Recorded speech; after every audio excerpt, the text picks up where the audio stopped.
We're live. All right, let me tweet it out. And change your mic when you can here, Jared. We'll shit. that too.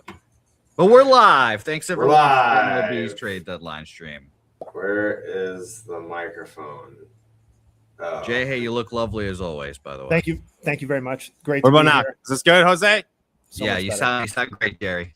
All right, let me get the comments going. All right, everyone. Scoop Shop had it early. Patreon.com/Section 10 podcasts. It's on you if you're not in there. Red Sox might be close to something right now. We got little birdies galore. I got 3 little birdies. 3 of them. 3 little birdies have been telling me about something right now. The camera's over here, by the way. I'm looking at you guys here, but the folks at home are over here. Patreon.com/Section 10 podcasts. And you know the name. The name's in the Scoop Shop. For all the people that are like, oh, it's a scam. Go in there and see. But we're very excited because something could be happening right now. I just got a text from a very reliable little birdie who said that so close to done.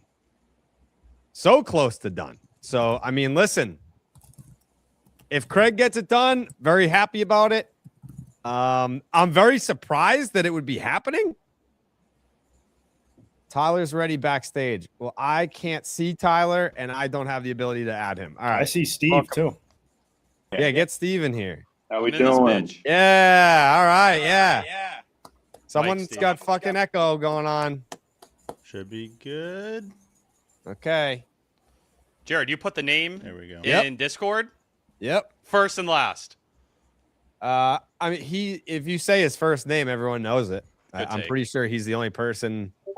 I'm pretty sure he's the only person that has this first name in the big leagues. So you do know you're a bit special when you are a first name kind of guy. It's just a unique first name.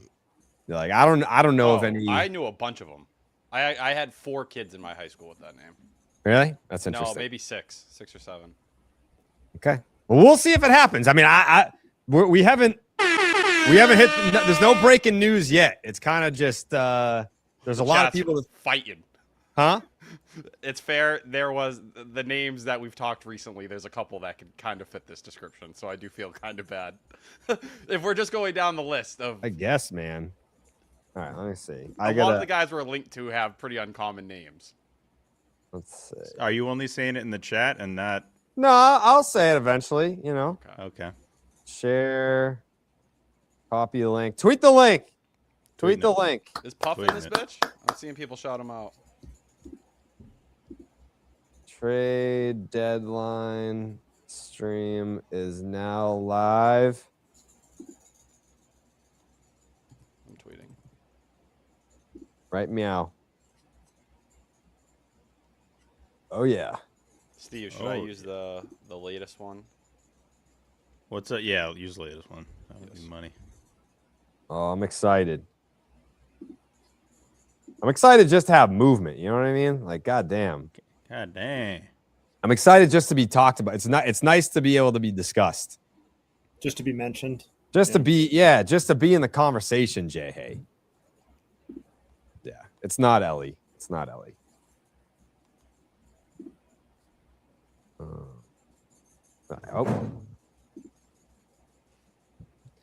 Some pretty cool moves so far, though, league-wide, I think. Yeah, fucking Luis Arias is going to the Philly. You think Bryce Harper's happy about that? Well, he's moving positions for it, right? He's moving. He's been carrying around an outfield glove for like the last week, so it seems like Bryce is a team player, man. He was ready. Bryce is a team player, man. He's a team player, and props to him. That might be the worst defense in recent baseball history, depending on how things go. By the way, if you're like a friend of mine from home, don't text me on the side today. I'm not going to tell you any. Like, I'm streaming, I'm scoop shopping, I'm working sources. Do not text me on the side today. You're not going to get a response.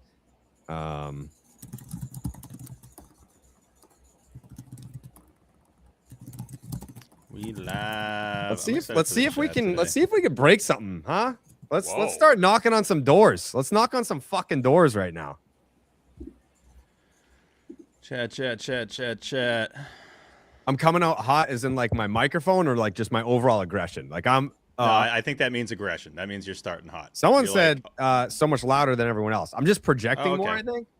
maybe. I think you're Like- just excited. What Yeah, I about thought now? it was Is this more better? that you're like ripping your people from your hometown to not text you. I thought it was Well, about that. Yeah, there it we is go. it is one of the most annoying things that happens every single year. It's like, dude, tell me. What do you got? Put on the fucking stream, man. If you care that much, tune into the fucking stream. Can you stop yelling? Yeah. Oh Just coming in shit! hot. It happened. What? So What? I'm gonna break your fucking. Face. What the hell was that? Adley Rushman to the Sox. We're in the medicals part of this. Like this is What? like we're You yeah. just put your name on it. I mean, Yeah, you just said welcome it. to the stream, by the way. Welcome to the stream. Yeah. So I think I'm aggregating you as we speak right now. yeah. Well, What? this would be nice. This would be nice to have that for the stream. Yeah. So I'm pretty sure that we're like players agreed upon. I believe we're in that stage right now. Sox players, Orioles players agreed, and we're just looking at. Or I think we're looking at medicals right now. Yeah. Oh, Attaboy Craig. holy fuck. Attaboy Craig. How about the damn stream? All right. Yeah. That's how you started. DraftKings Scoop Shop. Patreon.com /Section 10 podcast. And they had it like 15 minutes ago. So we'll see. We'll see what happens here. I just aggregated it. That's crazy. Oh God, Jared, you ballsy motherfucker. Well, You don't We're- give a fuck. what? We're there. I'm not doubting. I'm respecting. Oh, Fines in. Fines is getting in on it. How's Yep. he wording it? I don't think he was as bold. Oh wait, did I They're just tweet? talking about Adley, and there's a feeling a deal could be completed at some point today. Yep.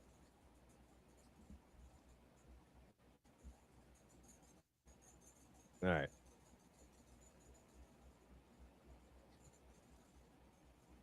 Holy shit. It's not trolling, bro. No, he What's would never not do trolling? this. The fact How am I that trolling? No, the fact that Feinstein is now followed up as well, like that is the perfect indication of where you are. Yeah.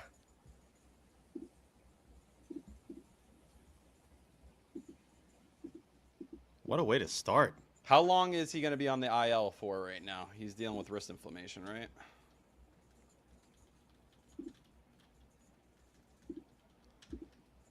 Oh, I'm already looking at the contract control. What do we got here?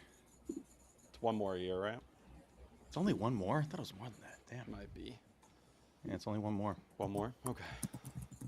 We know the Yankees were deep in there, too. Yeah. We got a bunch of producers in the chat. Is Jorge We have T2 Castillo here Mono. right now? What's up? Is Jorge Castillo back there? Yeah, he is. Hey, what's up? Yeah, he is. What's All up, right. guys? How we doing? Jorge Castillo, ESPN. There's rumors abound about Adley Rushman. Are you hearing anything on Adley Rushman of the Sox right now? We heard that. We've been hearing Okay. that as well. Oh, Okay. Them and yeah, them for sure. Yankees obviously the last couple of days hearing that, but Red Sox, we've been hearing that as well.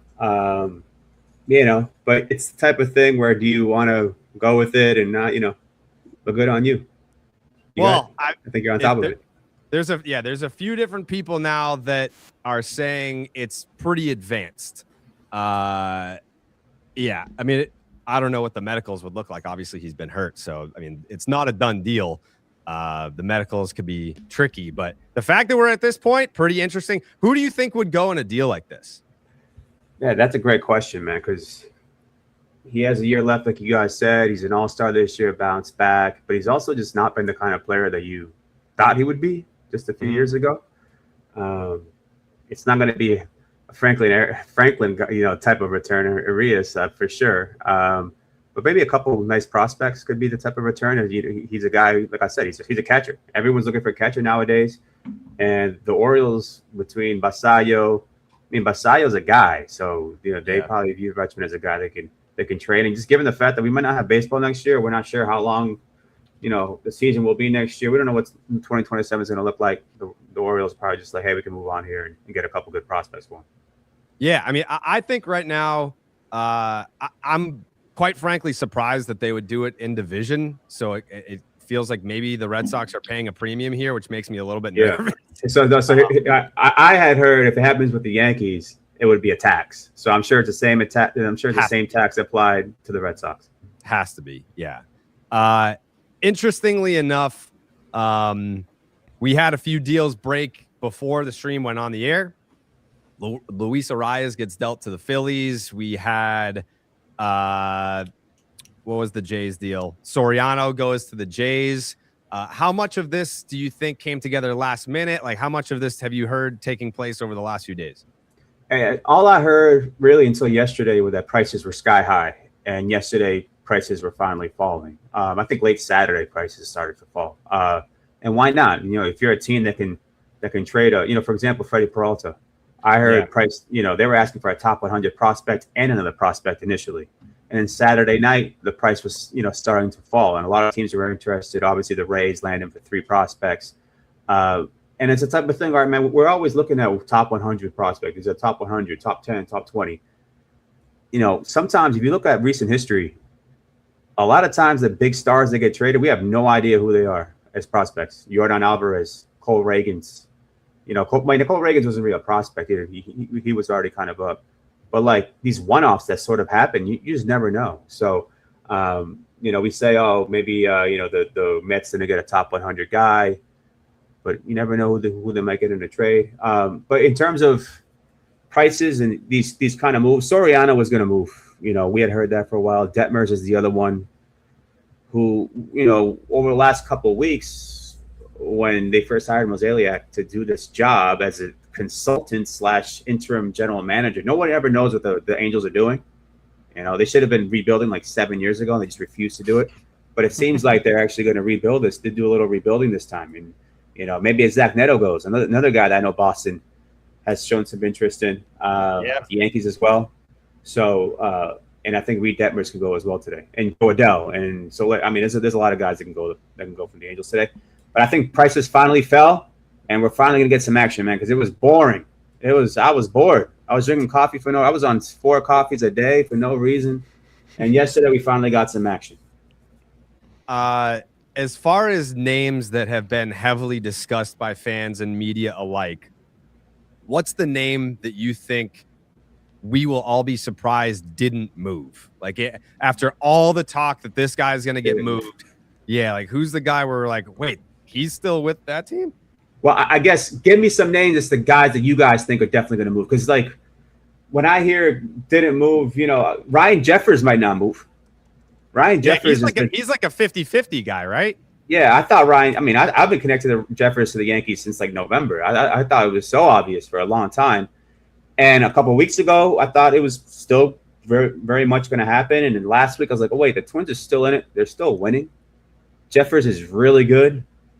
The owner, Tom Pohlad, he's just recently took control of that team. He really wants to win.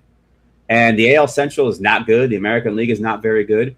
So maybe the Twins are like, screw it. Let's go for it. And Ryan Jeffers is a guy who I thought was going to get traded. And I still think could, because the Twins could say, hey, we can get a couple of relievers. Our bullpen is terrible. We can get a couple of relievers to help the bullpen out. And Jeffers has been out for most of the season, and we still have scored the most runs in the American League. We can patch this together without him behind the plate with Caratini and Alex Jackson. But as of right now, I don't think Ryan Jeffers is going to move. But that could change. That would be interesting if he stayed after all that. Like I saw Plouffe was talking about how they got dinner the other night, and he just wants the deadline to be over because it's weighing on him so heavily. So do I, man. I'm with Ryan Jeffers on that, dude. It's that plus like we just had like the 17 consecutive day West Coast trip. Like I feel like I've slept maybe 8 hours over the last 2 weeks. It's Just a been nightmare. doing this the whole time. Yeah, we're delusional at this point.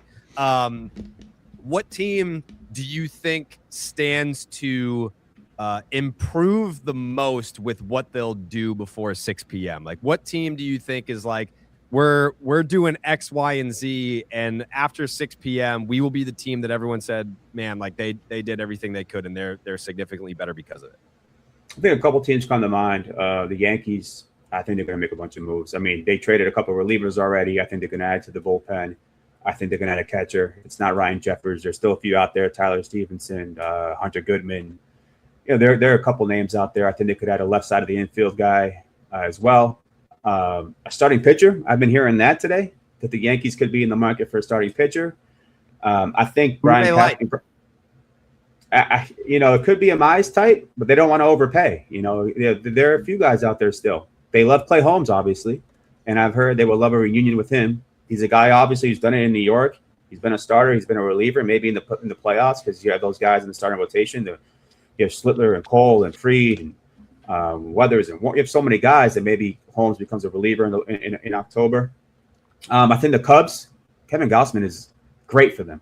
Splitter, that infield defense that they have, I think he's going to be a great fit there. I think they're going to go after another starter. They need pitching. And frankly, not just because I'm here, but the Red Sox, because the Red Sox, man, you guys watching? They had someone with the Dodgers tell me they think he's the best. They're the best team in the American League right now. So if they go out and get an Adley Rutschman, if they all go out and get another bat, everyone's looking for a reliever. I think the Red Sox are in really good position, which is crazy. I mean, as you guys know, just a few months ago, we're like, wait, what? What's going on with this team? Like, I had now we're here on August 3rd, and we're saying June 25th, baby. June 25th. The Red Sox, Sox, never forget. The Red Sox come 6:01. Yeah, the Red Sox come 6:01 p.m. tonight. Could be the best team in the American League. I don't know, maybe. And they might We'll see. already be. Who knows? Yeah, you're right. Am I seeing someone confirmed Adley on Twitter? I'm looking. I can't find it. I'm digging. I promise you. T ran with it. T definitely ran with it. I was ready to shoot. Listen, I trust my guy. I said it's not done. I said that they're. You said it's in medicals. You said they're doing medicals. That's not done. Players are agreed upon. Yeah, like that's not done.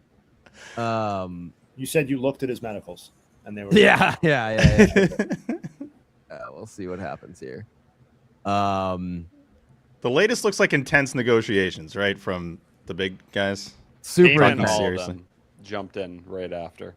Yeah, I mean, hey John, I know you're watching. Yeah, this is where all the scoops are at. It's hopefully going to be an eventful day. What team do you think is going to have a fan base that's quite disappointed at 6:01 today? Well, it seems like the Milwaukee Brewers they're already a little disappointed, and I think that includes the players. I don't know if you guys watched Mizorowski's post game yesterday. With Skubal going to the Dodgers, I get the sense of that room they wanted Skubal, and they're disappointed. Now I think I know the Brewers are in on Clay Holmes, so they can salvage it a bit there and getting in Clay Holmes. But I think they need a starting pitcher. I think they need to add a little bit. But frankly, I think when all is said and done, the fact that the Dodgers got Skubal, not just the Dodgers getting Skubal, but you're probably going to have to face the Dodgers in October. Like, you're going to have to face Skubal instead of having him with Mizorowski, which the Dodgers did not want. You got to face him. So I think ultimately the Brewers might, their fan base might be a bit disappointed with how this all turned out. Did you talk to any executives around the league after the Skubal deal? Like, what's the temperature of other organizations? Like I guess not off the record because we're sharing it, but like anonymous reaction. Yeah, on background, as Big J journals say. I think, to be honest, I probably about 8 different opinions on the Skubal trade, and they're all kind of mixed. A couple of them, you got fleeced. Or a couple of them are like, oh, that's a great return. A couple of them are like, kind of what I expected. Now, I think what's surprising is that it seems like other teams, the Brewers included, are like, hey, we didn't really get a chance to really bid for him. It seemed like Scott Harris is fixated on Zaire Hope in particular. He really liked him, and I guess that's the deal he wanted to make. So I think there's some chatter around, the league that's like, okay, could the Tigers could have done better? Why did you have to do it on Saturday night? Why can't you wait another day?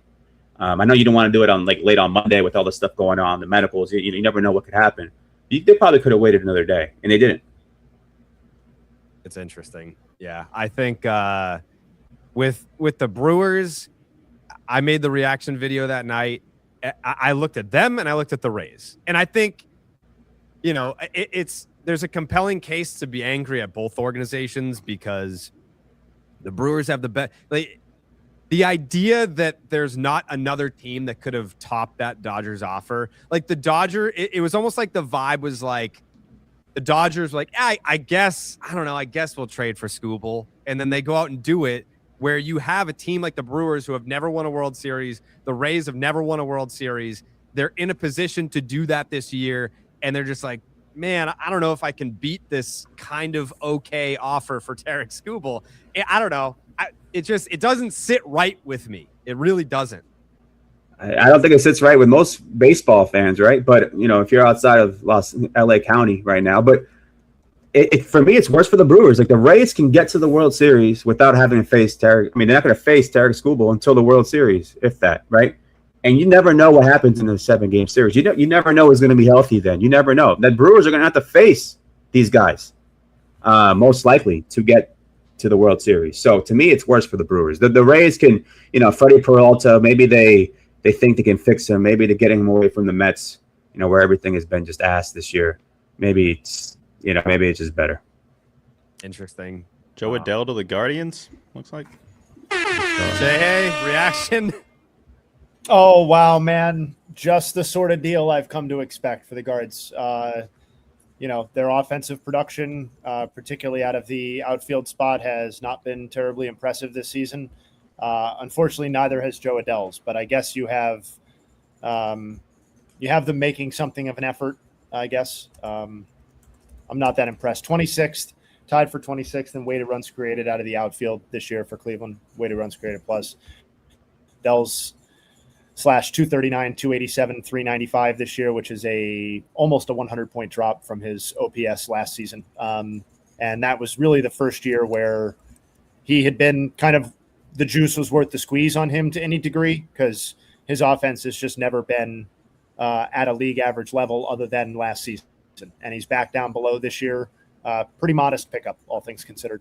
Obviously so, of course. But I mean, he's got the last thing I would add is there are worse things than having a platoon bat or somebody that you can leverage in that way. And he's got 910 OPS against left-handed pitching this year and 130 plate appearances. So you won't see him much against righties, I don't think, for Cleveland, but could be a good spot starter. All right, there you go. Jorge, before we let you get back to breaking news and getting scoops, prediction. Give me it doesn't have to be bold, just something that you think will go down today. Well, I think Adley Rutschman to the Red Sox is going to go down today. You think so? I like that. Let's see. I think Luke Weaver. Let's go with Luke Weaver is going to get traded. Clay Holmes is going to get. I mean, I'm here in New York, so I'm kind of just all. My brain is on Mets and Yankees a bit here because they're making a ton of moves. Let's go with Holmes to the Brewers. I think Holmes to the Brewers makes a lot of sense. I don't think David Stearns is going to trade Peralta back to the Brewers. That would have been a self-owned.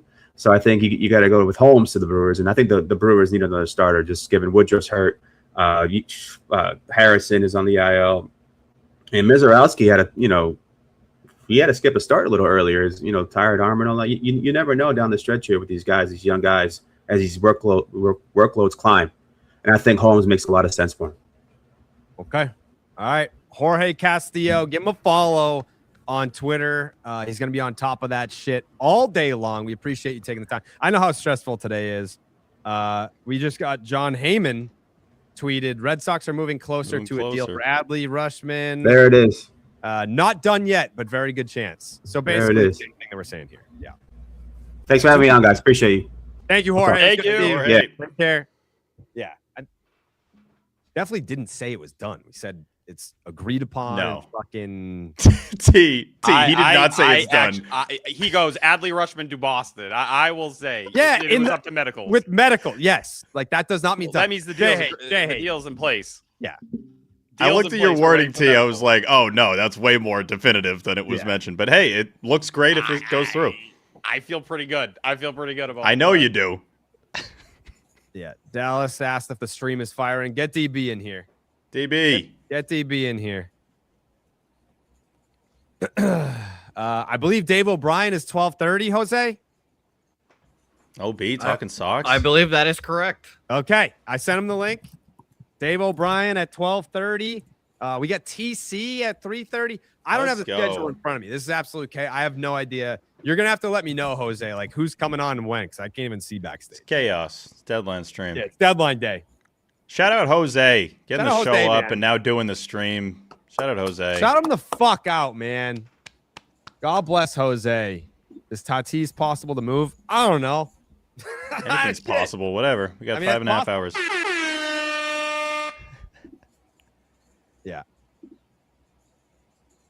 The Rutschman stuff is going. It's going by the same exact like process that all of these do. Like, getting close. What's the breaking? What did Passon say?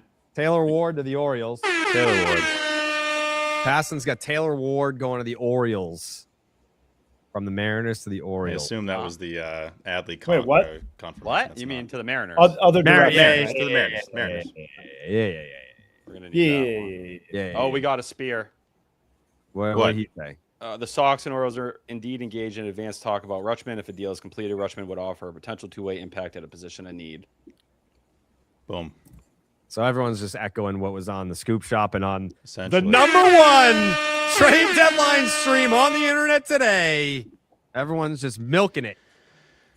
What are they giving up for Adley? I'm super curious.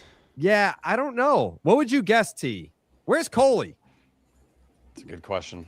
If we're talking a year and a half, I would. I could see Kyson. I could see Azakar. Like, it's some of the main names there. I'd be surprised if they were chasing catching because they got Basayo at this point in time. But if they want like a backup type, is Narvaez someone who might make more sense at this point in time? Maybe with a bit of an environment switch with how some of the things have gone this year and him being a bit disconnected from the front office. Got it. At this point in time. Exactly. Yeah. Well, we're waiting for OB, Justin Havens. What's that's my notifications. What do you think could go down today? What's your prediction for what we could see? Hey. Oh, I'm sorry. I switched internet providers real fast. He's like, no, I'm not doing that. Yeah, I'm not answering. I can't possibly say that. Deal that I think will go down today. I'll tell you what, the rumor that I heard over the last 48 hours, let's say, that piqued my interest was the availability of George Kirby. Because I do feel like I'm kind of over the idea that George Kirby is going to be like a borderline ace or a Cy Young contender, which that was, there was some buzz on that going in a few seasons ago, but I do feel like he has the potential within him to be a difference maker in a way that I'm not sure any pitcher that I've heard mentioned has. And he's got still, I think, untapped upside in a way that, say, Kevin Gausman doesn't, even if I like Gausman as a pickup for the Cubs. So I would say, I don't know if it's going to happen, but I like the idea of George Kirby. And I think it's about time. Maybe somebody in the chat saying they're overvaluing Kirby. That may be true. I'm not here to say yes or no right now, but I think the idea that the Mariners are entertaining not only trading Luis Castillo as they already did, but further breaking up that vaunted rotation for a team that just went to the ALCS, I think is pretty compelling. Yeah. Yeah. The Kevin Gausman thing, I was sad for Jays fans when I saw that, because my reaction was he was kind of the first. Like, obviously we knew the legacy guys were coming.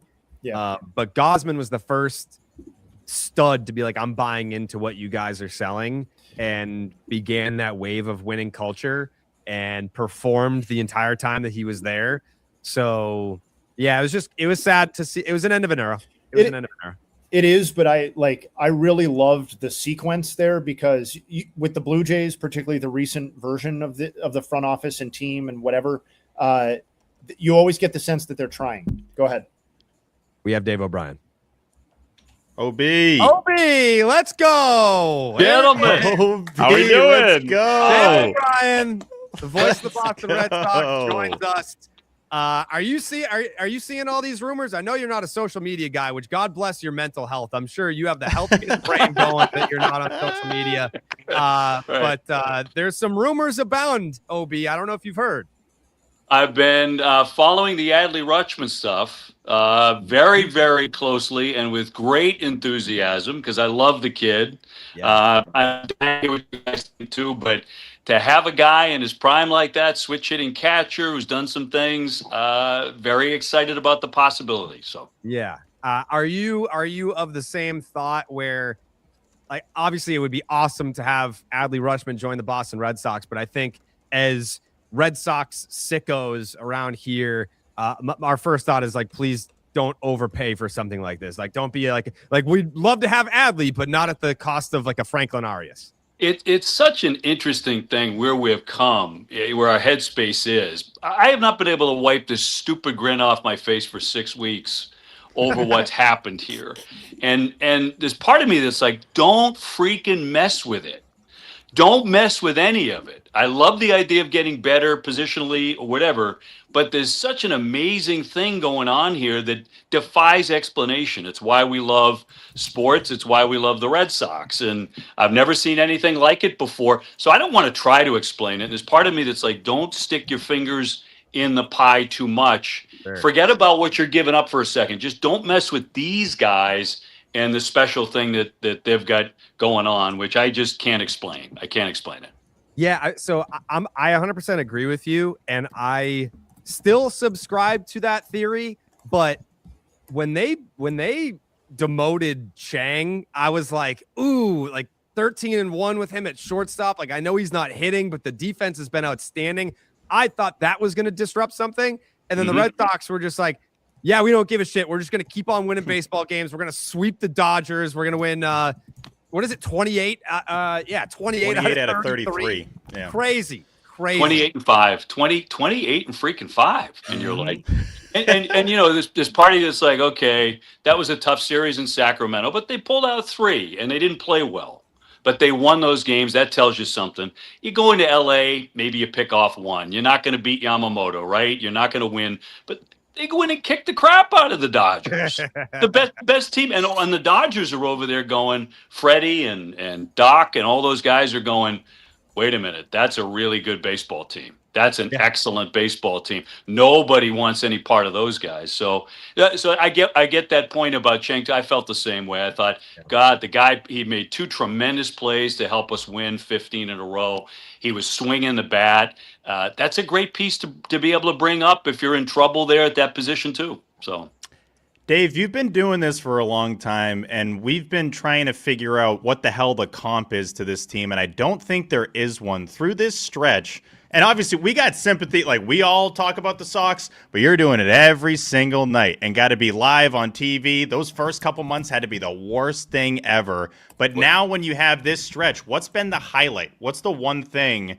Like, oh, baby, he crushed it. Just you've had like 10 of those because they have so many of these big moments. What's the one that sticks out, though? they've had so many. I keep going back, and I'll bet you Loomer is the same. And I would love to hear from you guys what you thought, each of you. But for me, it was Abreu. And the home run that he just absolutely, you're sitting there going, well, probably going to get beat tonight, probably going to lose that game. But since then, it's been like they're not going to lose to anybody because they always figure out a way. But that was sort of, for me, the moment that said, wait a minute. As special as this has been, this is a different level of incredible and dynamic. And, he had that, but it's been, guys doing it in, Siegler's done it. And Sogard's done it. And all these guys coming up have had their moments. And the regulars have at times been in the backdrop, although, Contreras was so consistent. But then when Williard did that, when he hit those bombs on back-to-back days, the 4, that was when it was like, oh my holy God, this is different, man, just different. So like I'm like everybody else, I'm levitating in the booth.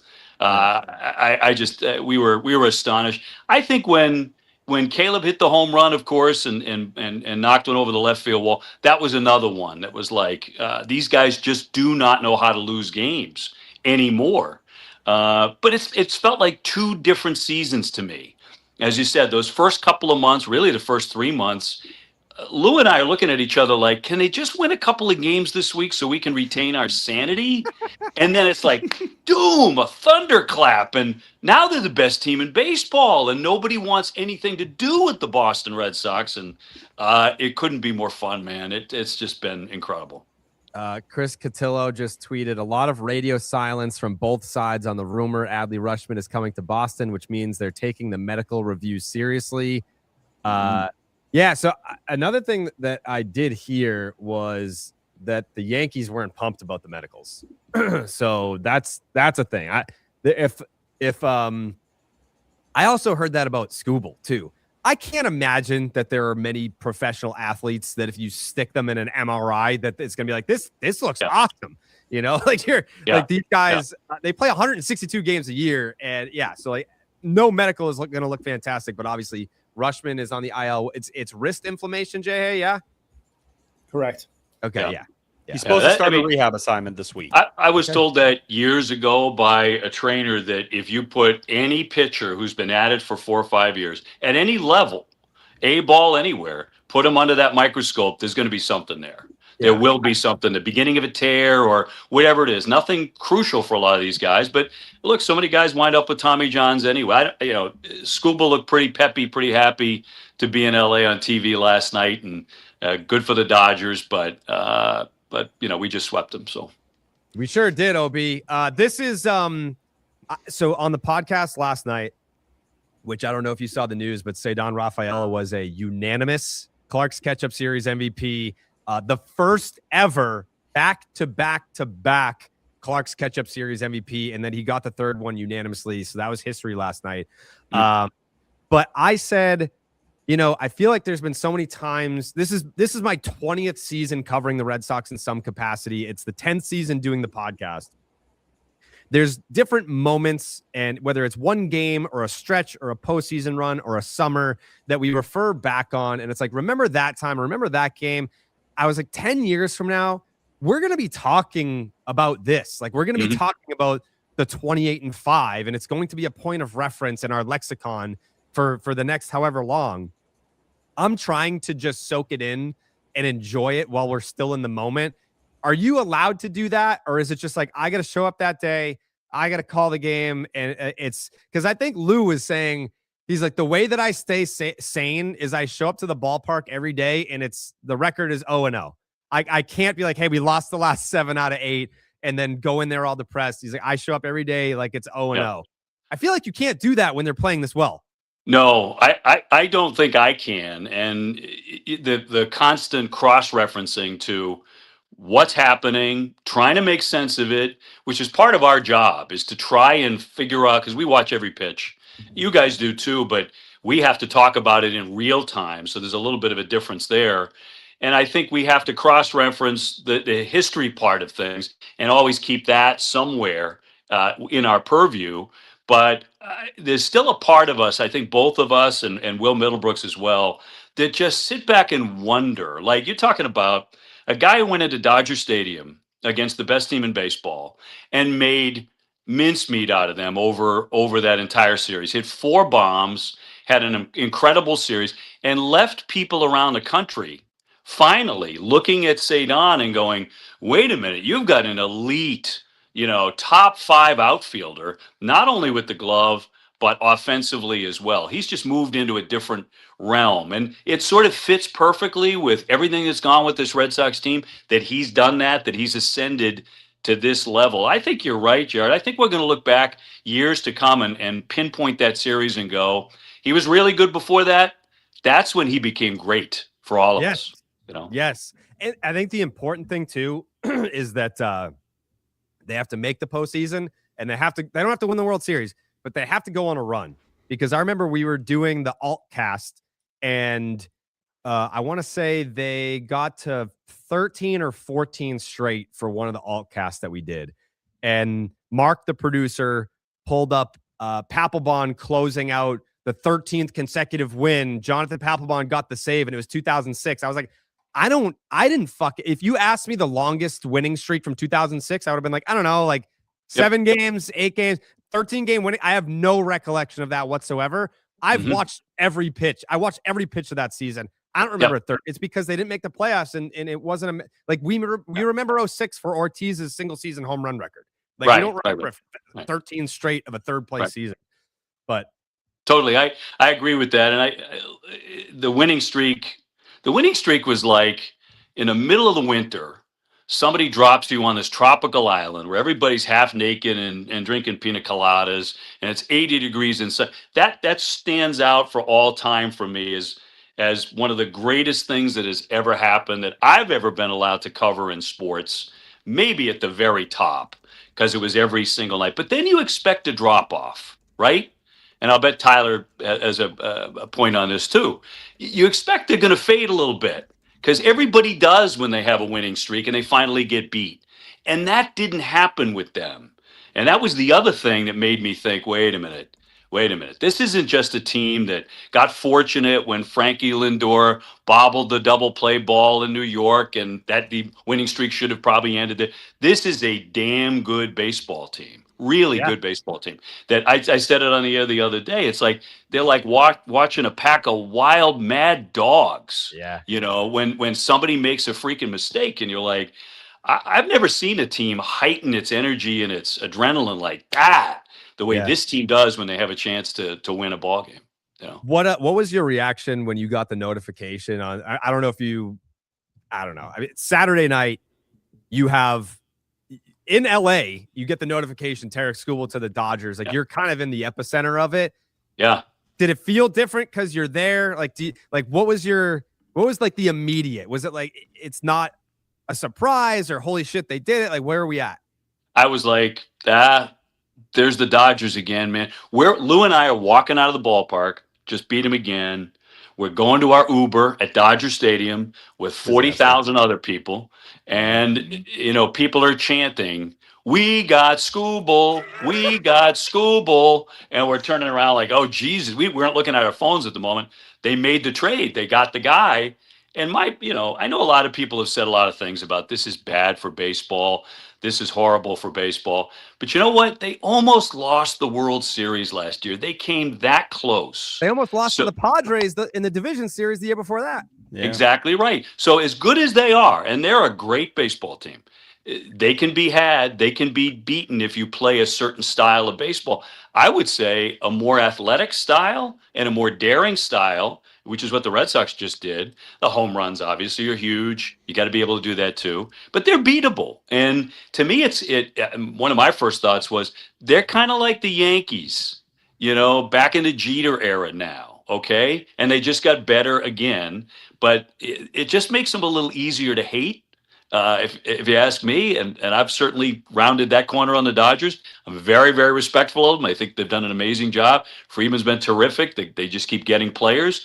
But they can be had and they can be beaten. And the Red Sox got their attention this weekend in a big, big way. You could see it in the dugout. You could hear it in their clubhouse.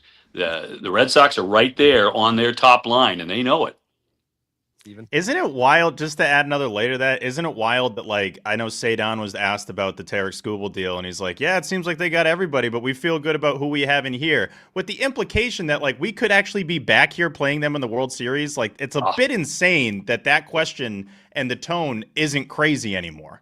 Yeah. It's just so far-fetched from where we were on June 24th. We were getting off that plane in Colorado. It felt like the season was over. Durbin's getting off, his hands all wrapped up. We're playing the Yankees that night. It's Schlittler, and you're like, it's over. They played like crap in Colorado, and you're like, it's not going to happen.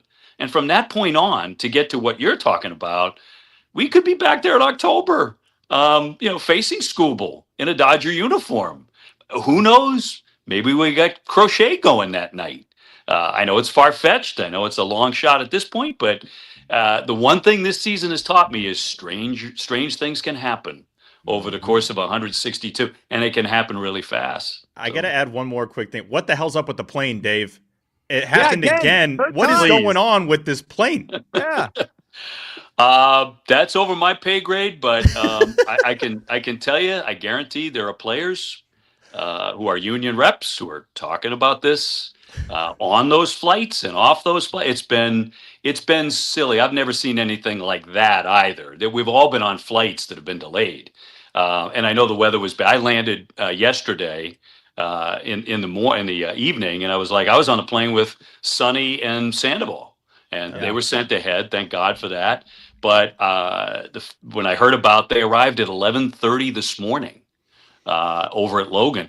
That just can't be allowed to happen. But there are people who need to take care of that. I know. Look, I know this. Delta's a great airline. They feel god awful about it, but it's way beyond that now. These guys can't be abused like this. That's the feeling, is they're getting abused. Right. Landing at 11:30 in the morning after a game in Los Angeles. So I hope it gets squared away. It's been a strange set of circumstances. But one thing I do know is if they had a game to play tonight, they're going to show up and play. They're the show and go Sox. That's what we were calling them the other day. It's like, this is stupid. They go out and they win no matter what. They can show up 15 minutes before the game. That tells you a lot about, I think, culturally where they are and how the manager keeps everybody right here. A guy that I still don't think gets quite enough credit. That was going to be one of the things I wanted to ask you about, Dave, because you get those interactions. You get to see Chad Tracy. You saw what life was like every day when Alex Cora was there. To you, what is the biggest difference between the two? And did you feel that kind of Chad Tracy impact, even when things weren't going well, that he was kind of molding this team into his personality? I did. And by the way, just off the record, you and I are brothers in arms. Okay. I just want to say that. Right? Yes. Oh, yes.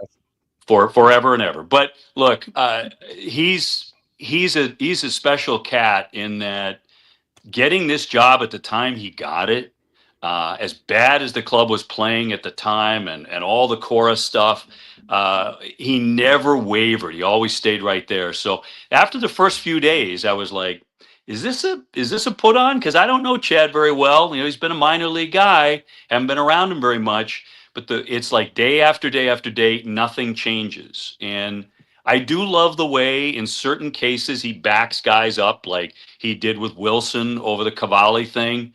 I love that. I love how he went to war for his guy. And that was like one of the first times.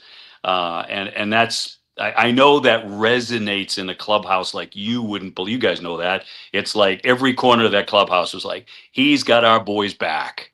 And I thought that was wonderful. He's been also, I think, a little inventive. Lou and I go back and forth on this, but I love the idea on the road, bunting a guy over in extra innings to get that run in, to rely on your bullpen. I hadn't seen any of that previously. A lot of that has to do with who's available in their bullpen and our bullpen and all that stuff. I get it. But the willingness to do that, to allow his guys to bunt when they want to, it doesn't always have to be a sign, I promised I'd get you in and out quick, OB. I know it's a day off for you, and we don't get very many of those. But the last question I'm going to ask you here is, if they're addressing the catching position with Adley, that's fantastic. But shortstop has been the hotbed of Red Sox trade rumors, the position that I think Craig Breslow most wants to address. If it were up to you, if you could snap your fingers and make it happen, of the realistic options, what shortstop excites you the most? What shortstop would you want the Red Sox to go out there and acquire?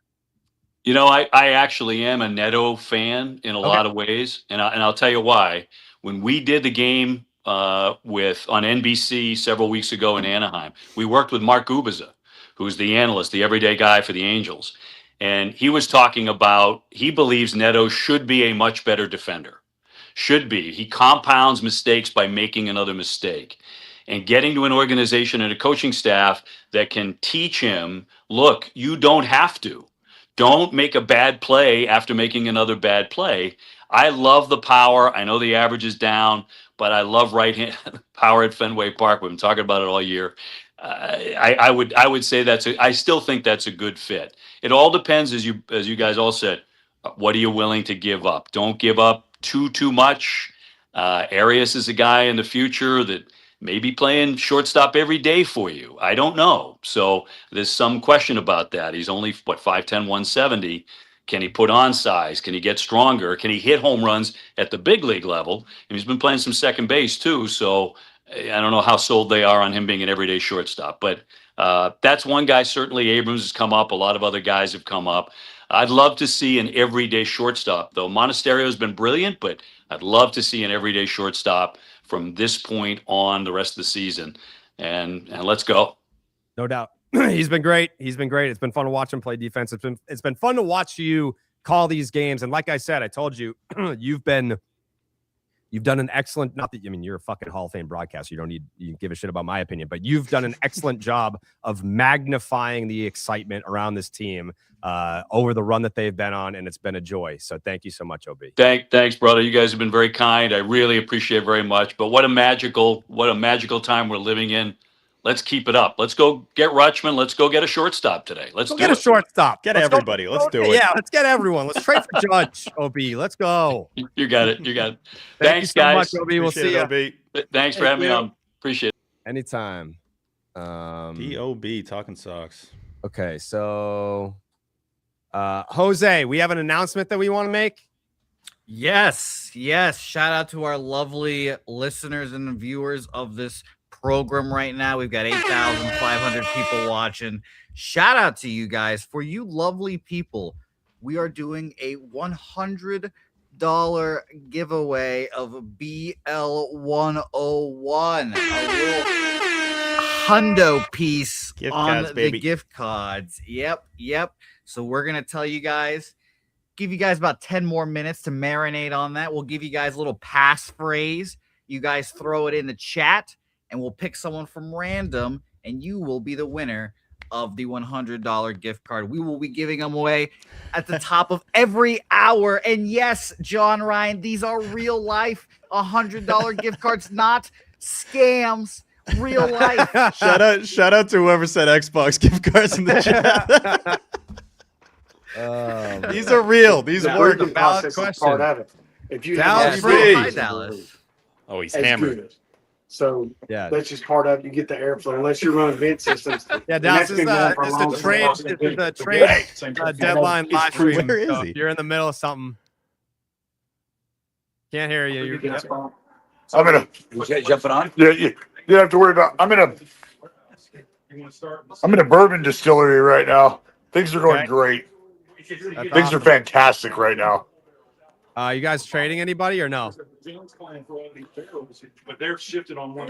I mean, Are you Based hearing on- anything? We'll trade an 18-year. it's not done. I can trade probably a 6-year barrel for maybe a 3-year barrel that looks great. That's got. I mean, we're really optimistic about some of these 3-year barrels here.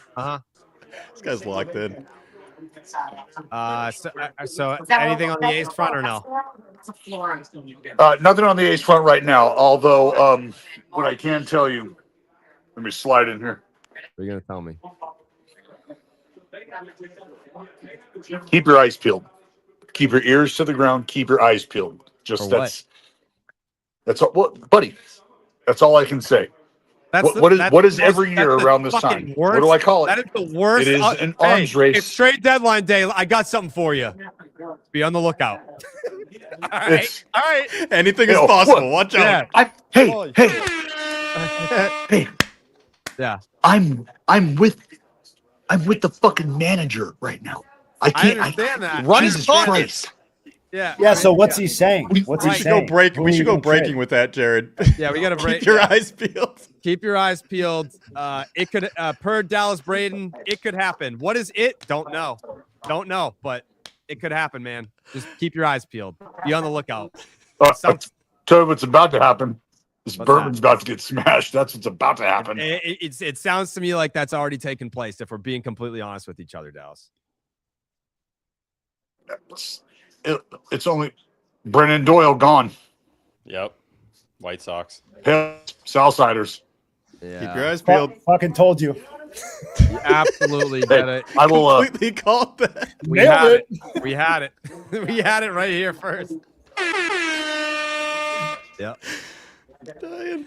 Yeah. Please credit Dallas Braden and the and the live stream here. Had it first. Yeah, Jared. Yeah. Can you look at your phone real quick? Yeah. Tell me if My glasses. I don't know what the. I'll be back. All right. Bye, Dallas. Okay. What is it with Dude people hops on that and are nails a screaming trade. that are at like loud places? Like, have some feel, man. Remember when Connor jumped on from like a fucking Taylor Swift concert one year? I would typically agree with you, Mickey. but we did get breaking news from Dallas out of that call. So That's true. He completely nailed it. I mean, he had it. He absolutely had disrespectful place to break the news from, but he did deliver. So you gotta all's well that ends well, I guess. Yeah. Dude, I love the new house setup is perfect for deadline day. Like I've got my phone on a stand here. So I've got all the push notifications plus the stream, plus Twitter, plus the Discord just cranking. This is the best trade deadline experience I think I've ever had. I wish I had my other soundboard though, because I would have hit the Willier sound right now. What is BL 101? It's baseball lifestyle, baby. It's the official apparel brand of Baseball is Dead and Section 10. If you use the promo code BID, you get 20% off your first purchase. If you use the promo code Section 10, you get 20% off your first purchase. And Jose, we're giving away a $100 gift card to BL 101 every fucking hour on this thing. The very same, Jerry. But Jose, we're on for 6 hours. We're giving away $600. It's a lot. Oh yeah. Oh Jesus yeah. Christ, Yep. dude. We wanted to We're gonna top the go Xbox broke, total dude. by $100. We're taking this money. Are we confirming we're taking this money out of Tyler's salary? Take it. Yep. $600 of Tyler Milliken's salary going towards Baseball Lifestyle 101 gift cards. These are real, authentic gift cards. They are not. It's not a scam. This is real life. This is real Pat life. Light, no longer a supporter of our content. Can he not supply us Pat the money? Light? Yeah. Pat Light's a businessman, you know? He's a businessman. All is quiet on the Adley Rushman front Can right they finish now. that already? Come on. I mean, you know, a guy that has wrist inflammation is that they're going to take some extra precautions with the medicals, which I understand. But Janssen Pujols just tweeted the eyeball emoji. Sick. I love it.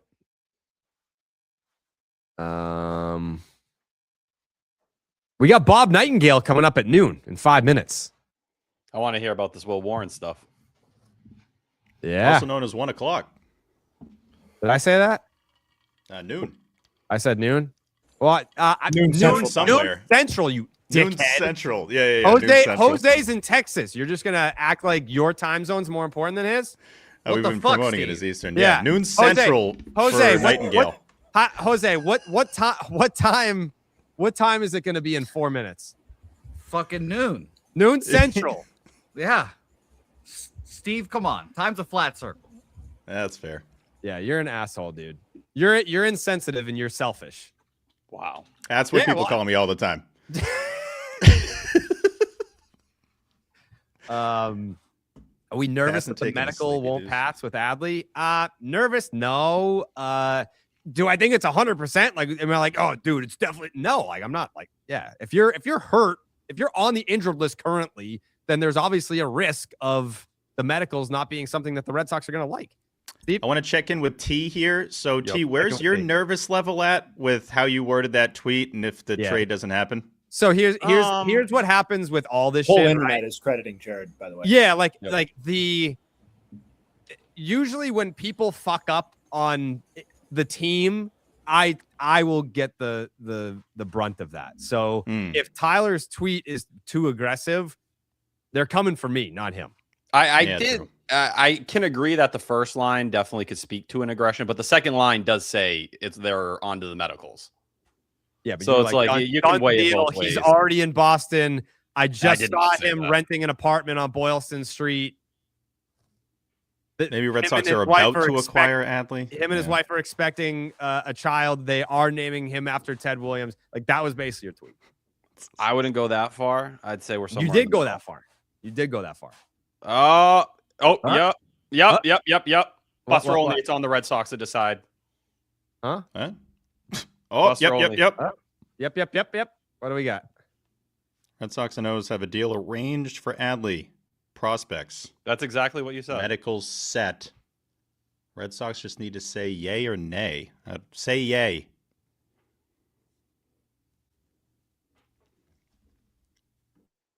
Scoop Shop had it an hour ago. All right. Literally. Cool. Yeah, literally an hour ago. Yeah. Patreon.com/Section 10 podcast if you want in on the Scoop Shop. I will put the scoops in there before anywhere else. I'm not a journalist. I'm not a reporter, so it's not my obligation to put them on Twitter or anywhere else. I don't have a fucking column. I kind of want RDT in here at some point. Oh, definitely. If this goes down. Yeah.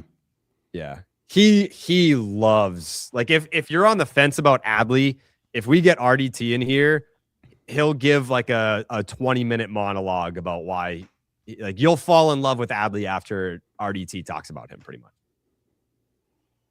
He is an interesting one because there's a lot to like offensively, at least in what he's done so far this year underneath the hood. And if you look at kind of the rolling expected WOBA, it's better as of late than you'd probably think. But that wrist injury, he's been on the IL 3 different times this year, and what last year was, there are real questions whether we're ever going to get, I think the version people dreamed of Adley early on is not it, but can you be that 115 OPS guy on a regular basis? Yeah. Zoid, shout out to Zoid. Where's Zach? Where is he at? Just giving us a shout out in the chat. Oh. Hey, Jared, if and when Yes. Adley breaks, RDT's ready to roll. Fuck yeah. Nice. Yeah. I mean, oddly, I talk to him every day. Like, we have been, like, that is by far my longest existing group text is one that he's in. So, like, we talk every day for a person that I've maybe seen in person 11 times. I think Bob is here. We got Bob. We got Bob Nightingale. There he is. Welcome to the stream, Mr. Nightingale. We appreciate you taking the time. I know today is a nightmare for you, as it is for everyone that covers this sport. So we appreciate the time. What are you hearing about Adley Rutschman potentially being traded to the Boston Red Sox at this hour? Yeah, but I just think it's the Red Sox looking over those medicals to see if they're, satisfied. I mean, it's amazing that Baltimore's going to trade him, a 1-1, still got a year of control. But he's been on the injury list, and he has struggled. I mean, he's only hit, last couple of months, 219, 3 homers, 26 ribbies. So if you're the Red Sox, you certainly love it for the future. They're still a little bit concerned of, okay, why in the world is trading this guy? In terms of, you're a veteran of the game. We've been following you forever, covering this sport. Do you have a favorite trade deadline, or a favorite and a least favorite? Like the most chaotic where you're like, thank God that's over, and your favorite in terms of that was exhilarating in terms of all the action that we got? Well, the best one, it wasn't even a trade deadline, but it was at the winter meetings. It was a year when the Fred McGriff and Alomar trade with Toronto, when nobody knew what was going on. So, involving Joe Carter, and it was Tony Fernandez. So you had 3 All-Stars going from Toronto and San Diego together, and nobody had any clue that was happening. There were little rumblings in Alomar, but that was the first time I ever seen two with the press conference room. Everybody started cheering because it came out of blue. It was just such star-studded guys. I was in covering that Minnesota Twins series when they were playing the Red Sox when Garcia Parra got traded. Yeah. That was a wild one. Bob, that was the worst day of my life. Sad day. That I was the right in worst the hallways and it happened. Like, oh my God. It's like and some guy had, give me a heads up in the hallway. But yeah, it was right in the scene, that one. Yeah. I think the fans are always like, it's like Christmas morning for baseball fans, and fans are fascinated about the process. And you having been through this process so many times, can you talk about your process with trade deadline day? Are you calling, texting, emailing, or are people offering things out to you? Are you hearing things and then trying to confirm them? Like, what does your process look like on a day like today? A little bit of combination. So like last night and tonight, I knew the trade was close with Phillies and Luis Arraez, and had it confirmed. I didn't know who was going back. So kind of waited this morning. Okay, who's going back? Got the package, wrote up the story, then sent it out. So I probably knew about it, 7:00 this morning, East Coast time. But just getting the thing out. And but those type of things where it's a lot of times you'll hear about one thing. A lot of times it's the agent. The agent will link out, my guy just got traded, where you like to have the whole package and like, okay, what do the Phillies actually give up on this thing? And at the same time, you say, okay, we're getting some, relief help as well. In terms of historically, the best or biggest or most famous what if but didn't happen trade in your memory? There was some good ones back in the day, but I'm trying to think, whether stuff involving like a Bo Jackson. Remember someone turned down a deal. God, what was it? Maybe 10 years ago, the deal was done. He turned it down over a complete blockbuster. I'm trying to remember who it was. But you usually hear about it like 2 or 3 days later. And I'm sure we'll hear about some stuff now later on this week. Biggest name to get moved from this point forward now that Tarek Skubal has been moved. That was the obvious answer leading up to the trade deadline. That's obviously already happened. The biggest move from 1 p.m. Eastern until 6 p.m. I don't think there's going to be a household name. I don't think Zach Neato's getting moved. I think it's going to be, it's probably going to be a Rutschman, to tell you the truth. If Rutschman gets moved, then you got, a Clay Holmes or Robbie Ray, that sort of thing. But if Rutschman, the deal goes down, that one's got to be number one. Do you think if the Red Sox trade for Rutschman, that means that they're done? Yeah, I don't really know what else they would really need. I mean, shortstop. Yeah, shortstop. Yeah, that's the Zach Neto thing. I just don't see any shortstop being moved. I don't think Ryan Jeffers, the catcher, is going to get moved either from Minnesota. But, they're not going to trade Abrams. I'd be shocked if they traded Neto. But they've had clearance to make the moves already. That would be a huge one. I mean, if they get that one, you can line up the Dodger Red Sox World Series. Do you think that any of the conversations trade-wise that have happened in the last 42, 72 hours, do you think any of these conversations kind of set the groundwork for a trade that could happen this winter? Yeah, good question. I'm sure there's enough talk, like a C.J. Abrams. I bet he's traded this winter from the Nationals. They tried to trade him last winter, didn't get what they wanted, so why not do it this time? I'm trying to get you to say Ellie De La Cruz to the Red Sox, Bob, is what I'm trying to like, if you want to. No, I mean, they're listening. They would have like same with O'Neill Cruz from Pittsburgh and same with the Hunter Green from Cincinnati. They're listening, but I think it's tough to trade Ellie De La Cruz. Just too much talent. O'Neill Cruz is one thing. But they can't pay him. No, they can pay him. Why not? Cincinnati? With what? Gift cards?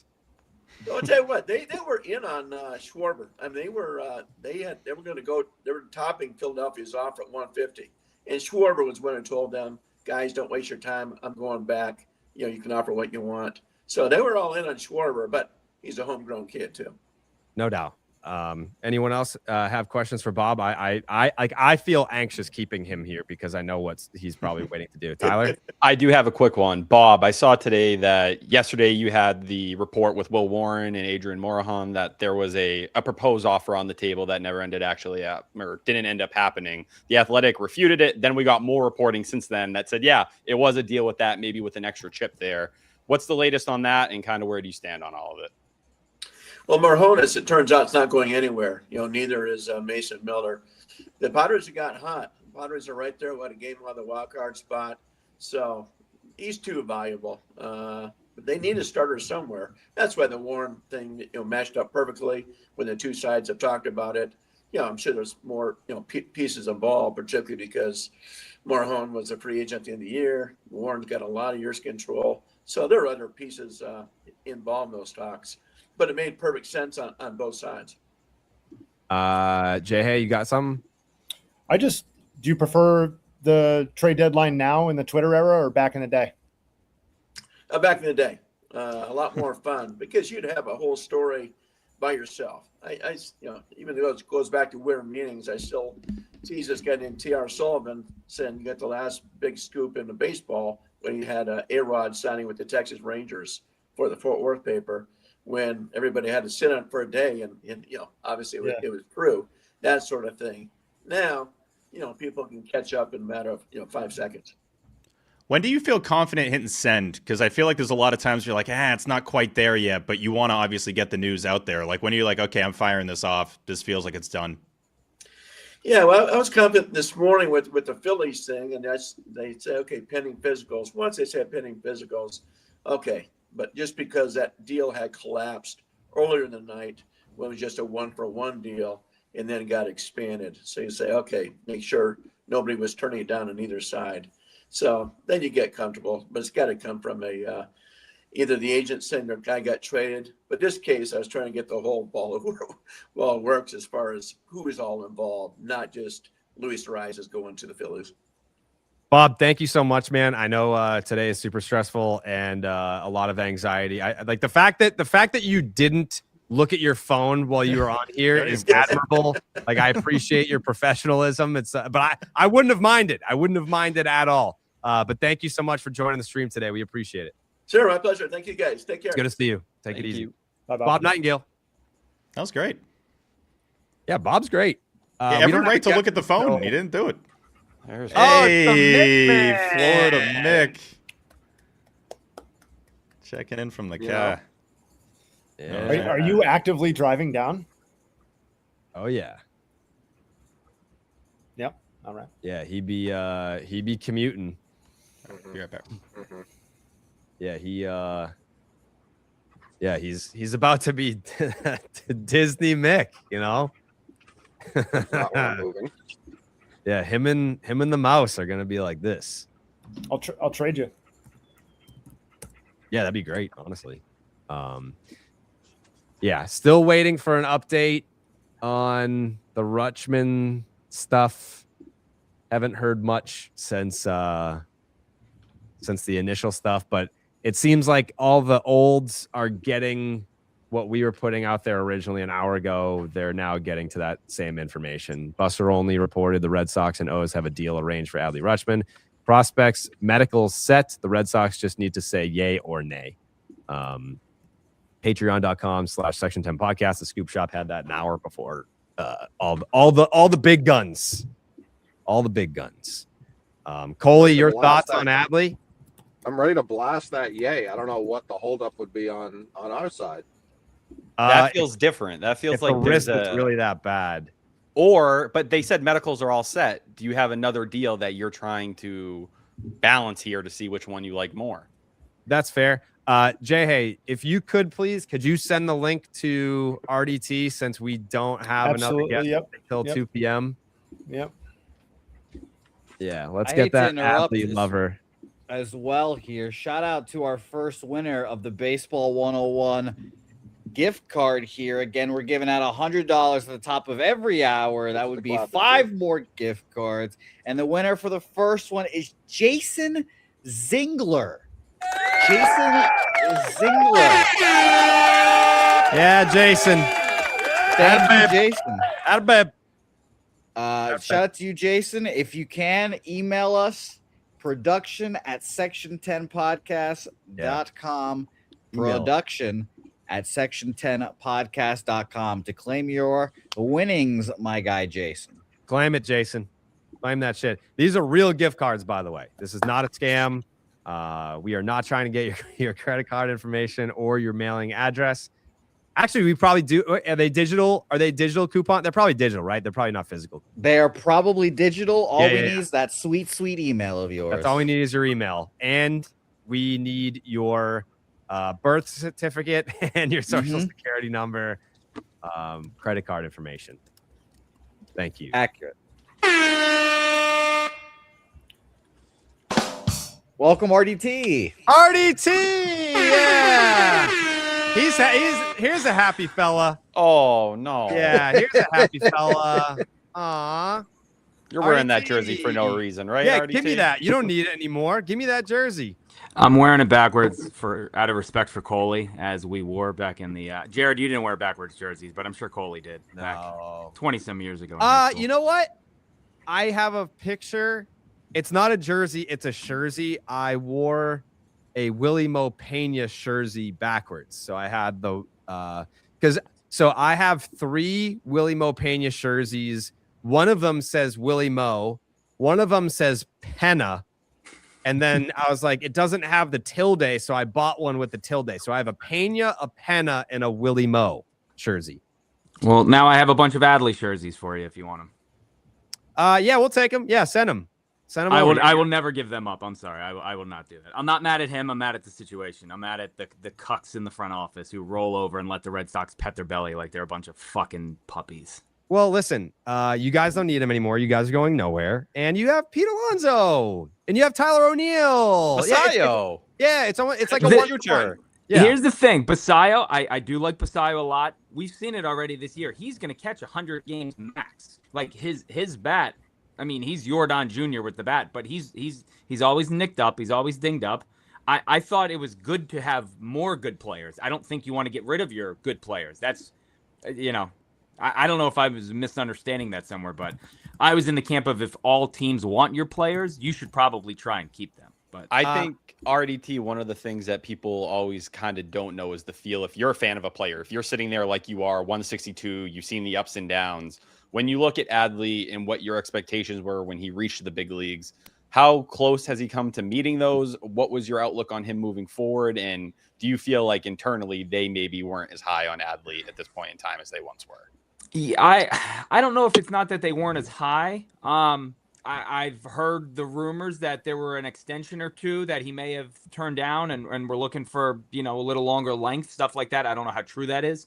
But I mean, this guy was an all-star 3 weeks ago. He's closing out the game behind the plate. So, I mean, the injury bug the last 2 years has really, really bugged him, obviously. He was healthy the first 2.5 years, and then he hasn't been able to get over. I mean, last year it was the obliques. This year, the ankle, the concussion, the wrist ligament. Elbow from a couple years ago. I know people point to that all the time. And again, I mean, I was with him. I told Jared I was with him on Thursday night. I hosted an event with him, and he signed. I mean, he looked good then, but the pictures I've seen of his wrist since signing the autographs, they look disgusting. So I don't know if that's something that you guys do want to get into. I would probably steer clear of that. I think that you're putting out propaganda. I think that you're being dishonest, RDT. I'm just saying. Would I lie to you? Yes. This. No, yes, you would. Uncle no. Jared, you're gonna as an uncle to your daughter, you're gonna lie to my face right now. I would never.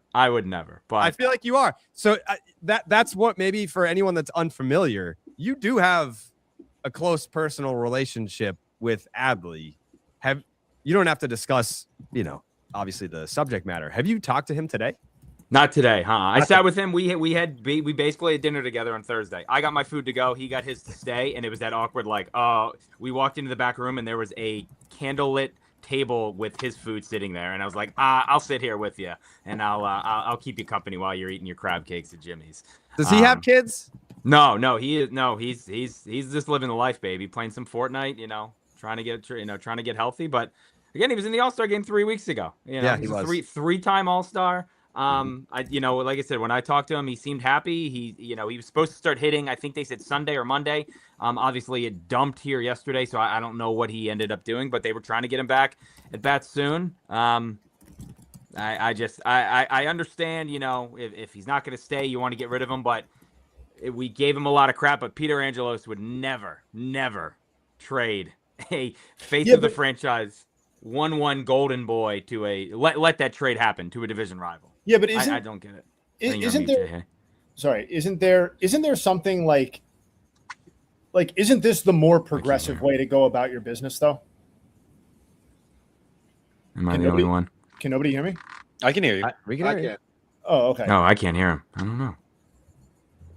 You can't hear Jay? No. Hello? Do you want to translate what he's saying to me? Yeah, I'll speak Jay for you. Okay, Jay, I can hear you. What'd you say? Gosh, it's not worth all this, I guess. But I'm just like, I guess my point is that wouldn't you rather have a more progressive front office that is interested in getting the best package for Adley Rutschman as opposed to worrying about this Angelos era stuff of trading him to a division rival when he's not part of the future anyway? This is like when they have the Spanish translators and like very clearly he said way more than what I'm gonna say to you. Jay is asking, wouldn't you just want the best package for Adley instead of like, oh, I don't want to trade him to a team within the division? What if the team within the division gives you the best offer? Why does it really matter at that point? I think it depends on the package. You want to look Orioles fans in the face and say, these prospects coming in, baby. Just wait, 2033. Here we go. Watch out for 2030. Like, we've already done this. We've been doing this since 2019. Like, I'm over the word prospect if I have to hear that one more time. But I get wanting to at least get something back. Obviously, the major league talent, because again, Mike Elias 2 weeks ago said we're still competing. We're ready to go for this year. We're 2.5 games back, so it's like, but they're not going to have a Red Sox run, but they can, if they can put together something and make a run towards the playoffs, it's not out of the question. But the prospects thing is going to kill me. Give me major league talent. I don't want Ryan Weathers or Luke Weaver or Will Warren or whatever. Not Luke Weaver, or Austin Wells from the Yankees. I don't think they help at all, but I don't know. I get that argument. It's just, it's an emotional connection, I think, for a lot of us. Again, Golden Boy 1-1, face of the franchise, the rebuild. He had the spin, the debut spin. I mean, we've all done that. Buddy, I was there. I have it imprinted in the back of my head forever. So it's a tough one to swallow. Like it went viral in the moment, but that's one of those videos that all the stupid fucking aggregators. Yeah, they're like, oh, remember like Adley's big league debut? Like they'll tweet it once a month, and it'll still every time. It's automatic viral content. Kent Murphy has a beach house because of that video. Yeah, it's crazy. It's crazy. Maybe I don't want to say it's an unfair question, but maybe it's too soon to ask this question. I'm still going to ask it. The Adley Rutschman era in Baltimore, success, failure, incomplete. How would you evaluate? Like, it's obviously not a failure. Maybe they didn't win a playoff game. I mean, again, I've been talking to you guys for years about this. It's been beaten into the ground, but the young core and all that stuff and the prospects in the farm system, and they didn't win a playoff game. Not one, not a series, not a game. They didn't come close. So yeah, I think you have to look at it as a failure. I think like nobody in Baltimore is like, well, 23 was fun and 24 was a lot of fun. We have this awful taste in our mouth from Aaron Hicks missing a hit and run sign and Gunnar Henderson getting thrown out against Texas, and then the way that they went out sad against the Royals. And it's not like, I don't want to make it sound like the Adley Rutschman era. It's not Adley's fault at all. Like I said, Adley is a 3-time All-Star. It's not falls on Adley. Nobody played in the playoffs. Nobody hit in the playoffs. Nobody did anything in the playoffs. So it's kind of just a group. It's the whole group project got an F. Everybody failed on that one. Can I try getting in again? Can you hear me, RDT? I got you now. Yeah. So let's give them the benefit of the doubt for a second. They're getting rid of Adley. They're bringing somebody else in, but it's also about getting Basayo more time at catcher. I know they have Rogers as kind of a caddy or whatever as well now. Like, how do you want them, if they're positioning themselves for 27, how do you want them to reinvest the money that they otherwise would have paid Adley? How do you want them to kind of reinvest in the roster moving forward to give them the best shot at what you want in 27? You talked about it with Trevor Rogers. I would try and sign him. He's been basically, I've never seen somebody like openly begging, being like, I want to stay here. I love it here. Keep me here. I know the players love him. And he could get traded in 2 hours. He could sign a big deal after the season, but I would try and use some of that money that Adley may or may not have wanted and give it to him. Again, it's a weird roster, and the 2 catcher thing really kind of handcuffs them, because if one is catching, one is DHing. Pete plays every day at first base, so you don't really have. Their offense needs help. I think that's pretty obvious too. They need outfield help. Jared, you talked about it. Your boy Tyler O'Neill has not done much of anything. General Soreness is one of my favorite nicknames that's ever come from him. It's crazy. I don't know. Again, they need outfield help, but they traded away Taylor Ward, but he wasn't the help, and it's. I don't know. It's a I heard he's a big walk around naked in the clubhouse guy. Taylor Ward or Adley? Tyler O'Neill. Oh, Tyler O'Neill. Yeah. If I looked like that, I probably would too. It checks out. Yeah. Good for him. If there was one guy where it's like, hey, like who's the guy in MLB that loves walking around the clubhouse naked? I'd be like, Tyler O'Neill's probably on that Mount Rushmore. The best thing about Tyler O'Neill is the fact that his dad was Mr. Canada, and I'm sure you guys have seen Shane Boz's dad too. If you haven't seen him. Have you seen Marcus Stroman's dad? Yeah, Stroman. I'm still blocked by him, but everyone. We've been actually trying to set up an arm wrestling competition between the two dads. So yeah. So that's thank you, Tyler O'Neill. We appreciate all your help with that. So yeah, that's about it. I love the my dad can beat up your dad argument. Yeah, I mean, if the Orioles dads fought any other team's dads, the Orioles are world champions by far. Yeah, I've never seen Tariq Skubal's dad, so I can't confirm what his dad looks like. I'm working on it. I'm sure Otani's dad's a unit. The Mariners remain engaged with teams on potential deal for George Kirby or Emerson Hancock. Emerson Hancock. I wouldn't mind one of those guys, but yeah, I don't think that'll happen. Yeah, I don't know. The Orioles, they need an outfielder. They need again. Their infield's pretty much set. Their catcher is set. Their DH, well, and it kind of opens up a spot. But I don't know. Like I said, it's a weird, funky roster, and I don't really know where they go. Fuck, we're live. Was that thunder? Good deal, RDT. I have no Thank you, comment. boys. I'm gonna finish sweating through my shirt and curling up in a ball and just kind of rocking back and forth. Yeah, let us know. Let us know if you hear anything. You know, you let me know if you hear anything. We were pretty much in sync. People. Yeah. There was like a 45-second. Yeah, like we pretty much like heard the same thing at the same time. Yeah, it was. I don't know what. It's fascinating that process. So, I was told something about it. Then I went to our group text. You had something about it. Then someone else said something to ask me if I knew anything about it. And then I asked someone, hey, what do you got on this? And then they were like, yeah. So it was something must have happened right at that very moment. Mm-hmm. Yeah. And again, a lot of people like to throw shade at the chain. We may have the most powerful baseball group chat in baseball. Yeah, we really do. Like it's crazy. It's crazy what we be doing in the chain. Way before the scoop shop, there was the chain and still exists today. That's the OG scoop shop. Yeah. Shout out to JJ. Shout out to Chuck. We're just still doing it in there. Any last thoughts, RDT, before we return to the rest of the stream? No, again, I mean, if this is the end for Adley, it is a shame how it's kind of puttered out like this. And again, I don't blame him at all. I understand the needing to get a prospect haul back and needing this and that, but spreadsheets don't tell emotions and storylines like this. Fans are heavily invested in these guys, and it does suck when you get to know them. And again, I'm at an event 2 nights ago, and I'm seeing all these kids light up, being like, "Oh my God, this is Adley," and now he's just being absolutely ripped as Tyler's trying to like hide in this smile because I know he gets so much joy out of this. Look at that. Listen, no, it's not. None of that. Tyler's an asshole. The business. Right. Yeah, this goes back to him ripping.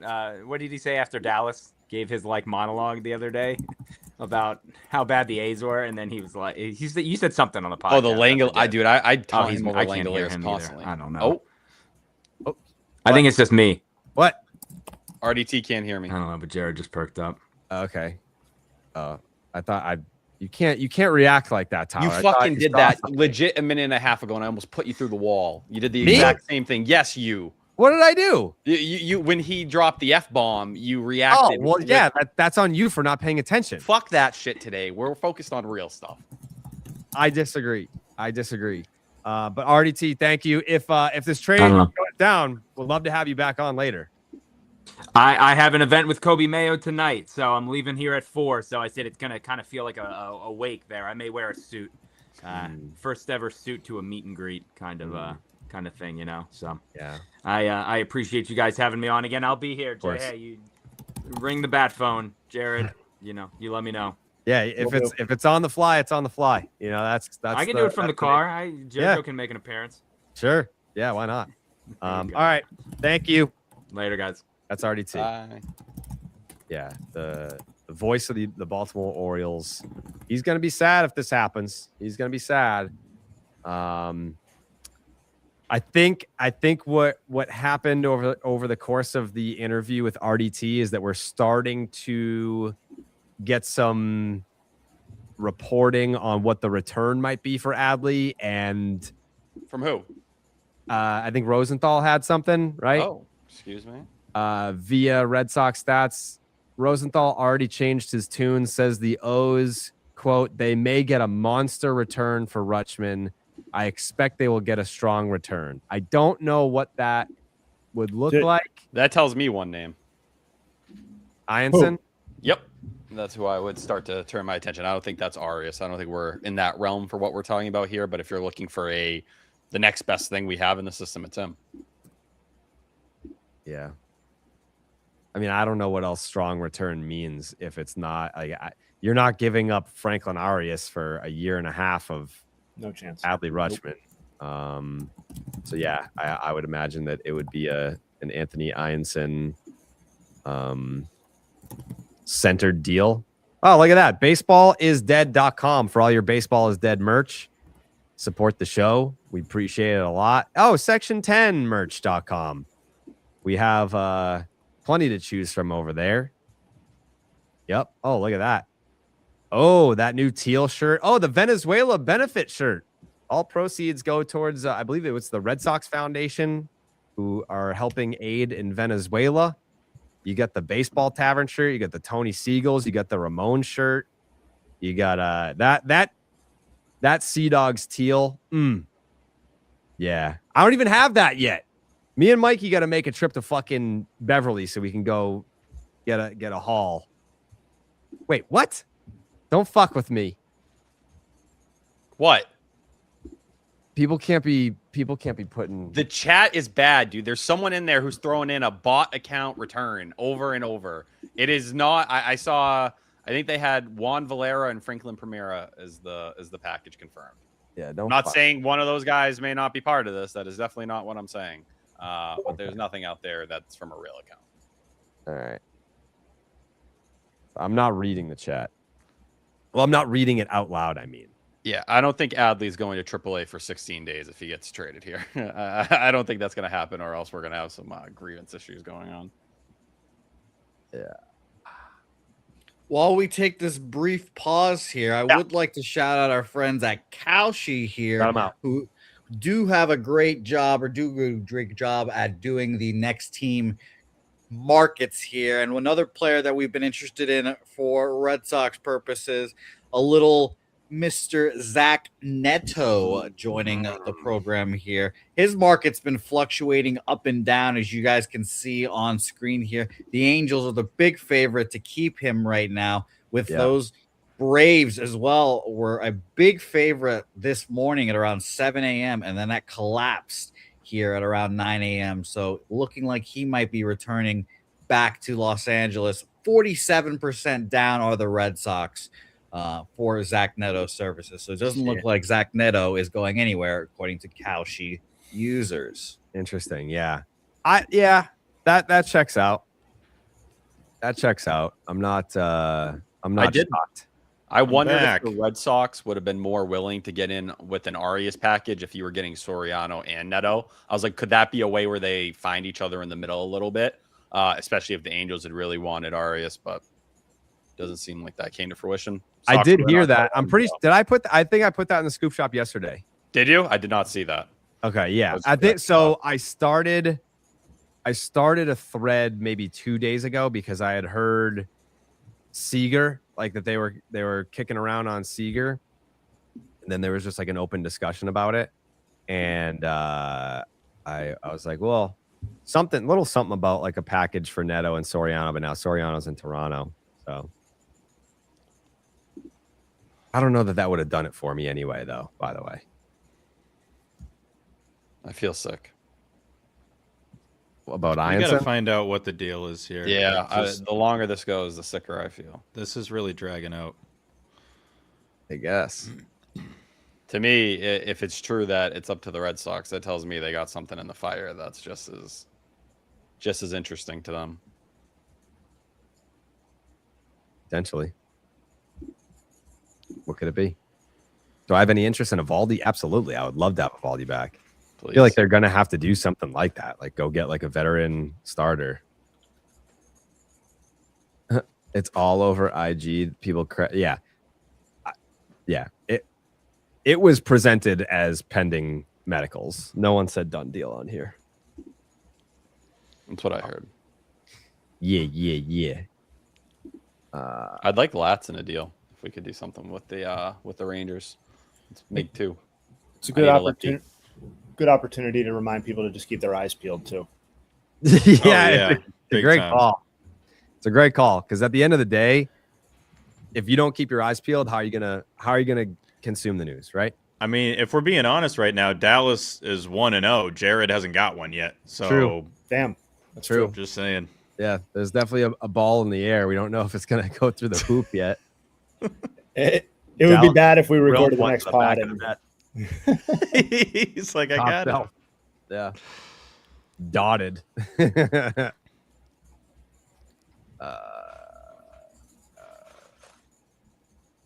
Yeah, it's quiet.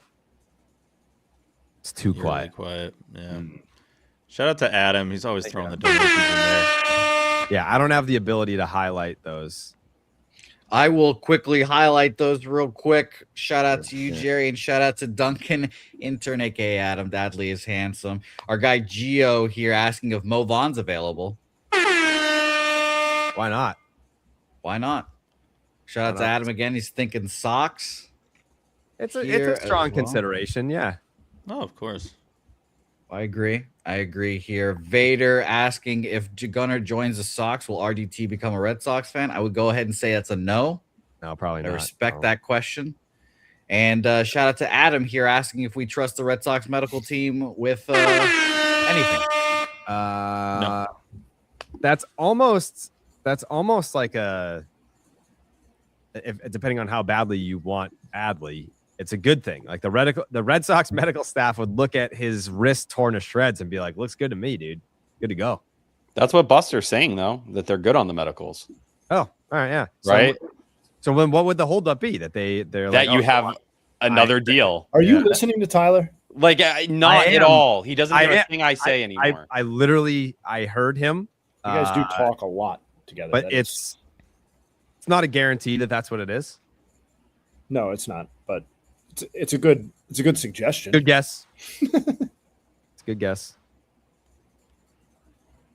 I wonder if this is like they're happy with this. They like this. Well, let's get closer and we'll see who fucking barks first. You love the term bark. I know, I do. It's a good word.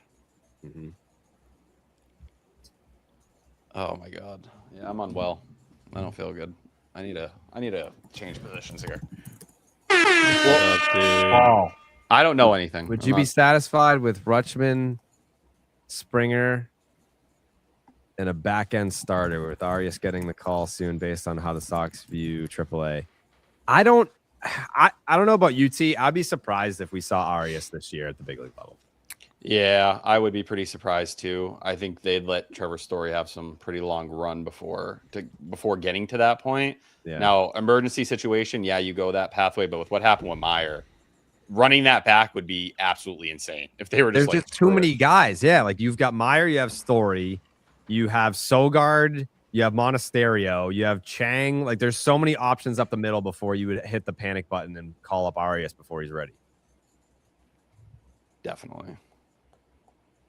Yeah, it would take. I don't think it's possible unless he's hitting like 780 and they're like, okay, dude, we get it. You're ready.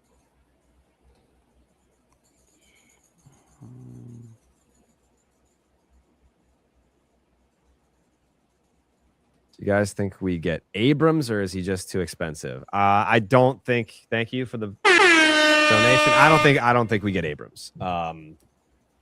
Yeah, what did Passan reported that the Red Sox are like in the best position to do it, but that it's still unlikely. So I see some people throwing in the chat that the Red Sox have shown interest in George Kirby and Emerson Hancock. That is not what that live blog on The Athletic says. It says they're in the starting pitching market. Those guys are available, but not them specifically.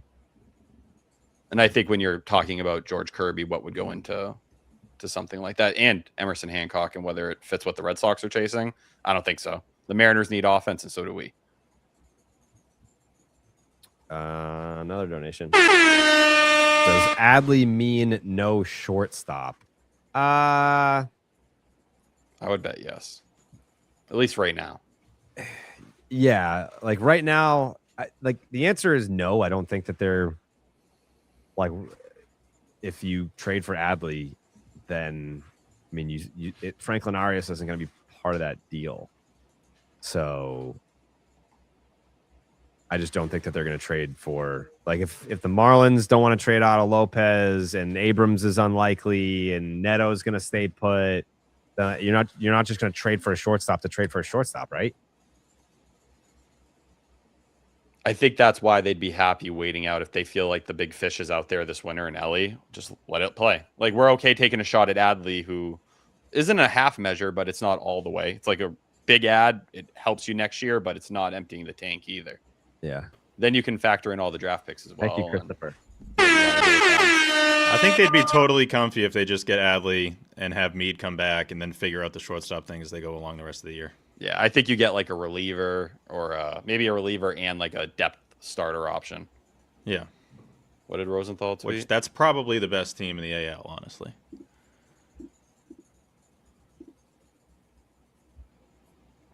What did Rosenthal tweet? Nothing new.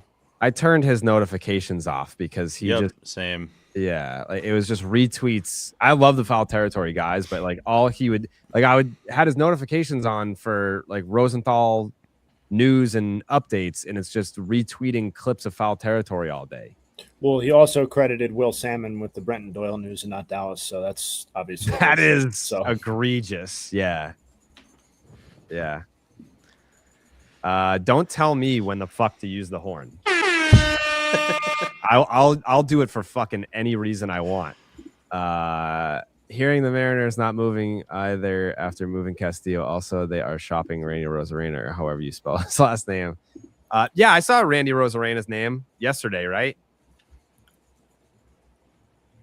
I could see the move Randy. The motherfucker named Randy. Thank you. I live in Vegas. A's season tickets are $20K for a PSL for top row in the first few sections around home plate, and another $20K for the season. Is it worth it? I mean, it's the A's, so like no. I bet you if you just asked Dallas to like let you in, he would. Just go for free.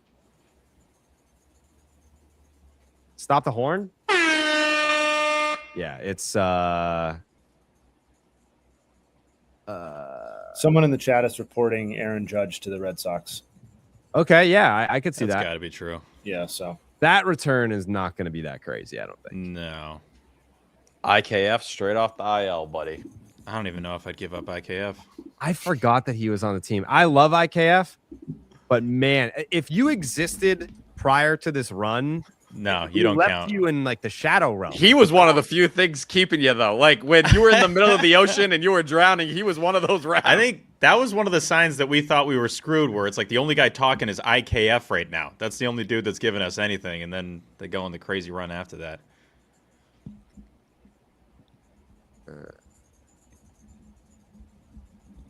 Well, those aren't like equal discussions, right? I mean, we're talking about different control, different package. For what we need to know about the return, obviously, to shape it. But we know Arias starts the conversation with Goodman. With Adley, I would like to believe that it's Ianson or something lesser. I'd probably lean that because I like the higher floor in terms of, he's going to play a good catcher. And worst case, he's a league average bat. You hope he'd be better than that. But, his career speaks for itself outside of last OPS year. Plus, he's got to be, 110? 115. 150, okay. Jared, I've got some boys from Lynn that said you were a cocky loser that no one liked back in high school. Can you confirm? I can confirm that I never spoke to anyone from Lynn. Lynn is a trash city, and I was class president, so I would say that's about as popular as you can be. Lynn, they say, what is it? The city of sin. Some bullshit. Lynn, the city of sin. The way you came out, you never go like in. Yeah. Lynn is basically like the scumbag capital of Massachusetts. No one likes Lynn. Lynn is very rough. I don't know. Before everyone freaks out, we have a pass and tweet. It's not Adley. Okay. Is it about Lynn? It's Josh Smith. Breaking going Lynn to the Blue confirmed Jays. blows.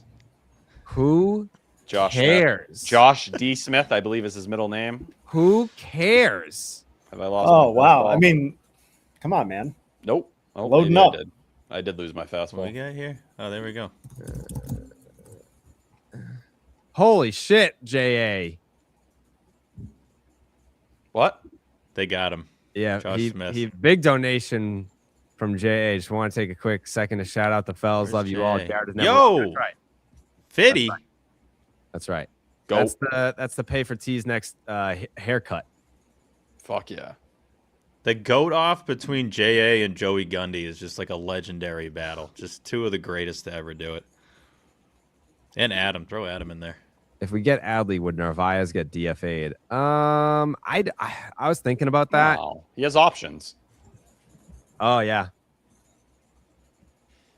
Yeah. Maybe he's in the deal. I don't know. Do not know. You're right. I do think they're reacting to a trade, and it's driving me absolutely insane anytime something happens. What? Every time you guys react, I just, like my body like twitches violently internally. React to what? If you guys just like start Oh, speaking to or donations and shit. yeah, What? like the horn. Why are you this nervous about the Adley deal? Yeah, dude, relax. Well, it's a little bit. It's a little bit because I might have jumped the It's gun. because Because how T tweeted it. I know he's. Right. Okay. Like I definitely want the player, but I prefer if that's not the outcome. But I of feel one. like I do feel like what you reported has been justified to this point, right? It's been vindicated.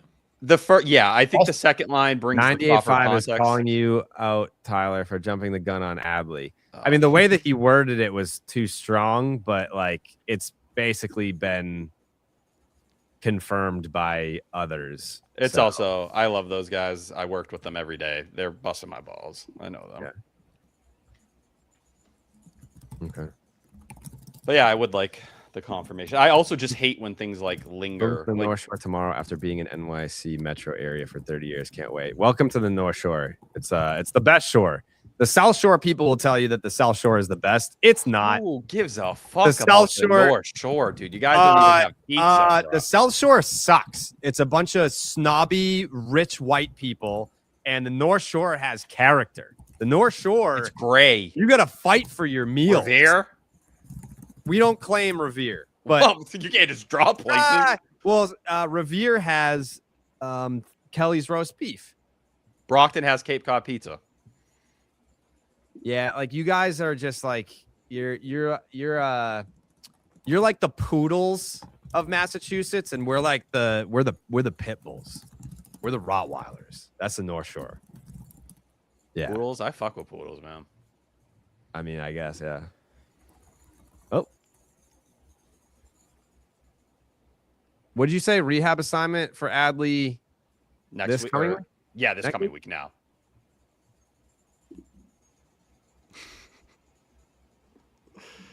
Can we play this 98.5 sound? This is funny.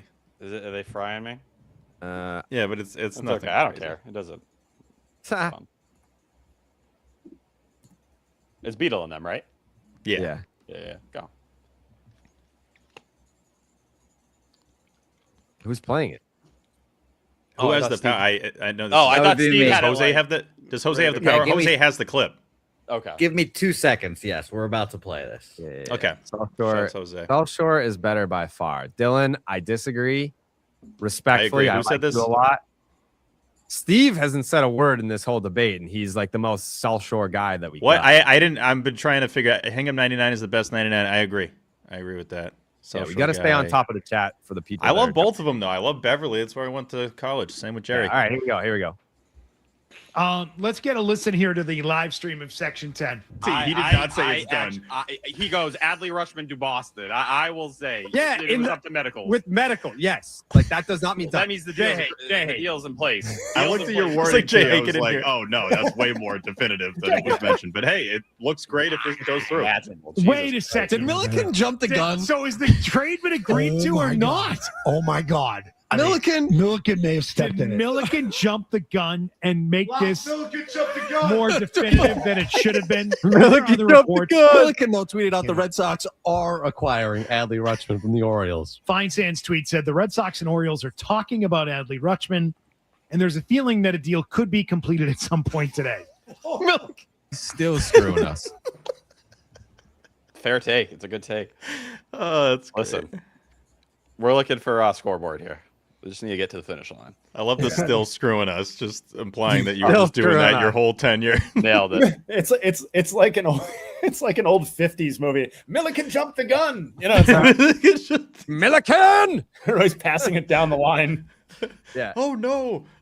I mean, it's fine because I mean, I'm not in the integrity business. I'm in the followers and views business. So like everyone is aggregating Tyler's tweet that it's a done deal, even though I have the defense of pulling the clip, being like, I didn't say that. Now it's all everything's on here. That's the good part. You had something, T? Cotillo, just over 4 hours ago, assuming Red Sox are being careful with Adley's medicals, they want to give themselves time to pivot if they're not to their liking.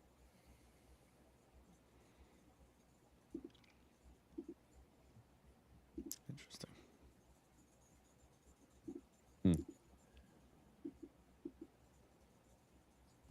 They're hunkering down. Shout out William Smith for the $49.99 dono. Oh here. shit! Thank you. Dude, I'm convinced if we just stayed live, like this could just be our job full time. God Like, damn. These donations are crazy.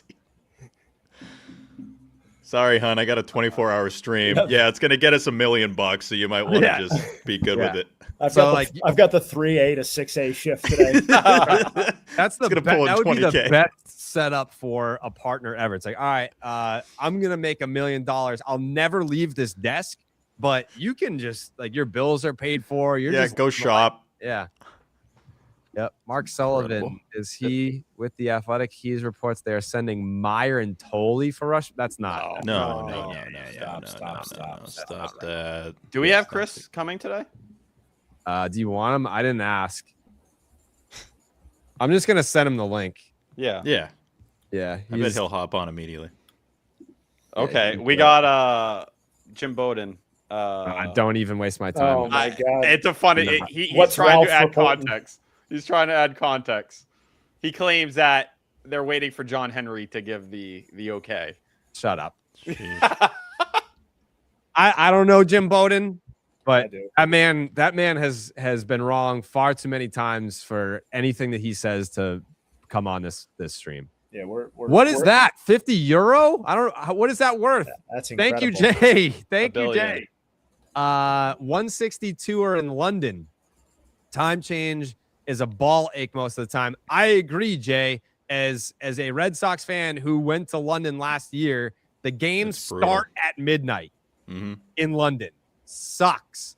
I think by the end of that trip, I was just like, man, I'm wiped out. However, put it 13-1 on the Sox to make the playoffs in June. That aged well. Congratulations. I think the odds are what, like it's almost like 85%, something like that. Today, putting 8-1 for them to win the. What? Fuck. Where the comic go? Oh, because you were reading. Yeah, I just did a tape. Today, putting 8-1 for them to win the AL East. Today's news will go a long way to that. Do you believe? I believe, Jay. I believe that we will win. Jerry, doesn't it feel like the last week we've just had is very similar to watching games in Europe? Yeah, like with the times. You did that, right? You did the Ireland thing, the trip that you loved. Yeah, it doesn't. It just feels the same though. You know what, Steve? What? I did love that trip to Ireland for you. Oh, thank you. Yeah. That was about like right around now. It was literally right now. It was when, if I'm not mistaken, was this the date they completed the 4-game sweep against the Yankees in 2018? It might have been. It would have been, yeah, around there. Like start of August. I remember they had Sunday Night Baseball and they, I think it was a Benny walk-off. Yeah, against Chapman. Grass is green, air is clean. Joey, you're just the best, brother. Question for Steve: are we going to get another Peralt podcast like that Scotland one? No. If it's I was about to say if it's approved by Jared, which that's a no. No question wasn't even asked before. I think you know what? At this point, I would approve it if it was Steve and Dan. Yeah, Is that Brian hate? I don't know Brian like that. What does he bring to the? What's he got? What Brian? What do you have? I don't even know if he wants to do it. See. I am the biggest Brian guy on the podcast. I've always been a representative of Brian. I just don't think he cares for the attention. But I think if he wanted it, he could shine as bright as anyone. Tyler's 100% right in all facets. He doesn't want the attention, but if he got it, he would dominate. All right. He doesn't want to be. Yeah, if Dan and I did something for the Patreon, that could be cool. People are tweeting about how stressed out Tyler is in the live stream. Dude, I'm you're so you're stressed making out. you're making you're the just- audience uncomfortable, dude. Yeah, you're I'm moving uncomfortable. around. Too. Like, Yeah, you're clearly chill not the comfy. fuck out. You want a cigarette, brother? Honestly, that would probably be really good right now. I keep a pack of cigarettes on my desk. Pass me a dart, kid. I was gonna buy a ashtray this morning. Light So one I right now, Jared. Light one Smoke right at now. my desk. I got a question for T. So that OB exchange there, is there something I'm unaware of that you guys are just like best buds or something? I got a. You have his number? No, I've You never don't know? spoken with Dave O'Brien a single time. Yep. I do know like there's been some uncomfortableness with the sports hub and him. At certain points, it was never through me. Uncomfortableness. So I don't know if that was it. I also kind of took it. Was he referring to what's existed on the Duran front on Twitter over the last month? I don't know if that was part of it. I don't know. He also might just be like, I hear you frying Right, me regularly. money in the chat. Money in the chat. My name Don't is I Kyle. fry him I'm though? I 9 feel years like I old fry from him. Quincy. I have mad character, bro. What does that mean? Okay, been to 9 games a season, and you're my favorite podcast. You're 9 years old, and you're watching us smoke cigarettes on. He just gave us his allowance money? Yo. Number one Red Sox fan. I'm using my allowance money for you guys. You know what? Light it up. Thank you, Kyle. This cigarette's for you, man. Hey, with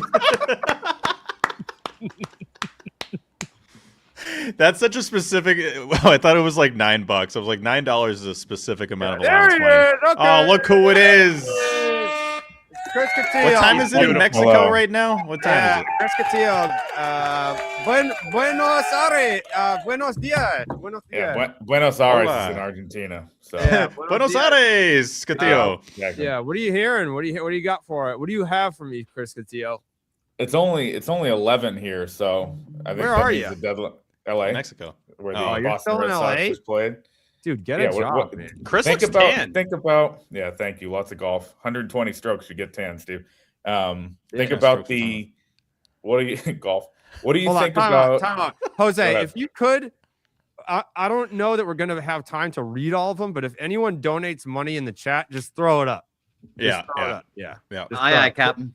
Thank you, Jose. You're the man. Shout out Jose. Castillo, yeah, he's fucking grinding his dick and balls off. Shout out Catillo, former student of Catillo as well. Spots still Yeah, remain. spots remain. That's right.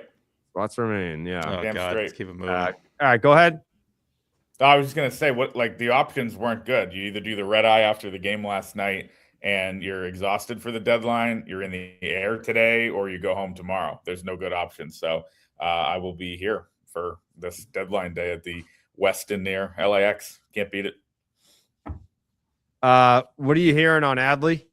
No one's responding at all. I was wondering if the Wi-Fi Well, was. they don't like you, so that doesn't like. No, do they it- usually do. They usually do, but they I think they're on complete lockdown going over the medicals, and that would Yeah. be there's times where like they'll be like people will be like, hey, give us a few, or everybody's on the right track. And then there's times where they go in complete lockdown, shutdown mode because they're really worried or it's not a sure thing. I think this is the latter. As I just tweeted, like they have to figure it out soon though, because with 4 hours to go, like you got to figure out like, are we doing this? Or are we pivoting? And this is where I think for the Red Sox last year, we learned the value of a plan B, right? They didn't have one, or it was Dustin May, and the plan B has to be lined up this time around. Do you think if they get Adley that they're done, or do you think they got something else in the holster? I find it hard to believe they'd be able to do one of those long-term shortstops too, right? I mean, you think about what it would cost to get Adley. You don't have Early as a bullet anymore. I mean, I don't know what you guys think, but the idea of getting a catcher that's going to probably cost them a lot, Mead, and then you go and like, what do you have to trade for a Neto or an Otto Lopez or any of those guys? Like, they don't have. At a certain point, you start running out of chips, I think, but. Who knows? What do you expect? What are your realistic expectations? I mean, I think Adley would be the big fish, and then I think they really, make probably 2 pitching moves for maybe a 5th starter type to give them depth. I saw the Evaldi idea pop up today. I like that. Michael Wacha, guys you're familiar with, maybe, and then a middle reliever. Pick a name out of a hat. the Hansel Robles of 2026, I guess, but just whoever. But those are, I think, the margins moves that come after the big one, and seems like the big one, as you first brought us this morning, was is the focus right now. Do you? Let me ask you this question. Robbie Ray is going to the Giants from the Padres. Yeah, okay. Other way Padres. around. No, yeah. Padres. Yeah. Giants, the his own Padres. team. Yeah. Okay, bro. Did Heyman tweet after passing that they're trying to land him and pass it as They a always finalized? do that. Yeah. Tampa Bay Rays have got Liam Hicks from the Marlins too. Oh, I'm happy. Wait, what? I want him here. Intra-Florida trade. What happened? Going The to Rays Boston. got Liam Hicks? Another breaking news. Oh shit. All right. Okay. What do you mean am I good? Yeah, dude. I'm stressed out. We're trying to I'm trying to interview Catillo. I'm trying to read the fucking chat. I'm in the goddamn I'm in the goddamn scoop shop on Discord and looking at Twitter at the same time. Yeah, I would say I'm balancing shit right now. Catillo, what do you think the return would be for an Adley Rutschman? Because Tyler has been he's on a weight loss journey right now. I'm pretty sure he's lost 15 pounds in just sweat since we started talking about Rutschman and what that return could look like. I mean, it's a guy that they view as a tentpole, in their organization, right? It's a huge name, fan favorite. I know that he's had ups and downs, and he's a free agent after next year. They don't necessarily need that young catcher back because they have Basayo, but I wonder about Ianson. It feels like that's the type of guy that you'd have in this deal. Maybe Witherspoon. If not, I don't know. You have to wonder about, do the Orioles have, with Ward gone, any interest in Duran? That's a guy that you obviously the Red Sox are looking at. To me, the problem with moving him right now is that you don't have a guy that you can just slot into left field. You're going to play Jahmai Jones or Massa there every day. I don't know. Do you trade Narvaez or Wong? I mean, those guys would make sense in a vacuum in this trade, but you also are not going to have Rutschman for a few weeks once you get him because he's on the IL. So do you have one of them and Gasper for there's a lot of different ways it can go. And I wonder if there's a sliding scale too. I have no idea. Again, no one's responding to me, but if there's a sliding scale of okay, if we really like the risk, you get this package. And if we only kind of like it, yeah, those things happen too. But again, clock's ticking. I have more that I want to ask you. Can we put you on hold because we have Jason Beck coming in right now to talk some gritty Tigs? Can we put you on hold, Catillo, and we'll bring you back? I'll just be on retainer all day. Thanks, Chris. Yeah. I mean, doing it for free. Appreciate it. We'll give you some of the donation money. You can spend it on some soft serve ice cream. How's that sound? Like I need it. See ya. Perfect. All right. Jason Beck, MLB.com. There he is. That is the best background I've ever seen before. Yeah, it is. That is fantastic. Very clean. He can't hear us.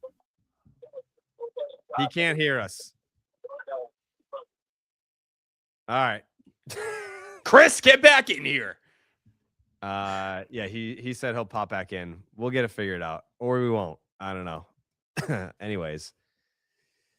What are the odds? We have someone in the chat right now who's hold on. My boy's in the clubhouse right now, and a trainer just went to go over the medicals for Adley.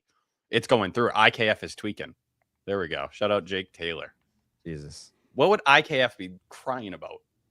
While we are crying about that here, shout out to UT. We are at the top of the hour yet again for our guys at Baseball 101. Shout out to our friends at Baseball 101 as always. And if you guys weren't here earlier, we are giving away $100 in gift cards in the top of the hour, every hour here. So drop your BL 101s in the chat here. We'll pick from that list of BL 101s. But let me tell you right now, it would help if you donated. It would help. We would look on you favorably. We would look on you more favorably. So get your BL 101s in here. We'll pick a winner here in the next few minutes. So you're saying it's not random, Jose. This is completely at the discretion of you. You know what? If something, kind of catches my eye, maybe I pick them. You know what catches my eye, though? Our friend Jason's lovely background. Jason, yeah. Can you hear us? You back? Can you hear us, Jason? I can hear you now. Thank you. Let's go. All right. Yeah. Love that. Tell me about your backdrop right now, by the way. Where are we? Oh, now I can't hear you. What happened? Uh-oh. We had it. Uh-oh. I can hear you, and now I can't hear. Oh, boy. What happened? Jason, anything? Can you hear us, Jason? Can you change on his back That was end? Can weird. you change his like headphones? Like, can you? I cannot. Jason, Okay. who can you hear? It's. All right, let's try one more refresh there. But I could have Jason up to just look at his background. You could just sit there and Sounds like I beautiful. want to see everything else. Yeah. Honestly, I kind of wanted to ask Marino Pepin to come on the stream today. It would have been fun. Jason, can you hear us? Nope. It might be a connection thing too. It's kind of choppy. It definitely might be. I would honestly say the leader in the clubhouse is a connection thing. Him being outside's probably not great. Yeah. Yes, Jason, if you can't hear us, try to move around here if you can. Thank you very much, our guy, Jason. But while Jason does that, shout out. Where did T just go ahead? He had enough. Yeah, T needed to go potty. T, what the fuck, man? I'm pissing blood. Where the fuck J Hair go, man? Where everybody go, man? Where everybody go? Where the fuck Coley go, man? Trying to get an Adley deal done, man. Also, knocking on the door of 500K over here on fucking that hellscape of a website that launched the career of everyone in here. I said on the podcast last night, Jerry Edits is going to be cooking up something different, something special. I'm gonna once I get to 500, I'm gonna make a video for my top 500 Twitter moments. I have an idea. How many? Top 500 Twitter moments. Okay. Yeah. How long do you This is the think this video is longest going to be? series of all time. It's gonna be like 2 years in. At gonna number take 2 years. 385. Yeah. Dude, just wait till you see 486. Like it's down the Okay. list. Yeah, but it's gonna be a special moment. A lot of people are gonna talk Nice. about that video. Yeah. 499. It's like, oh, Jason, Here can we you go. hear us? I can hear Oh, you. no. Can you hear me? Yes. Oh, yes. no. No, yes. There's a little bit of a delay though. Yes. Better now? Still a little bit of a Any delay. better? Okay. Yeah. I can try a different If you connection. can here. get somewhere with better service, then we'll get you back on. Okay. All Let's right, give it thank another you. shot here. Sorry. It's all good. It's all good. Sorry. Let's see. Said he just won Player of the Week. Hooray. Woohoo. I don't was care hoping about any for of that. that stuff, if we're being honest. Them dropping that stuff today, it's like, come on, man. Yeah, no one cares. No one cares right now. I've got a winner here. Okay. Yeah. Shout out to Timmy G 2034 here. BL 101 with enthusiasm. I like the enthusiasm that he's bringing into the chat here. Timmy G, congratulations. You are the next or the second winner of the gift card here. Email us production@section10podcast@email.com to claim your gift card. One last time, Mr. Jason Beck. Jason. Yes. Yeah. Third time's the charm. We got him. Jason Beck, MLB.com, covers the Detroit Tigers. Now we're cooking with gas over there. Take me into Saturday night. How do you feel about the return for Tarek Skubal? Were you surprised? Do you think it was a little light? Like what's the Detroit reaction to the return? The Detroit reaction has basically been that there's not a whole, it's not a big amount of suspense, but you kind of figured something was going to happen. It lined up to what they were looking for in terms of you figured they were going to get a starter that was either close to the majors or ready for it. Some sort of outfield prospect because they've been thin on that. and then another pitcher who might be a little bit further away. So in terms of that, it lined up. The big return depends a lot on, can you get River Ryan healthy and keep him healthy? If he's healthy, he's got the stuff to be an effective major league pitcher, and maybe more than that, maybe a guy who slots into the top half of rotation. Is he a Skubal replacement? No, but nobody is. Like, you're not going to get like a ready-made guy who comes in and replaces out and out, like lines up alongside a back-to-back Cy Young winner. But you can get somebody who's got the stuff to run into the front half of your rotation and, be able to pitch you competitively down the stretch of what looks like it can still be a playoff chase for these guys. In terms of like, I think everyone kind of figured that Skubal was going to get traded at a certain point, but what was the moment that you knew it was for sure happening? Because there was obviously a time where the Tigers didn't necessarily turn their season around, but they were certainly playing better, and it looked like this was going to be a situation where it might have came down to exactly today if Detroit made a determination if they were going to flip Skubal. What moment did you determine, like, all right, he's definitely getting traded? The game he pitched Wednesday against Baltimore, when they blew the 7-0 lead, you kind of figure, okay, even if you believe that this is a contending team, the moves that they would have to make to help out the bullpen would put these guys in a territory where if you keep Skubal, you're looking at getting a comp pick in the 4th round for them, probably, because if you left the free agent, because you would get into the territory where the luxury tax would factor in. So that's where you figure, okay, probably going to happen. And then when they scratched Mize from his scheduled start Friday against the A's, then you figure, okay, they're making some moves here. So it was kind of, it wasn't one big step where you thought, okay, he's gone. But, those 2 steps together thought, okay, by Monday, he's probably a former Tiger. What's the latest that you're hearing on the Casey Mize front? It still looks, I'm still thinking it's a better chance that they move him than not. But if they don't get what they want for him, it wouldn't outright shock me if they held on to him. I think the Skubal trade puts them in the territory payroll-wise where they can keep him, make a run with him, and take the comp pick, and it wouldn't be the worst thing in the world for them. That said, you don't scratch a guy like that from his start if you don't have enough interest to think you're probably going to move on. What about Gleyber Torres? Is that something that teams are calling? Haven't heard a ton on that. Still think it's possible given the appeal out there for right-handed hitters who can crush lefties.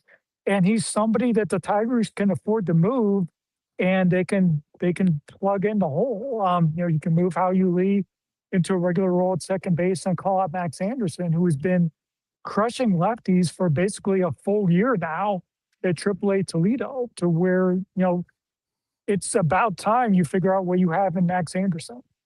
Speaking of Maxes, Max Clark. So I got the chance to meet Max in Arizona maybe 3 weeks before he got taken in the first round by the Tigers.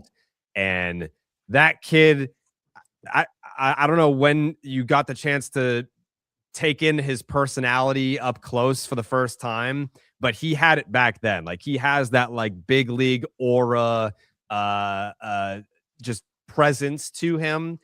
How do you think he fits in with this current group of where the Tigers are going? Obviously, fans are excited. Hit his first big league homer the other day. Where do you see Max Clark fitting in terms of where the organization is headed? Is this like a long-term thing? Do you think at some point they're going to look to flip hit? Like, what's the window look like? I think he's a long-term fixture, personally. Just, the combination, the athleticism, the play discipline is right up the Tigers' organizational credo of dominating the strike zone. The athleticism fits well in the Comerica Park. He can play center at Comerica, which is something that not a whole lot of center fielders can do easily, even with the fences moved in within the last couple of years. And the energy, the mentality fits right into the culture. I think of there's a soccer term, mentality monster, that I guess Jurgen Klopp would use, and I think some other soccer clubs have used in England. Like, he's a mentality monster for the Tigers, to where you can set him. He has the opportunity to be a huge positive contribution to the culture and help set the culture really there. And for a team that's going to build around younger players, that makes a huge difference. What year did you start covering the Tigers, just out of curiosity? 2002. Okay, so this perfect for my Yes. next question. I was going to ask you about covering Justin Verlander. By your not estimation, by I guess your opinion, how has he changed in terms of when he first came up? And what was it? 06 was his rookie year. He made was a couple starts in 05, and then the full rookie year was 06. 06. What was he like back then, and how, like, what is he like? What are the major differences, and does it feel like he's soaking it all in, or are we getting that? Like, I know it's his final season, but does it feel like he's really soaking it all in? Yeah, I kind of thought that. I suspected that from spring training, to where it's like he was smelling the roses and taking in the atmosphere a lot more than I remember him doing that really at any point during his first stints with the Tigers. But like, when he talked about coming in from the bullpen in spring training outing and really taking the time to appreciate the fan reception and, the fans calling for him, looking for autographs and stuff, that's a different side of Verlander than I certainly remember during like his MVP Cy Young years, but even during like his early years when they talked about pitching to, into his 40s, he's there now. And, you kind of, in spring training, you thought he was sensing, just in case this is the end of the road, I want to appreciate this. And then once the hip issue happened, and then once the frustrations with the rehab assignment happened, where, it wasn't going quite as well as anybody would have hoped, you kind of thought, okay, this has a real chance to be the last go around for him. And now, as you see him around the clubhouse, and really even watching him soak in Max Clark's first series, and you saw like there was a dugout shot, I think after his Past, first present, home and run. future shot. Yeah. Yeah, like he was as geeked as anybody there. It's like he enjoys this part. He enjoys watching young players revel with this. He's been doing that since McGonigal. Since McGonigal's breaking into the opening day roster. And now that he knows this is it, he's soaking in Max Clark. He's soaking in how you lead a lot of these younger guys. I think he appreciates watching Troy Melton pitch, and that Troy's got a chance to, objectively speaking, he might be the next frontline starter for the Tigers. I know that's a lot to put on a kid like that, but Troy has got the stuff and the mentality where he doesn't shake easily. Like, he could be the next guy. Yeah, that's at last. I'll leave you with this question. Have you heard anything in terms of the Tigers' plans for, like the last home game of the season, what that final send off for Verlander is going to look like? Haven't heard anything on that yet. The way they put together everything for Miguel Cabrera's final homestand, I suspect it'll be something fairly similar. They have a lot of experience in doing this and doing this right. So I would hope that they could put together something to really take into account like the full scope of his career and bring it full circle. So the Mickey farewell was really emotional, and I would imagine this might top that, honestly, because because it encompasses both the beginning and the end of his career. Sweet. Well, I very much appreciate you taking the time, making it work. The back shot looks amazing. If anything else happens Detroit related, we're gonna send you back the link. We're gonna need you back on here to break down some Detroit Tigers breaking news. But Jason Beck, MLB.com, thank you so much for taking the time today. Thanks for having me on. Thanks for the patience. Thank you, Jason. I see everyone in the chat, guys. People are running the social media pages that are getting stuff up surrounding Baseball's Dead and the Instagram right now. I'm not trying to be rude. People could tell I'm on my phone. I'm trying to run the social media pages. Yeah, I mean, yeah, that's going to happen. Like Tyler is on the stream. He's on both podcasts and he does the social for BID. So yes, the Dodgers just got Chris Bubich from the Royals. Ooh, yeah. We got a return. It was Carlos Duran. But yeah. So that means they're just going to turn him back into 2025. Chris Bubich. That's what I'm hearing. Yeah. I want to pick the next gift card guy. You know what? Hi, Steve. You want to do one right now, Jared? The next $100 gift card winner for Baseball Lifestyle. What do they have to do? They just have to put BL101 in the chat? Or they could do something else if you'd like. You know what? Name the most obscure T?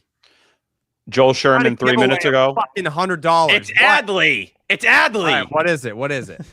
The Yankees were very much trying for Adley Rutschman. Remember that.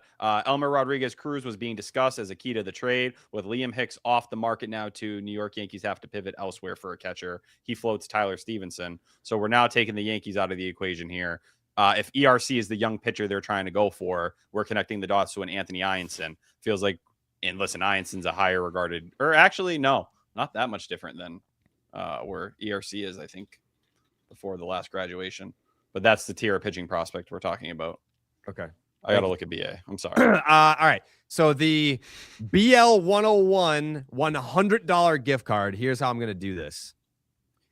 Name an obscure MLB player from your generation. Just the most obscure player from your generation. And the one that I find the most obscure, that's who's going to win the gift card. Good pick. I like that. Yeah. Yeah, the most obscure play. Oh, I see one that I really like already. A lot of good merch at Baseball 101 right now, too, ladies and gents. A lot of good merch. Yep. The 2020 names people throw in there are insane, dude. Dude, I agree. Like that Red Sox roster is the worst roster of all time. Who was the man? We had Osich. Josh Osich, lefty. Yeah. The ostrich, right? Someone said Coco Reese. That's not a fucking person. Coco Reese. Coco Reese combined two obscure players. Let's see who else we got in here. Like how a lot of people are going Sox just to try to pander. I would do the same. I'm letting it rip for a little bit. I'm gonna read through all. I see Tony Graffinino. That was the one that really excited me because I love Tony Graffinino. How about we retweet this live, huh? Let's do it. We retweet the live. Repost. What's it up? Bang. Bang. Got a couple promos out there. Nightingale, OB, shout out to Bones, turning those around. Always on top of everything. I wish I had the ability to fucking put the comment up on the screen so I don't lose it. I want to shout out. Oh, go ahead. The winner of the $100 gift card, the BL101, is going to be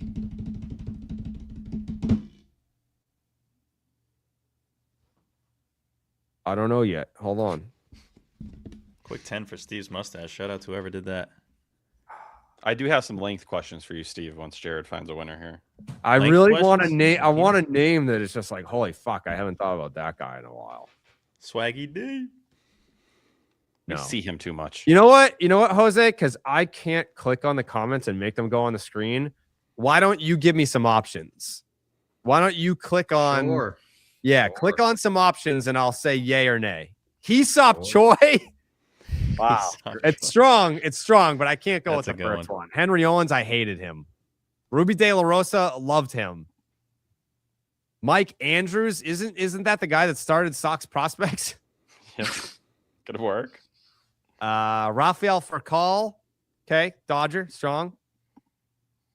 Danny Santana. I was talking about Danny Santana yesterday because we were trying to name the 2021 roster. Just picture you're sitting there. Danny Santana comes up for a baseball, misplays it. Hunter Renfroe comes up behind him, comes up absolutely gunning to third base, absolutely gunning. And I'm trying to remember the middle infielder. He ended up gunning down to third base, but it was one of the best plays of the 2021 season. Jalen Davis. Pedro Sariaco. Pedro Sariaco has to be the most most popular obscure name in Red Sox history. Next, Joey Wendell was definitely Hideki Okajima. Love Hideki Okajima. Jed Lowry. I need one where I'm like, damn, I haven't thought about this guy in so long. Next, Placido Polanco. Next, Hideo Nomo. Next, it's gonna be 6 o'clock. Next, Izzy Alcantara. Next, Junior Spivey. Next. Who? The Octopus. That's the 2020 Sox show. Oh, God. End of the year. Yes. Next. Casey Kelly. I love Casey Kelly. You know what? Wait. Section 10 alum. Find that Casey Kelly. Yeah, Casey Kelly. I want to say, during COVID, didn't he write Section 10 on his face mask when he was on the field? Yeah. Yep. If we can find that Casey Kelly comment again, or if you were the Casey Kelly comment, send an email to Jose with Yes, production at Section 10 podcast. All of these comments are coming in quickly, so please, shout out. Yeah, Casey Kelly's the winner. I love Casey Kelly. Grace on Twitter said, I'm watching this live, and the top 500 Carabas tweets have to be the bunk beds in the top 5. Yeah? Yes. Bunk beds is in there. Oh, yeah. Should we get Castillo back on? When's the next? Yes. That's a great question, Jared. We have a little bit of time. We got TC at 3:30, right? Yes, and we have one more as well. Mr. Fagan at 3. All right. I'm going to tell Castillo to come back. Okay. Thank you. I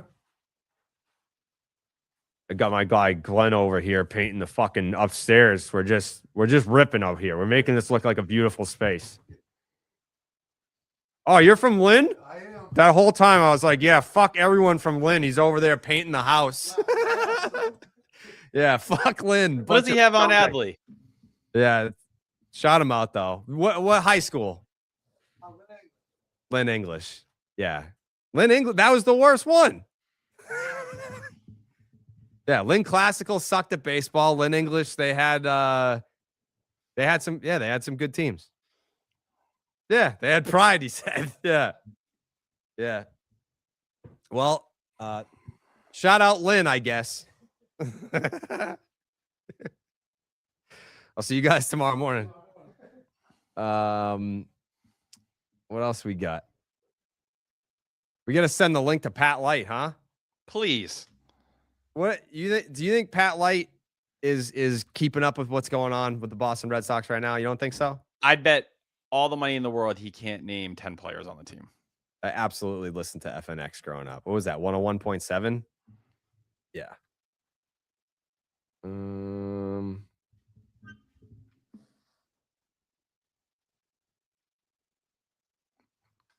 Yeah, I keep hearing not so great things about the medicals, but that's never I've heard that about we heard that Scooble's medicals look bad, and Crochet's medicals during the Red Sox trade, people were like, "Oh, those medicals don't look great." I've definitely heard of medicals looking not so great, and the trade's still happening anyway. So I think the scary thing is if you start pulling what's on the table, then all of a sudden the deal completely collapse. Yeah, that can certainly be a thing. Where Joel Sherman speaking very definitively, apparently on MLB Network right now. What's he saying? Just about he has Adley going to the Red Sox. That's the current setup. It's just getting through this last obstacle. Okay.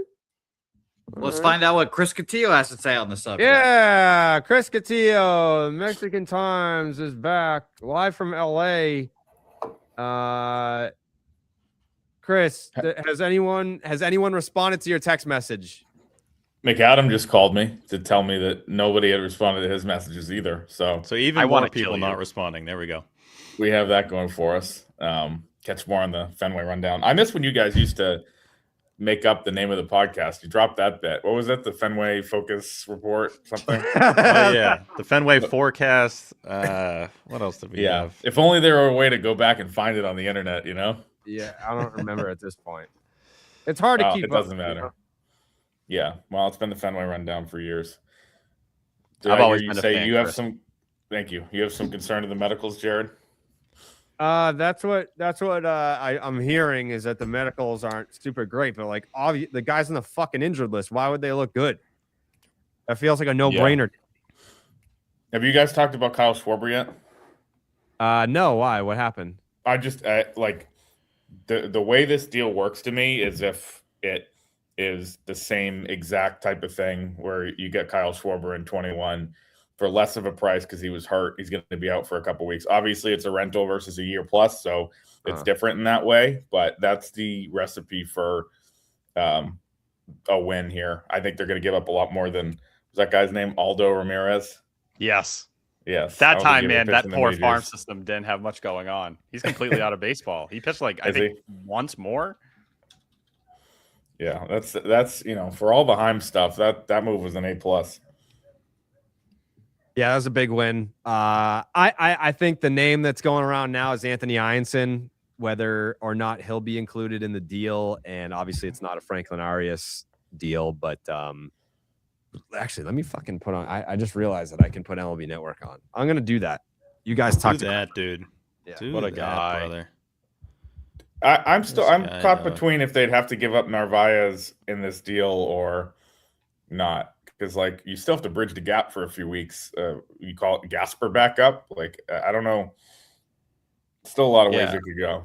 And plus, here's the thing: if you're giving up on Narvaez, we were talking a year ago about this guy being your catcher of the future and a fundamental piece. Yeah.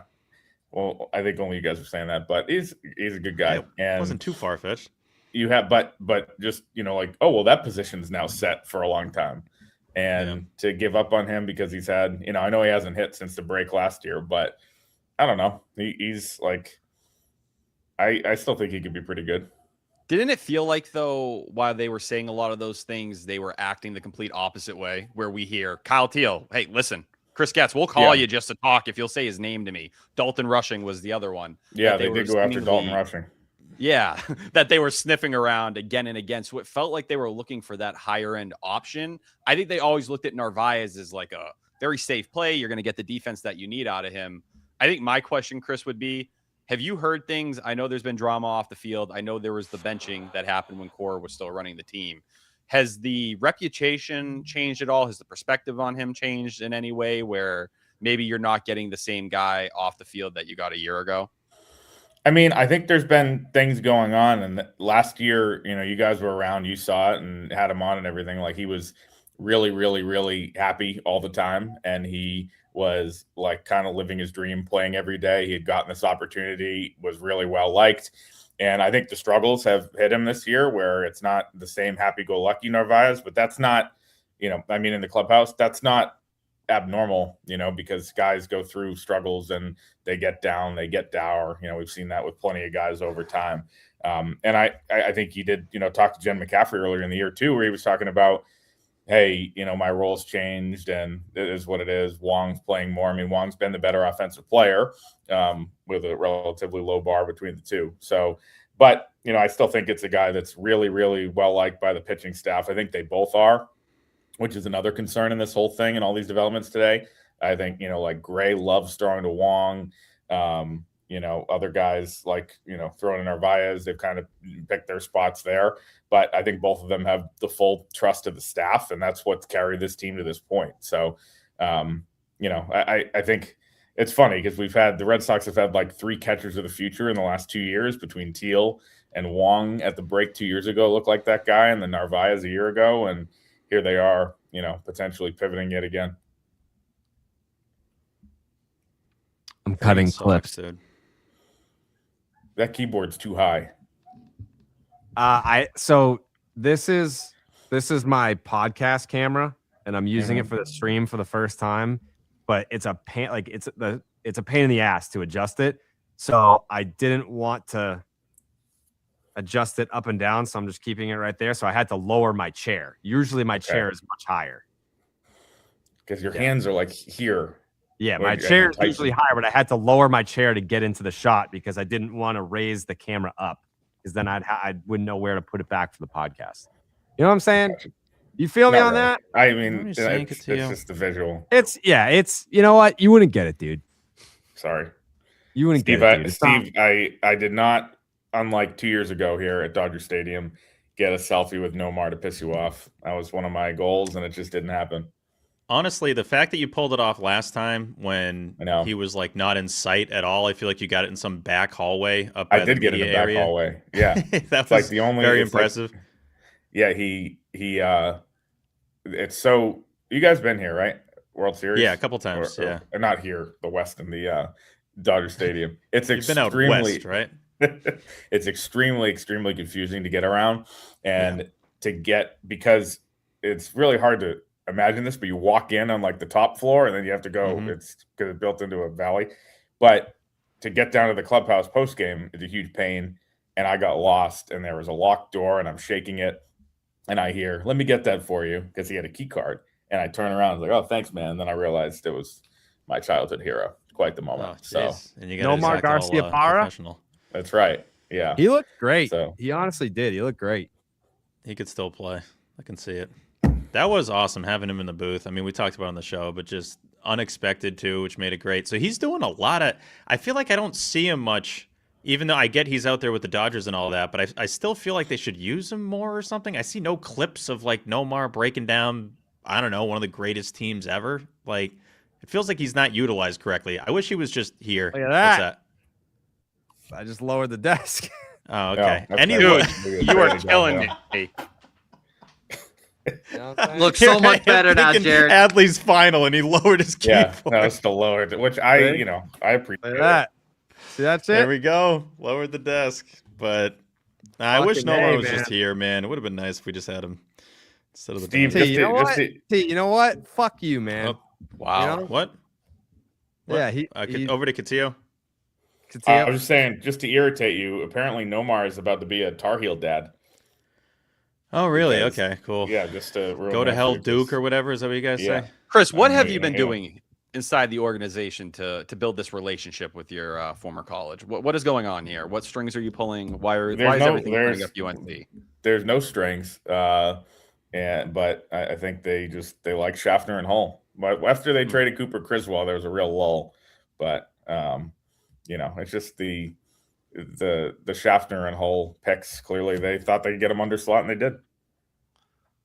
Chris, you're the one who wrote the Bennett story about him and Tolley being related. Yeah, that is the greatest story on the Red Sox beat right now. Yeah, you know what? When you venture out for a genealogy feature the day before the trade deadline, it really makes you question a lot of things. If only there was a workshop for me to figure out how to do this job. But the best part of that was Tolley yesterday. He was like, "Yeah, my dad and my brother think this is the coolest thing. I really hope it's true." Like, okay, well. Am I reading this correctly? That teams are calling the Blue Jays about Jose Soriano already? Yeah, that's weird.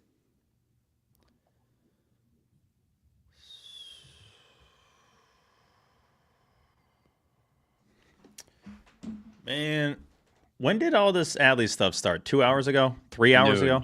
Right at noon. Well, Jerry was putting it in scoops at like 11:45, so we're pushing 3 hours. Yeah. I'm starting to get nervous. Who's the pivot? Starting to? You've been a wreck this whole time. You're right. Who's the pivot if they don't get him? Dustin May. Yeah, like Nate Eovaldi. Does it become something like Tyler Stevenson, George Springer? I would love a Brendan Bernardino reunion because I'm worried about Giovanni Moran's workload. I do think that should be talked about more. But they need lefty help. They don't have a lot of great options or higher end options. And not that Bernardino is that, but it's a cheap one that knows the organization and the market well. Dude, it's fucking trade deadline. They should send back Braden Ward. Group chat. Stop it. Blowing up about there's a bug on the mirror. I'm like, can we not right now?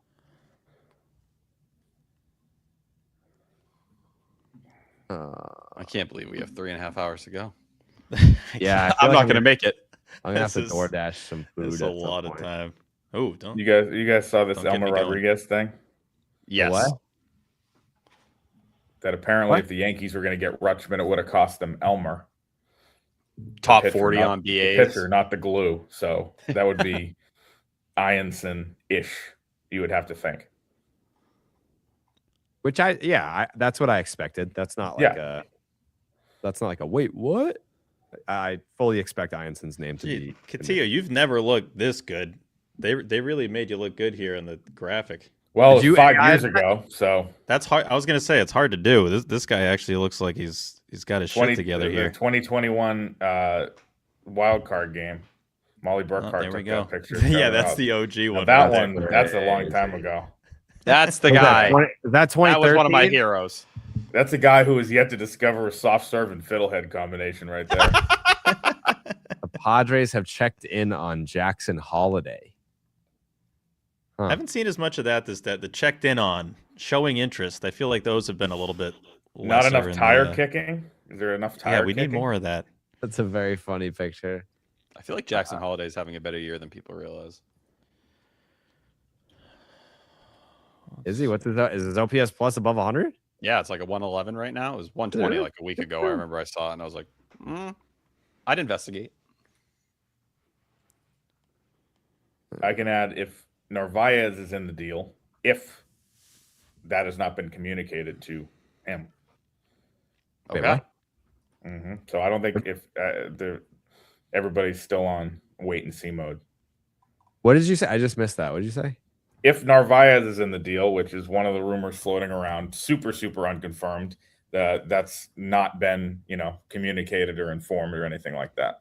So my guess would be if the Red Sox, they're not going to inform the guys they might be trading as they look at these medicals, very obviously. But still worth checking around to see who's heard what. And again, it's like no one's been told anything. People that usually would have not been told anything. So it's the lockdown is in. When did I send the first text for the lockdown period? 9:07. It's 11:40. So we're 2.5 hours in. Also, that's Pacific Standard Time, by the way. In your experience, do teams get pissed when stuff like this leaks before it's done?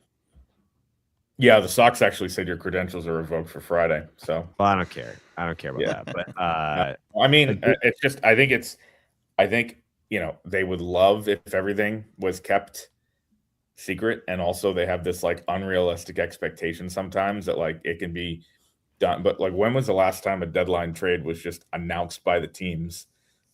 2012, 2010. Takes forever. So it just is what it is. It's kind of occupational hazard of the whole thing. When are we getting our membership cards? You have to go on the merch site and put in your mailing info. We don't have your mailing info. Jared, did you give me credit on the pod, which I didn't listen to, for how I voted last night? I did, yeah. Okay. And I think it's fucked up that you don't listen because I listen to your fucking podcast. Well, it's 28 minutes in and out. I mean, at the time, go to sleep It's to. not like Yeah. 8 hours long. Thank you. Actually, on Catillo's side, which is surprising. I was ripping you ahead of time, Catillo, in the Discord, just assuming you were going to have some dumb shit for the vote last night. But I'm glad you did the right thing. And Sadon is now in the what's the unanimous club? Yeah, five members of the unanimous club.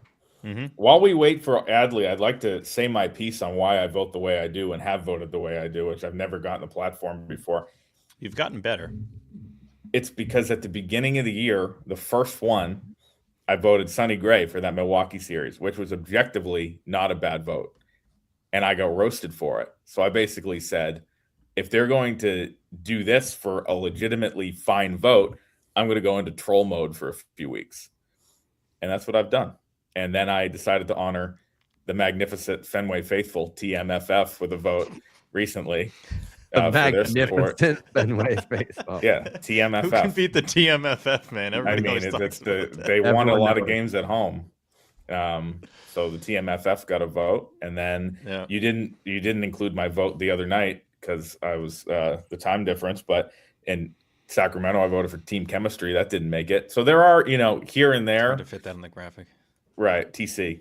But that gets confusing. Well, then, there are, I mean, some troll votes, but I'm going to try to be better.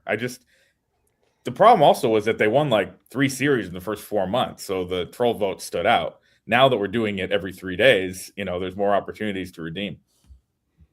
You've been better. You've improved, Catillo. So it hasn't been as big of an issue, but out of the gate, it wasn't great. But now we're in a good spot. We're in a great spot. People said I've taken the heat off Coley's picks, I guess.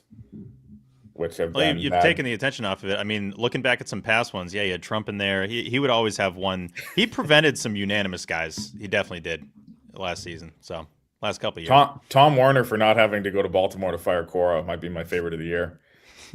Passing! Hey, let's go! We got it! We got it! Let's go!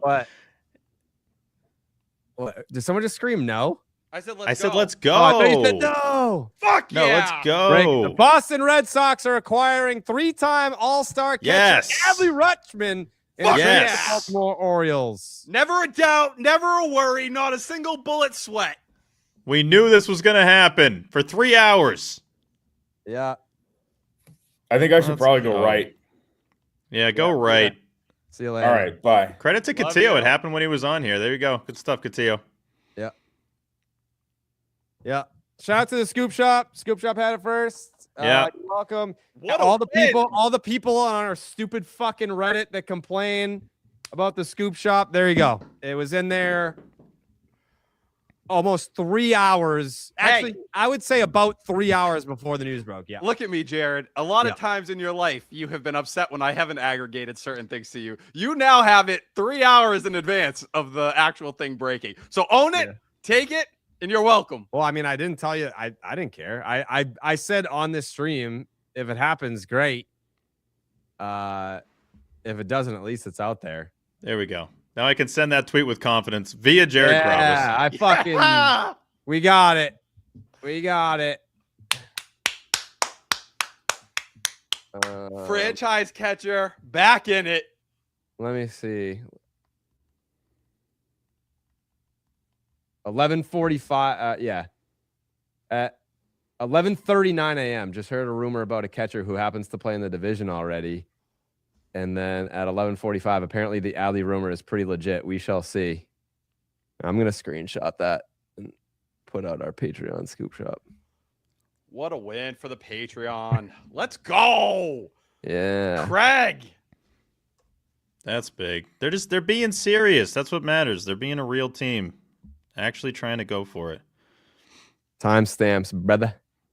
Now I'm praying that Meade comes back.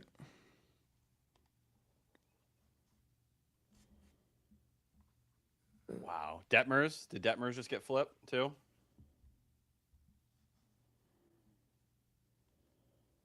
Patreon. They better be giving you fucking credit, dog.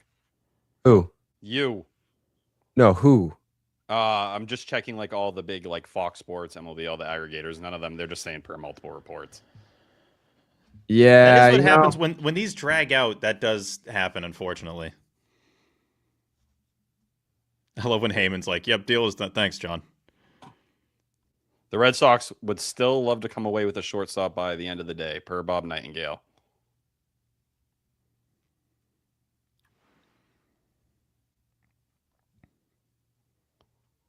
Oh, I feel so much better. Holy hell. T, I could tell you were wearing it there. The longer and longer, I felt really fine about it the first hour, but as it started going deeper, I did start to get nervous.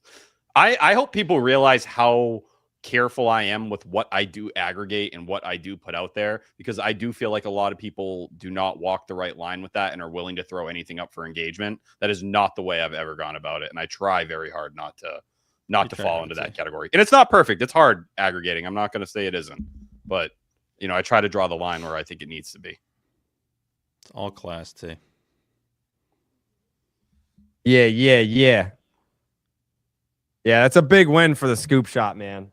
That is big. It's a big fat L for our dog shit Reddit. It's a big win for the Patreon. Suck my fucking balls. Okay. The Reddit.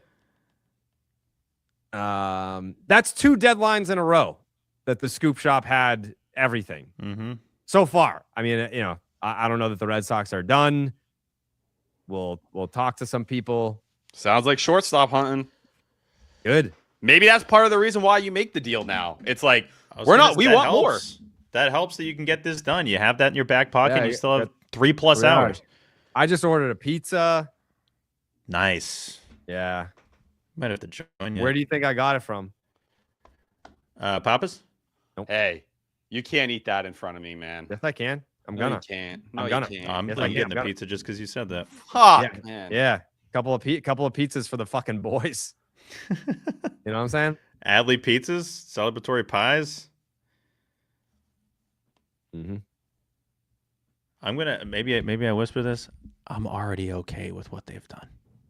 I need an arm, and I'll be right there with you. I need fucking I need Adley to perform, obviously. It's No, of course. type shit, but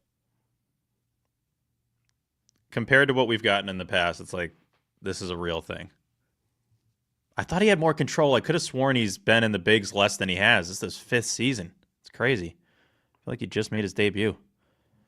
I need these Adley numbers at Fenway Park because he is a profile that is not the most perfect. But Hey, congratulations, guys. Thank you. Hey. I mean, that's got to be honest. I mean, it's cooler to break the story than it is to get Adley Rutschman, as far as I'm concerned. Fuck you. No, wait. No, he doesn't hold come- on, Tyler. There's no way that you aren't more excited that the story was correct than you got Adley Rutschman. So you're there with me. I know you are.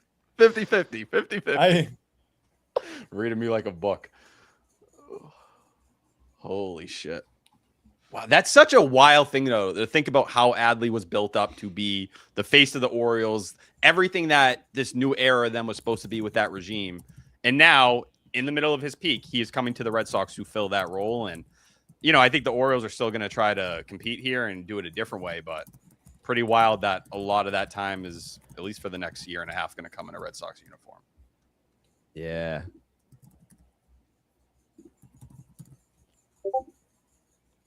Okay, now it's like, who is it for? Who do we give up?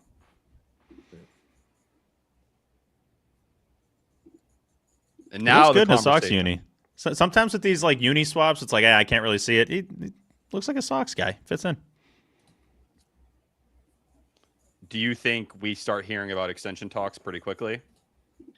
I'd have to imagine, especially when they're unsure how long next season's going to be. That's all you got left after this.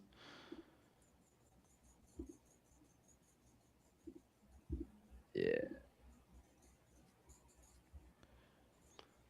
This is risk, though. I do not think this is as straightforward of it's clear he's going to show up here and just be everything you envision. It's like, what is that expectation for him here? You're getting an elite defender. You're hoping he can stay healthy. It's just, what does the bat ultimately play at in a ballpark that's probably not built for him? His numbers here aren't as good as I thought they were. No. I'd also, to play devil's advocate, or just to the other side, like I think maybe he's an extension candidate if they can get the right number. To me, it's still kind of unclear on what his like level of performance / level of health and where that's all going to meet. If I'm the Red Sox, I'd be totally comfortable, pending what they give up, totally comfortable playing this out and seeing what it's like over the next season and a half before committing long-term to Adley Rutschman. We're also talking about a situation where the Red Sox are now in a pretty fortunate situation where they could be acquiring his age 28 season and then age 29 season and then not have to pay him if they aren't so inclined. Like, how interested are you in investing in a catcher's age 30 to 35 season, for example? I don't know. Probably depends on the price point, but I also do think there's a component of, and I've yet to see a return. Do we have any names officially? Nope. If it's an Ianson and this haul ends up being as heavy as some people are expecting it, to know that you're more likely than not going to run into these faces inside of the division for the coming years, does that lead to them maybe being more aggressive on that front? Less of a reminder, less of that coming up. But the way Craig Breslo's talked, it's about winning. It's not about, winning the deal via the model.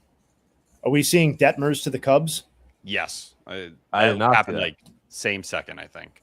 Yeah, if that's assuming that's true, I'm incredibly impressed with the Cubs trade deadline. I mean, we've spent the whole season, at least on Baseball is Dead, talking about the state of their rotation, how they keep losing a guy seemingly every month. What are they going to do about that? How leveraged are they into the present? And they've apparently gone out and gotten Kevin Gausman and Reed Detmers. And to me, there's so much to like about that combination that you have, I think, not only the righty-lefty element of it, but you also have kind of the two, not extremes of the market, but like a guy in Kevin Gausman who is the definition of a proven commodity, who might be something past his ultimate prime, and you have Reed Detmers, who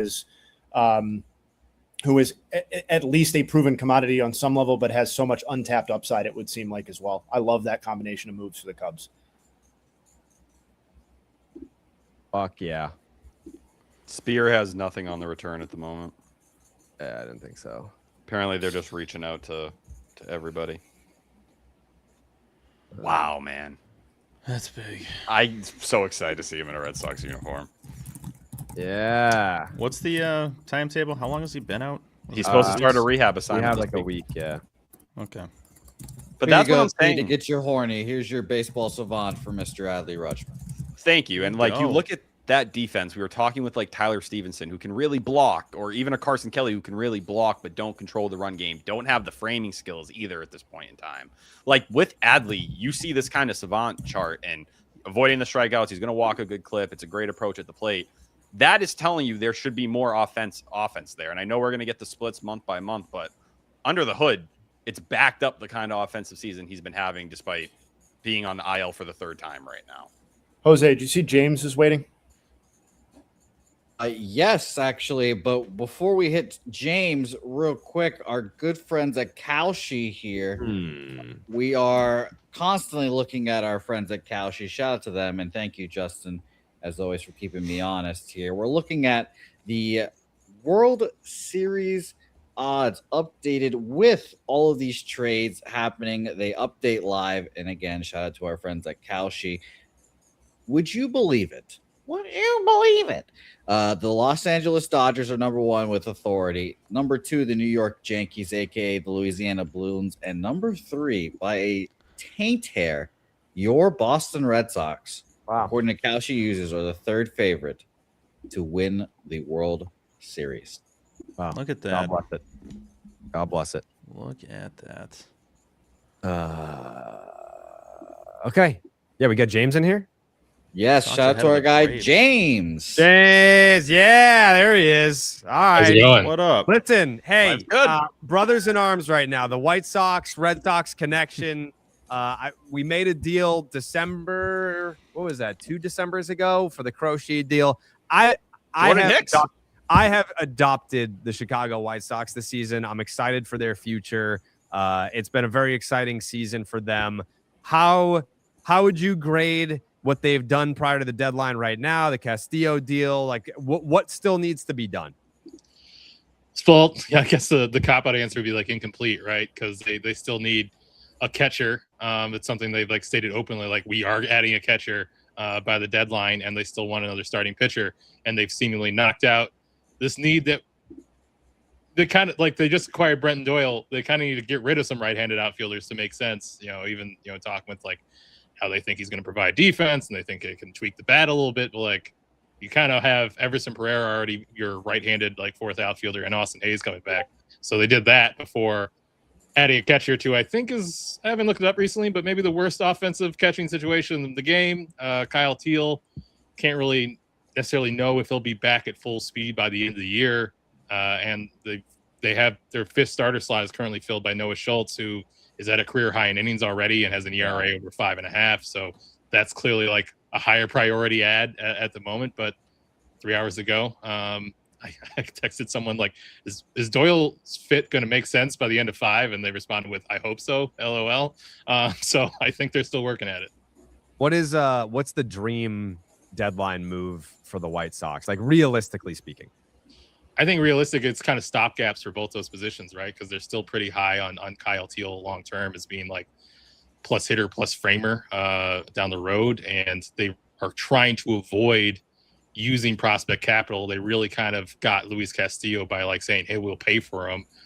We'll swap out this reliever who could probably help you, but are really trying to shield away their prospects. So like rental starter kind of seems like the bucket for filling out that last slot. So it's cheap moves from here on out, I feel, most likely, but it's also still important ones. In your estimation, do you think the White Sox thought that they would be here this early? Is this something where, because eventually, you're going to have the conversations going into spring training and be like, all right, this is the year that we're going to go for it. This is the year that we projected that this is our go year. And hopefully we're in a position at the deadline to go for it and supplement whatever season that we're having.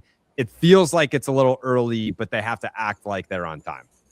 It's not my estimation. I've asked them, did you expect this? And I heard no. Okay. I appreciate the honesty by them. Like, you can take it all the way out to like signing Murakami. At the time, it wasn't like we've evaluated him differently and the rest of the league is going to see. It's more like, what do we got to lose? If he stinks, we're still a rebuilding team with no first baseman, like we were the day before we signed him. So why not? It's obviously worked out. And I think it's the same kind of thing with the team of like, we wanted to take a step forward. We didn't think it would be this big. We thought this core of like Colts Montgomery, Miguel Vargas, is kind of on the way, but we didn't think they're going to like lead a division. Obviously, the division's not that the Central is ever a behemoth, but a touch or so weaker than even we were anticipating. And now they're here where they're at. It's interesting. Like Chris Getz, when he got hired, there's a lot of skepticism about. I think deservedly so. They didn't really have an interview process. They just promoted the player development director from the previous front office that everyone hated and wanted out of there. That said, that front office, they were a year early in 2020. They did not go for it. They had a weaker farm system, but like they were hesitant. Their coaching staff wanted to add pitching at that deadline. They didn't do it. Then they run out of starters who are viable in a 3-game series with the A's, and they get bounced. They make the playoffs one more time, and then it run ends. He went through that, and he's now talking like, hey, we obviously think our best years are ahead of us, but we can't assume. And now they're pushing in what I think is a reasonable amount. Like, they're not insane. They're not bidding with the Dodgers and Yankees or the Red Sox or Adley Rutschman, multiple years of control catchers and stuff like that. But I think they're, for a team that is a year early, they're not being like, well, we're just not treating the season as valid. So T here, big prospect guy. He does a prospect show on our Patreon called Down on the Farm. I'm curious, like, your experience covering the White Sox prospects with Baseball America. How difficult is that job? Because I feel like the top of the top, like we're talking like baseball executives on a day like today are making evaluations on these players and they can be way off. What is your process for evaluating talent before they get to the big leagues? I mean, for the White Sox, it's certainly like it's tricky because I like contribute to like Fangraphs and stuff like that. We do like one list a year, and it's obviously so much changes. Young players evolve so much, especially now. Like swing tweaks, added pitches. Like somebody can look entirely different half into the season than they did in spring training. I'd say like you kind of have your idea of what guys are at from spring, and then you see where like kind of the data makes big jumps in terms of like TrackMan stuff, and that kind of keys you to like where the swing change happened or where like some sort of like added athleticism or velocity for a pitcher or stuff like that. So guys like Gabe Davis, was kind of an unknown coming into the year, but like 6'9" and like throws very hard. You saw him kind of like throw strikes this year in a way that you never really saw in Oklahoma State. Like he was kind of in the bullpen with a 6 ERA his junior year of Oklahoma State, where now he looks like you can squint and see there's a chance to like it's a starter prospect. And for someone who has this outlier size, even though he guys get annihilated since he got pushed up to AA, maybe that looks like, certainly for the Mets, you're dreaming on that as like a mid-rotation starter project. Whereas the White Sox, like, and what they're talking about, what they've given up with him and Boston Smith, another guy who, like, I couldn't have told you anything about in March when they acquired him for Curtis Mead. The White Sox are talking about, like, we like these guys, they're prospects, so like we don't see them contributing to the 2027 team, let alone this current team. Like Boston Smith, they feel like he's doesn't really have the reps to like project he's going to stay behind the plate. That changes his profile a lot. And then Gabe Davis is someone who doesn't have a ton of innings. The delivery has gone sideways on him before. We're going to treat him like a reliever and stuff like that. So I don't know if they really answer your question, but like it just evolves so much over the course of the year in a way that like the guys that like they traded, Boston Smith and Gabe Davis, both like mid-teens prospects right now, probably weren't even on any preseason list, back in February and March. The last question that I have for you is the White Sox are in a very unique position right now in terms of like this trade deadline having untouchables. Feel like a lot of teams right now that are looking to make ads, their untouchables are at their farm system level, whereas the White Sox are building up to having this strong core that they hope to contend for, the playoffs and World Series titles for years to come. Who are the White Sox untouchables? Are they on the big league roster? Are they in the minor league system? Who are the guys that or think that this organization will not part with no matter what? It's funny when the report first came out that like they don't want to trade their top 10 prospects because they just picked first overall. So like 3 of those guys who were their top 10 prospects, they literally can't because it's the top 3 guys they just took in the draft, including Rock Chalowski. Then like he's awesome, by the way. Have you met him? Just on Zoom at this point. He's awesome. Great dude. I'm very excited for him and White Sox fans. So like another crop is like the arms who are basically being prepared to like pitch in the bullpen this year, like Hagen Smith, Chan McDougal. Like you wouldn't pull away from that just in the same basis you wouldn't pull away from the current roster of a contender in any situation. I think the one that really stands out and which probably separates them from like pursuing a star on the market is wanting to hold on to Caleb Bonnemer, the 20-year-old who's in AA, played for the Futures game for him. It's been more like he was really like he won like low A, whatever league he was in, MVP right out of high school last year. This year, it's really tilted towards like he's hitting for a ton of power. There's a way more swing and miss and a lot of defensive questions, but like that's still like the top bat in their system. He's still like he's probably going to hit 30 home runs this year. He's at 26 right now. He's only 20 years old. That's like a level of offensive potential that they're not trying to like purge right now, and they can kind of if you don't sign Munetaka Murakami to an extension, is that a guy who's either your future third base, first base, DH kind of the future who's going to be in the middle of that lineup? That's where I think, and certainly when we talk about 2027, I think he could be up at some point then, and they don't want to pull away from that quite yet. And I think not being able to pull away from that or not putting one of those other arms on the market is probably what keeps you from being in like, the Adley Rutschman conversation, for example. I lied. That wasn't my last question. Percentage odds that they re-sign or extend Murakami? They're going to try. Like that's something that, he's happy here. He talks about it, and then there's kind of inklings like he's not trying to necessarily run off to be a super team. He certainly had the opportunity to do that when he first came over there and, wanted to kind of a, more of an open runway that he's gotten here. And he's thrilled. He's, damn near like hugging Miguel Vargas on the field like every single day. Like he's part of their good vibes by a great amount. But at the same time, like he's got a real agent. They signed this pillow contract 2 years for a reason because he's going to hit the market again at 28. So like the plan when he signed was like have 2 good years and then really cash out. And I think he'd really have to put his thumb on the scale. Like, I'm not interested in doing that anymore. I want to change course. I really love the White Sox. I want to stay there.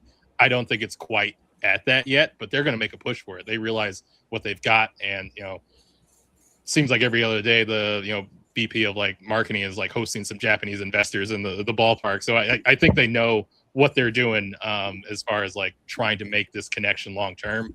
I don't know if the press box urinals being changed to this Japanese bidet company that Murakami's linked up with is some meaning that he's going to stay around long term. But like every indication is that they're kind of the dog that caught the car, but they really don't want the car to leave in terms of like what their energy is towards them. And where can people find you on social? JR Fegan at Twitter and X. Geez, I sound like an old. And JR Fegan, I think at Sox Machine on Blue Sky, and all our work is at soxmachine.com, where we're having a special because the White Sox have a winning record. So I think they're like $5.30, so it's 53 cents for your first month. I like that. James Fegan, thank you so much for taking the time. We appreciate it. Thanks for having me. Big Section 10 fan myself. So let's go. We love that. The chat's freaking out because of the return on the fucking. Holy shit, dude! That is Bryanson, Witherspoon. I did not think. Narvaez is going too. Yeah, I did not think it was going to. Damn. I think I said Bryanson, Azakar, and Witherspoon. I thought was going to be what it looked like. Damn. 4 out of 5 names isn't bad though. If you were listening earlier. Harold Rivas, super young. Rivas. Spent a ton of international money on him a couple of years ago. Yeah, that's steeper than I thought. Damn. Congrats, and I'm sorry. Yeah, Rivas was their second biggest international signing back in 2025, right behind Soto, and he signed for just under $1 million. That's steep. Yeah. They need to work out an extension immediately. Yeah, there's no way they do this without that being the intent, right? Yeah, I understand. People are saying Stats hates the trade. That's very Stats steep. hates everything.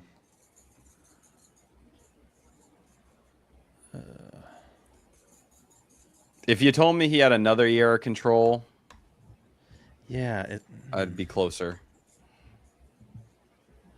This tells me, though, Breslow was very nervous that he was going to get to the end of the line here, and it was going to be a similar situation, because this had to make him extremely uncomfortable. There's no other way. And this is part of the tax that comes with working in the division as well.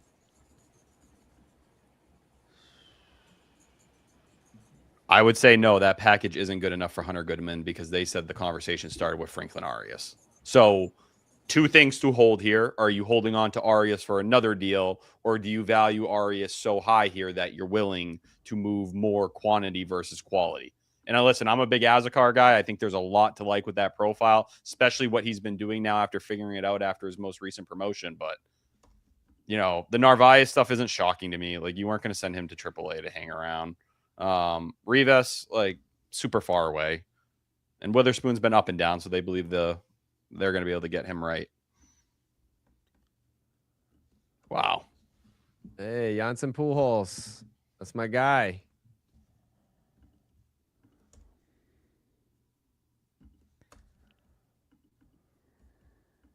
Luke Weaver to the Pirates. All right, I got a tweet here. We're falling behind. What? I just got an interesting message that there might be something wrong with that package. Really? Oh, from who? I'm not at liberty to say, but I will say this. I would not assume Rivas is part of that deal. That is wrong. Oh, Feinstein just tweeted that. Okay. Rivas is not in the deal per source, but there will be a player to be named in his place. All right. So 4 for 1? Yeah. Still 5 for 1. Jose, do we have 4:15 or 4:30 open? Let me tell you right now. Yeah. Coley's going to fire Breslow before he even gets back onto this call. I don't give a fuck, dude. It's prospects. That's a big boy haul. That is. Yes, it a is. little much. It is, but you're getting it might not be all-star catcher. Yeah. Yeah. This is it. People wanted aggressiveness.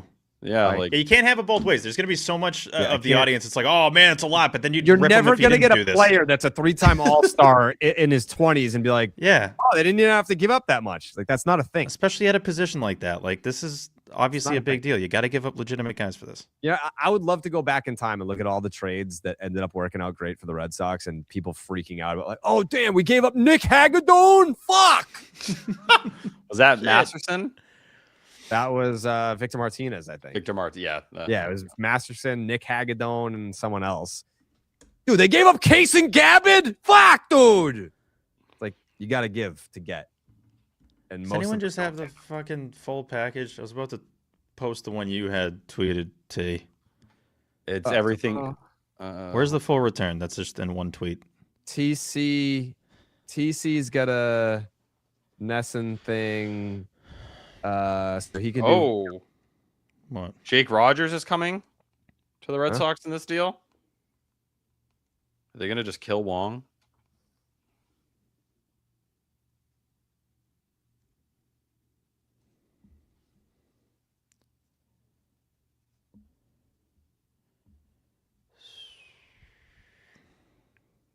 Yeah, this trade. There's a lot of. Looks like a lot of people were kind of off. Rosenthal. I couldn't imagine being wrong on a day like today. Cook. Can't be. Could not imagine. This is not the day for it. Dude, again with the people from home. Do not text me today. Do not. I don't have time. I do not have time for one-on-one conversations today. Gonna miss our guy Cap. Dude, seriously, like what a weird send-off that is, right? Like he was the man last year. He really was. And to go from that to kind of just like lost in the shuffle and just not having a good year this year. And He had the off the field stuff. Just a weird year for Narvaez this year. I honestly feel for him. I thought he Still was going to kept be solid a vibes. staple here. Yeah, felt like it. I know we come up with the captain thing and all that, but he genuinely was like a captain to that team. His connection with Veritek, he lost him. Like, this is just a bizarre year for Narvaez. Dude, wicked bizarre. Copy. Paste. Holy shit. Holy shit. Why the fuck? I gotta talk to these people at NBC Sports Boston, man. What? They still use this picture from like 2016. Dude, they use old pictures. They just put up the tweet that I threw out there. Damn, the Orioles got a haul. The Red Sox have to get Adley signed to an extension to make this package easier to part with. The cost of doing business within your own division. I always got to remember that, like on a day like today, to not swear in my tweets because I know. You take that note. You got a high chance of people citing you on like MLB Network or whatever. Like they're not gonna be like, damn, the fucking Red Sox got shoved up their ass on this deal. Holy fuck, what a move. Yeah. That's not gonna make channel. That doesn't play on it doesn't play on the news. No. All right, dude, how many games did Jake Rogers even play with Baltimore?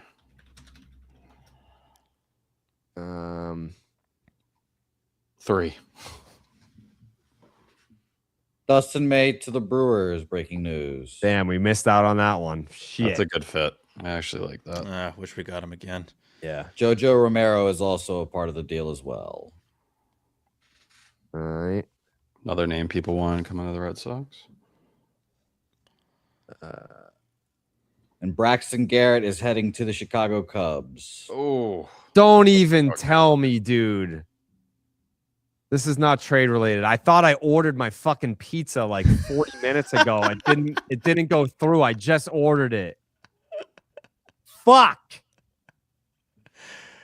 Dude, I'm like, it's gotta be here any minute now. And it's like, oh yeah, like you didn't hit send. The way on you phrased that, for that to not be trade related, I had that at very minimal odds. No. Now I gotta wait Damn. probably 40 minutes to get this pizza, dude. Mine's here in 7. Fuck. It says preparing your order arrives between 3:39 and 4 p.m. I mean, that's basically dinner at that point. I haven't had lunch. I know. Fuck. Fuck. I can't have that. That's on T, man. That's 100%. Sure. That's gonna be like T's gonna be like, dude, did you punch it in or no? God damn. How about just a Red Sox deal falling from the clouds here? Obviously, I'm being completely honest with you. I didn't have nothing on Curtis Mead. Nothing. That just was like, hey, here it is. The Adley one, sure, but it's not entirely out of the question for something to just be like, bang, okay, we got it, bang, boom, okay, boom, bang. Mr. Boombastic. I could be wrong. This feels like a lot of movement for 3 hours out. I don't remember it being this hectic. Yeah. I think there were 35 deals on trade deadline day last year. How many? 35. Well, yeah. Coley said that there was going to be no deals because of the impending lockout. That's not been the case. Hunter Goodman has not been moved. Reed Detmers to the Cubs, you said? No, I think that got scrapped. Okay, so Reed Detmers is still an Angel. It was Jesse Rogers who shut that down, right? Yes. Okay. And Braxton Garrett was the replacement for Reed Detmers. Okay. It seems. Someone said a lefty. All right. That makes me feel better. TC, yeah, TC I think is doing 430. He's doing 415 or 430, one of those spots with us.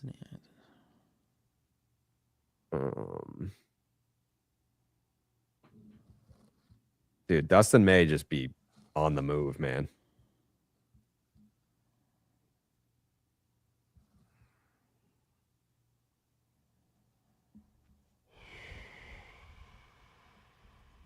Do you guys think the Red Sox are done? No. Dude, with how much you just gave up, I don't know how much more you can really let go. I would lean they are, but they're still going to try to get a shortstop. Like every secondary piece is gone.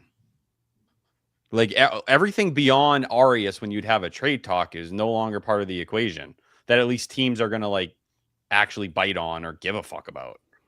Like we're talking about number 2 in Ianson. Witherspoon was number 3. You still have Justin Gonzalez. That'd be the only other one. You can't trade Jake Bennett. And then Andy Azakar was number 6.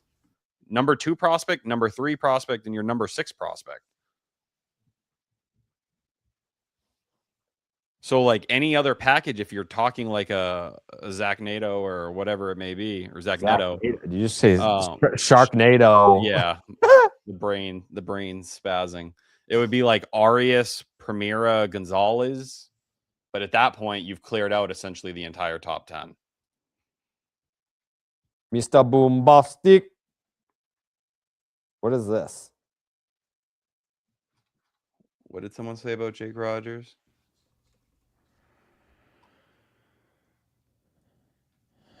Oh, what's up, chat? I feel like I haven't been engaging enough with the chat.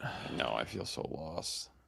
What's I feel up, like guys? Rogers, we know what he does well, right? Like supposed to be really good with the pitching staff, but this year, defensive metrics don't love him.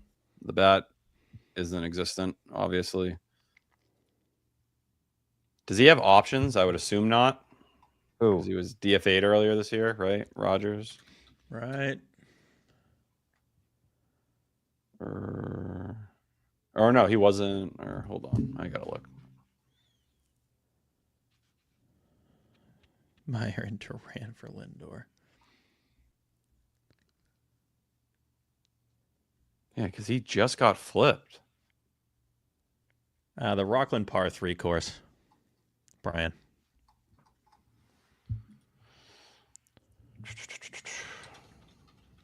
What was I gonna do? Fangraphs. My head is broken. This is Me too. This has been a lot. I feel like I'm just on a roller coaster. It was like the initial excitement over Adley. I don't think I would have ever thought the package looked like that. Yeah. But I think that's what it was going to cost to make a deal with them. No options remaining for Jake Rogers, so he needs to be on the big league team. Cool. Oh. Is Rivas in the deal or no? No, he isn't. Okay. So it's- Mike, go ahead. It's Ianson, Azakar, Witherspoon, and Narvaez. And a player to be named later. Okay. You cool fire in May, Tate? Yep, I'm doing that. I'm sorry. Cool. No, you good.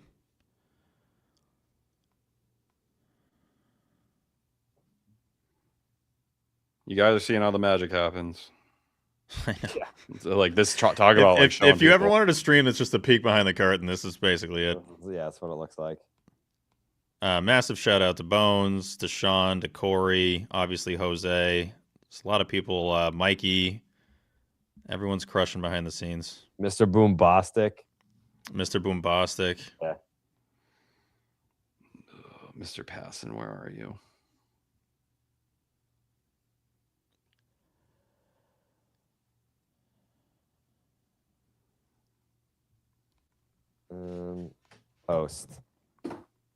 Posted. What did Sean McAdams say? You're gonna get like a couple articles that are gonna rip this fucking trade to shreds. Oh, You think? of course. Yep. Every time. Some people in the game are completely stunned by what the Red Sox gave up for Adley Rutschman, said one evaluator from another org. I'm absolutely dumbfounded by this. This is literally one of the most ridiculous trades I've seen in 30 years. Yeah. It's a lot to give up. There's no doubt about it. Dude, it's jarring. Like, it's not like, oh, yeah, that was a lot. It's like, oh my fucking God. You want to undo it? You want me to call him? Can we still use the undo? If it's within 20 minutes, I think you can run it back. Hit Control Z on this. Craig's like, tell them the medicals aren't going to work. Tell them right now. Whoa. Oh. May going up. Nice. Oh, there you go. You told him? How much time do? Yeah, I told him. Yeah, I said hit Control Z on that real quick. Yeah, we already got the credit. That. We already got the credit for it. So yeah, you were right, and now we can still save these guys. Yeah, we really only care about the credit, but now if you want the prospects back, Control Z that.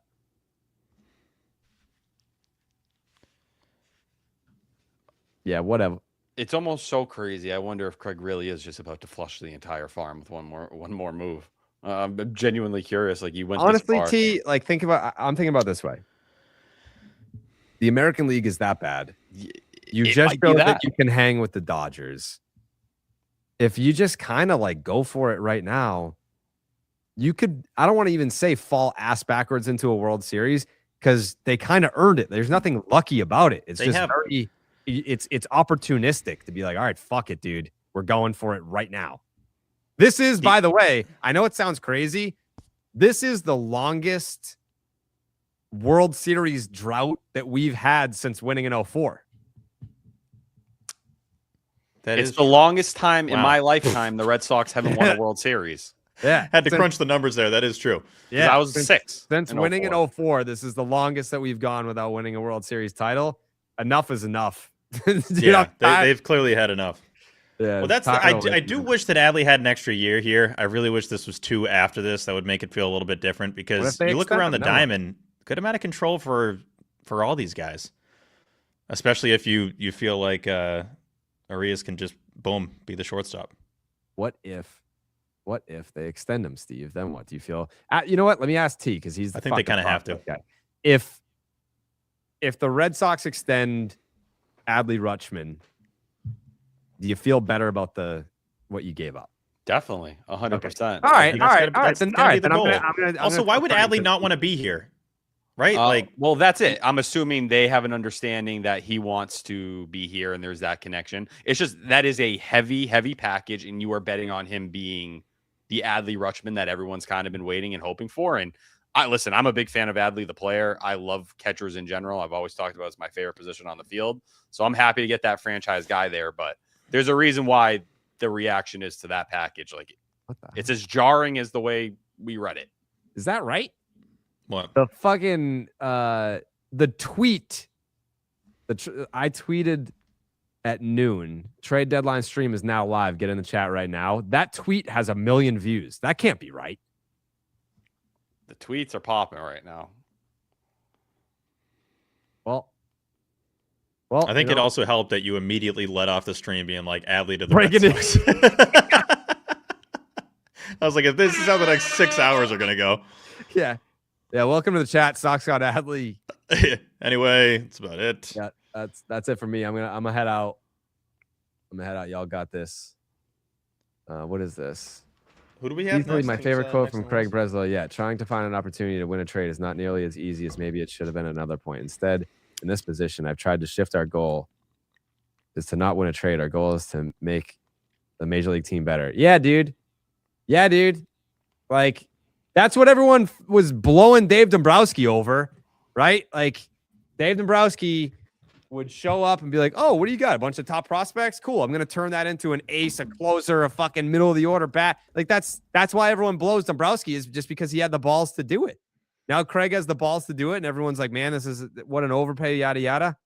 Well, it helps with Dombrowski. A lot of the times he ended up being right about the guys that were being shipped out. That will obviously play a big role in it.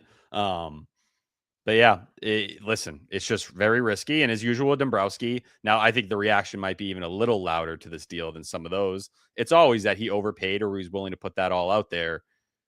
This is a risk for Craig inside the division where if you end up being wrong about your evaluation, it's probably going to end up bothering you for a while. But he had to feel strong and he had to feel confident about it. And we haven't seen it at the deadline, but the player evaluation from offseason to offseason has been strong. And I think the Kyson Witherspoon stuff, like I see people talking about it. We talked about it on Down on the Farm a ton. I like Kyson Witherspoon a lot. It's very clear he did not mix well with the organization. And you go beyond that. We've heard about him going back to the college style, those mechanics back then. So clearly, as they do with a lot of these pitching prospects, they get drafted, they go down to camp, they let them kind of get reshaped like Anthony Ianson has. Ianson clicked perfectly. Witherspoon been very up and down as they try to get on the same page. Now, also, though, if this happens and Adley comes here and it does not go well, then, you want to talk about your seat getting hot after it cooling quite a bit off. These are the kind of moves that can change that.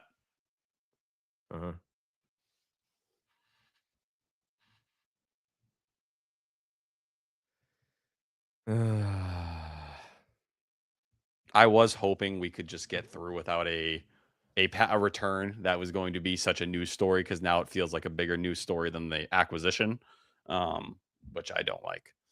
I want to be excited. I just want to enjoy a player coming here.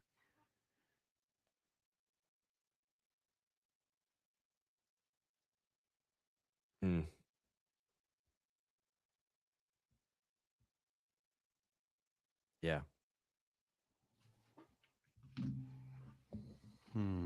Feel you, T. Yeah, if Adley does not do well, Breslow will be hated forever. Like, no offense. I look at that package. I like Ianson. I think there's a lot to enjoy there. I don't worry about them being able to get more arms. To me, like, I think Azakar will be one of the louder names in all of this, someone who could probably really jump up a lot of prospect lists and will by the end of the year. I'd be pretty shocked if he wasn't a universal top 100 guy at that point. And if they get Witherspoon in there and it's like, oh shit, like they click with him, then all of a sudden things can change. Jared?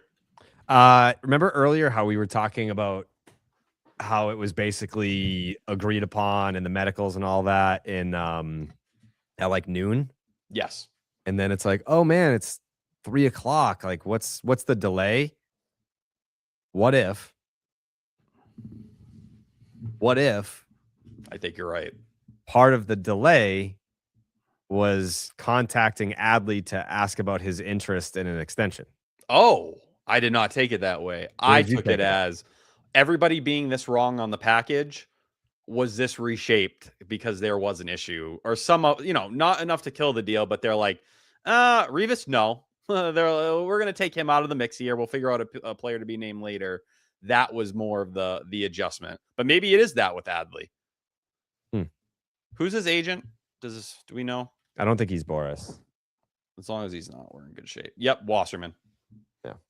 So feel confident about that. And, in terms of the Orioles and working out extensions with a lot of that young core, I know Basayo got his deal done, but it's not like they've been the strongest on that front either. And to an organization like the Orioles, you can't really afford to pay someone like Adley and Basayo probably at the rates that it's going to come to. That's why they couldn't get it over the finish line.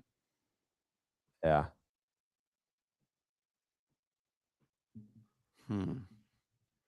Yeah, I see some people. I'm not overly torn up. I think it's important for us to realize what the haul is. But Adley, to me, and I spoke about this a couple episodes ago on Section 10, he was near the top of my list of guys I wanted at the deadline. Like 1, 2, 3, like he was right in there. I liked him more than I liked Hunter Goodman or any really of the shortstop options outside of Otto Lopez, especially if it didn't cost Arias. We got a merch graphic, I'm hearing. Oh. Section10merch.com, baseballisdead.com. Oh, yeah. I think that's the old one. I heard that there was a new one. Yeah, that's the old one. Got a new one? We got a new graphy? I heard Corey cooked up something nasty. I do want to give another shout out to the Section 10 Patreon. Please go check it out. Same for Yeah, Baseball there it is is. Dead. We are cooking on there right now. Yep. Yeah, we are. Section10merch.com, baseballisdead.com. Oh, yeah, baby. I need BID merch. I don't have any. Yeah, I want the zip up. I don't even have the zip up. I'll also say I see a lot of people talking about the stuff with Narvaez. I think a lot of you would be shocked to realize how many of these relationships go between other players and teammates. I think you'd be a bit surprised.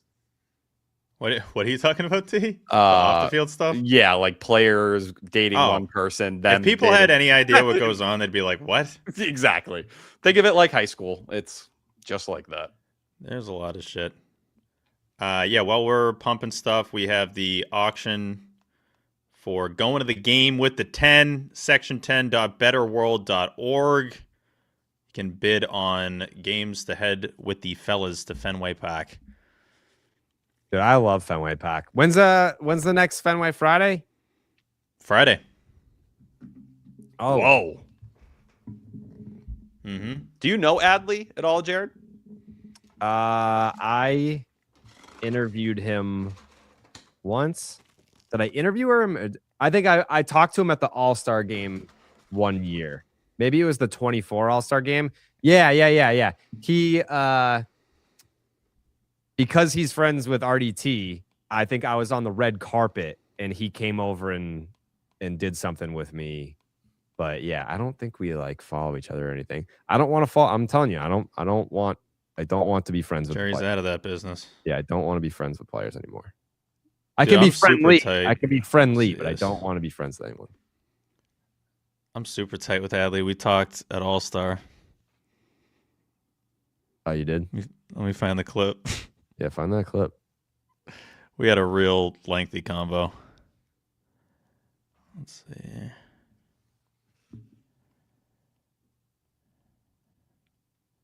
My goodness, we got a lot of stuff there. All-Star? Yep.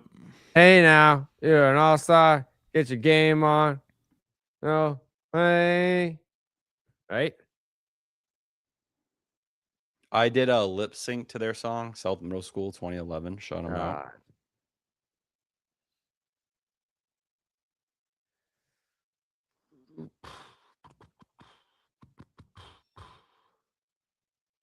Why are people tweeting about Neto right now? All I've seen is Nightingale on the Red Sox shortstop front since. Adley, quickest question ever. How much do you think the Liberty Bell weighs? Huh? Liberty Bell, how much do you think it weighs? Like 3,000. 2,080, not bad. You're closer than most of the guys. Thank you. Yeah. Thank you. All right, so he's not bad at guessing weights of Liberty Bells. That means a lot. Yeah. I'm being told Dallas is coming back in. TB. Hey, Dallas. There he is. You must be a happy guy. We're not going to take Shea Bangaliers from you because we got Adley Rutschman. I mean, you got Adley Rutschman. I can understand the initial excitement. There's probably a lot of sticker. It's not necessarily sticker shock. I think we can call it sticker excitement. Sure, but I mean, has that rubbed off? Who's to say? Who's to say? I think anytime you add a guy like that with the quote-unquote power potential from both sides, the leadership capabilities, he's probably more of an injection of presence more than anything at this point, in my opinion, in my humble opinion. I mean, Narvaez leaves town. I don't know how merry you guys were to Narvaez, but I'm exciting. a Narvaez guy. I like him. He's so he was one of the good ones, and it's so to that point. Let me stop you there. To that point, how much?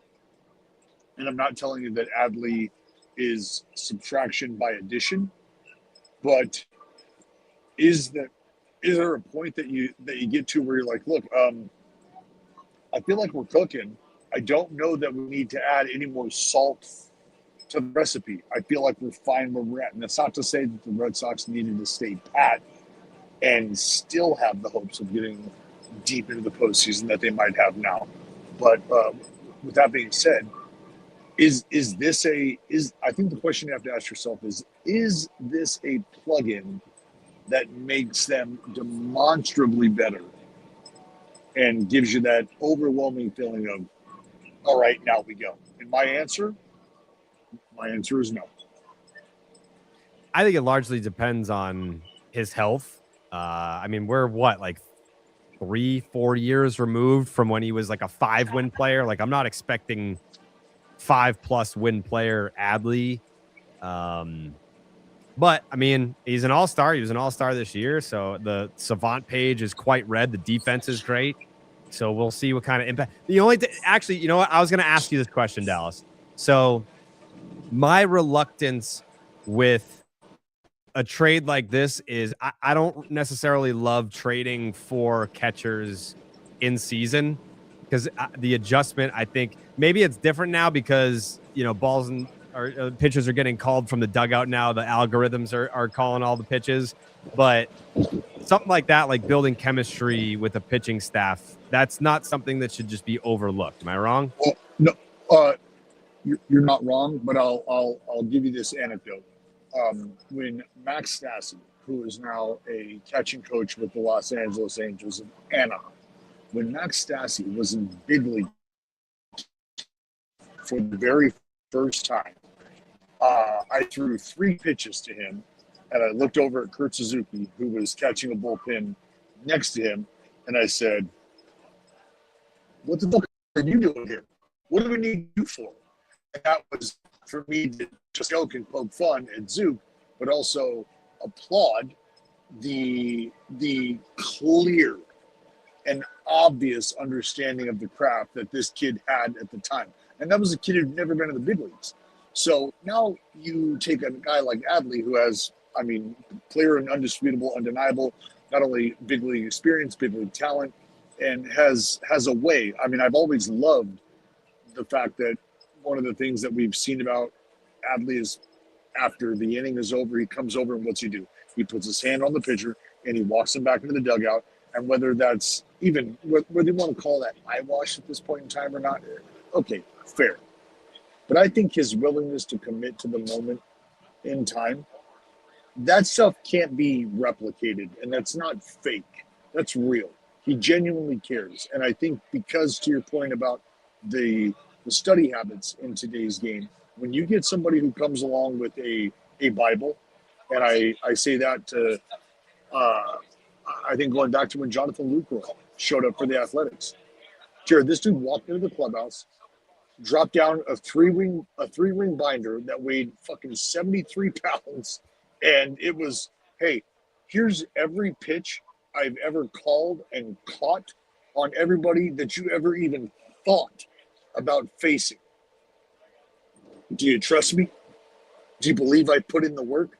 And I don't know to what extent that Adley is bringing that to the table, but I'd like to think that whatever extent he has prepared and whatever his study habits are, that you're going to find a common ground sooner rather than later.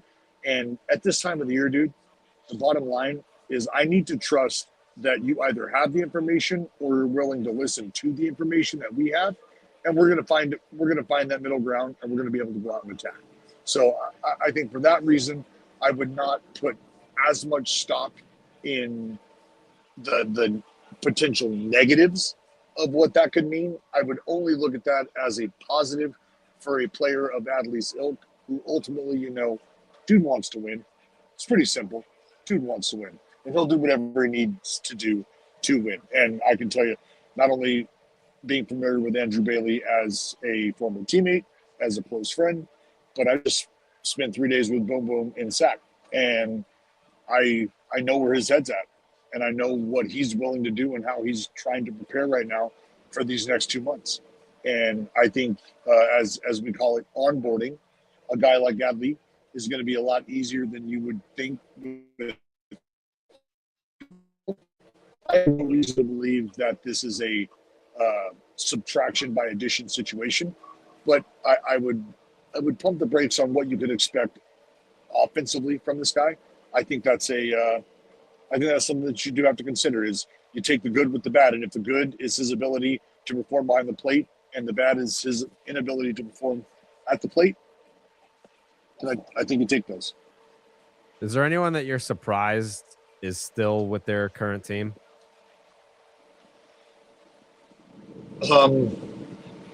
Yeah, Hogan Harris. I mean, if you're asking about in-house, I mean, you might throw your hand up. Are you not into left-handers throwing 97? I am. I don't know. I was kind of aiming for like a more like of a a bigger household. name. Yeah. It's fair. It's fair. And, I mean, honestly, dude, I was really interested to see where Robbie Ray was going to end up, and the fact that he ended up where he ended up. That's why I tweeted like the in-division action is fucking crazy. Is that not crazy? Are you guys like? Has that not given you any like dude? Is this really like Dustin May from the Cardinals to the Brewers? Robbie Ray, like, I don't know. I don't know. Oh man, I don't know. I don't necessarily know that there is a name. Like, do you have a name? Do you have a name that you're thinking about? Like why is this player still there?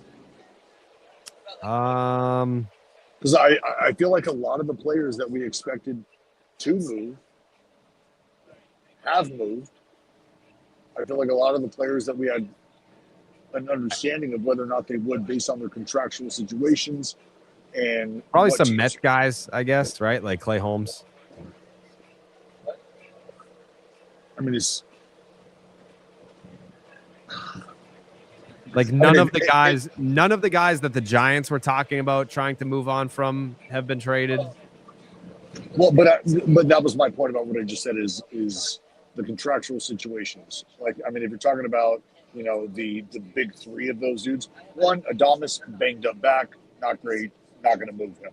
Chapman, similar situation, and Devers, probably the best opportunity to move him as he's continued to, I think, get back to the baseline of performer that you expected him to be, or that we all expected Devers to continue to be, whether that was in a Red Sox uniform or any other uniform. So he's trending positively, and it might be your best opportunity to quote unquote sell high on him at this moment. Don't know if that's necessarily the case.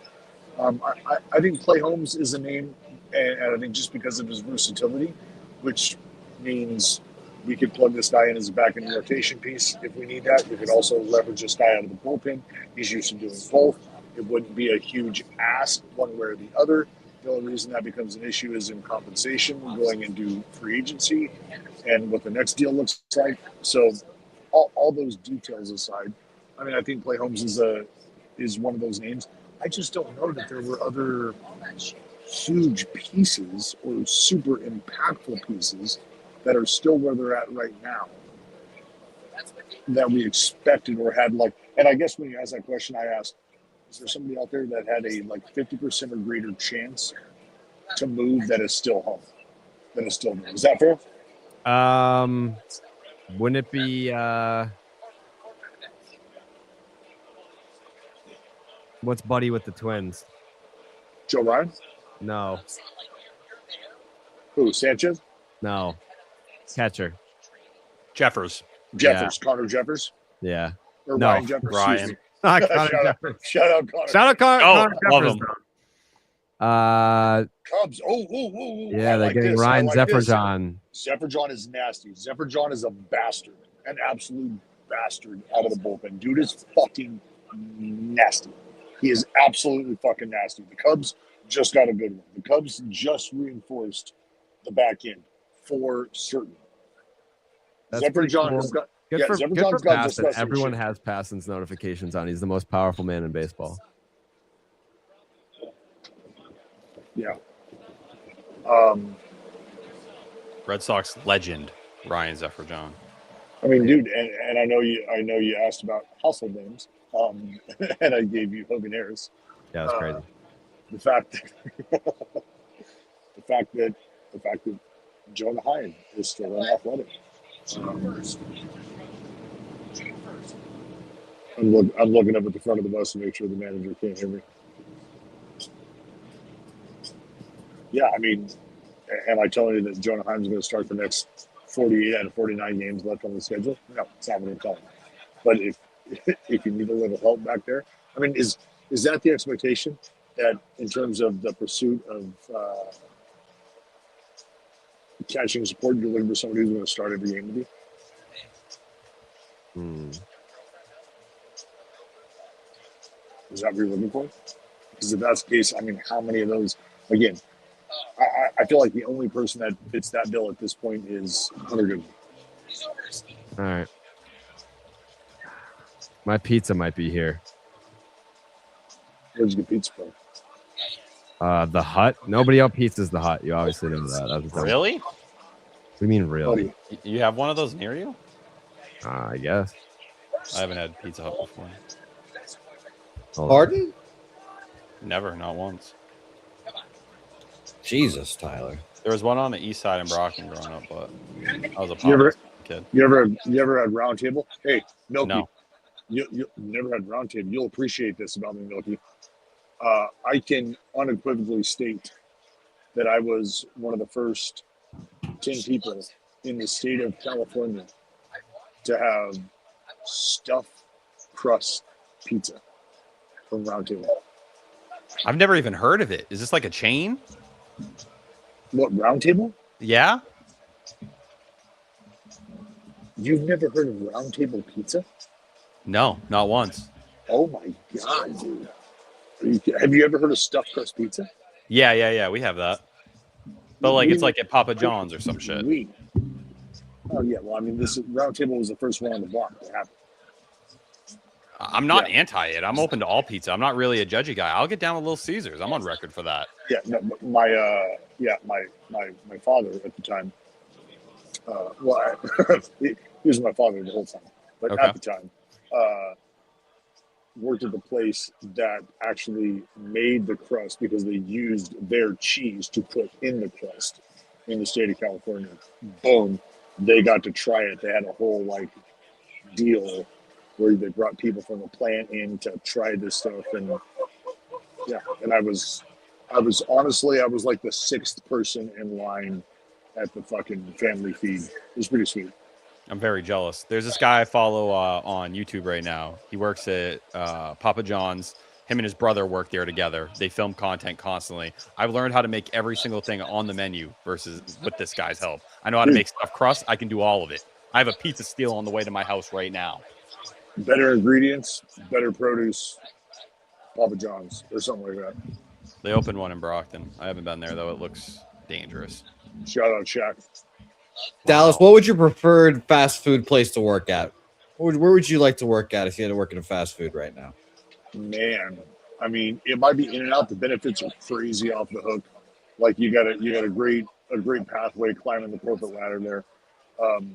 Chick-fil-A because it's a wholesome family. Have a wholesome family environment. You know, we got faith and morals and all that shit.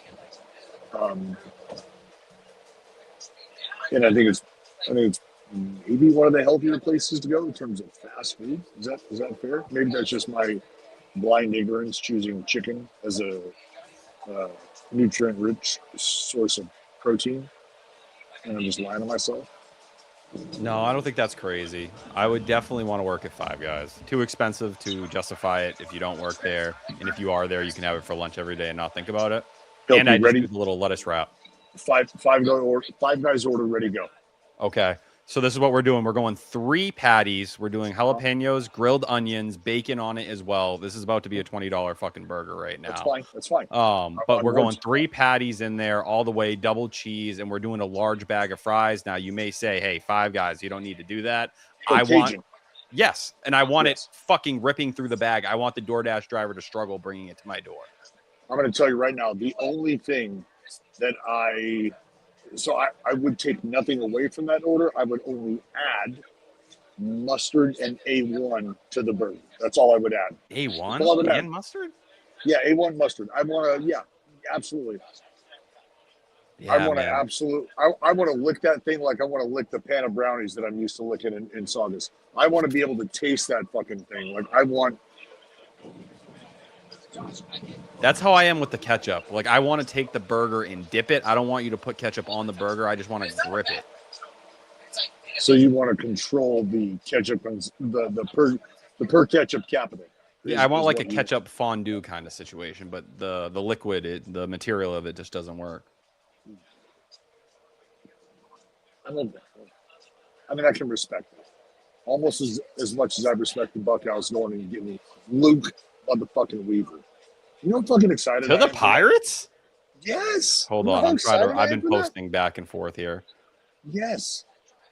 I actually think Luke Weaver does not get the proper appreciation. It almost felt like he became a villain that last year with the Yankees, which made me a little disappointed because he is one of the most interesting guys in baseball and one of the nastiest as an eighth inning guy. I mean, like dude, if you were to give me a list of eighth inning guys, he'd be near the top right now. Look, he back-to-back 60-plus appearances. Like, I like what Luke Weaver's bringing to the table.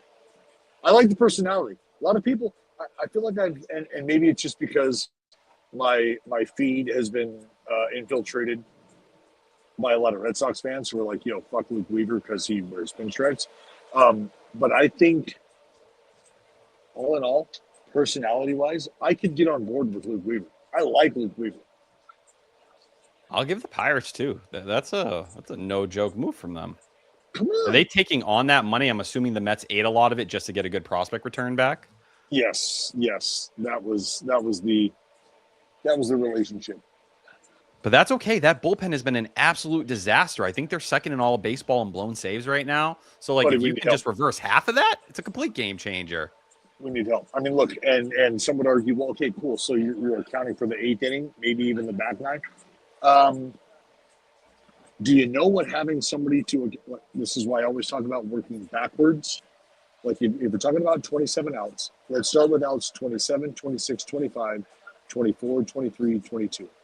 And if we can account for those outs, then the remainder of the outs become a little easier to manage, a little easier to match up with on any given moment. Any given day. We might have another guest coming. Is it the delivery guy? Delivery driver. You missed it, Dallas.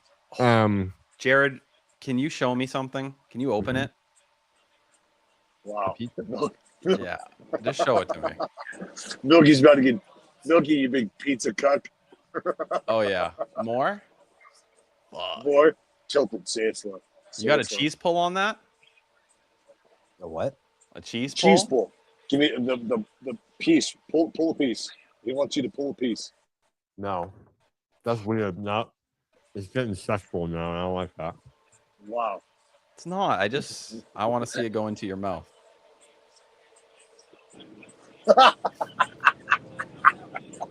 So, that's a quote card.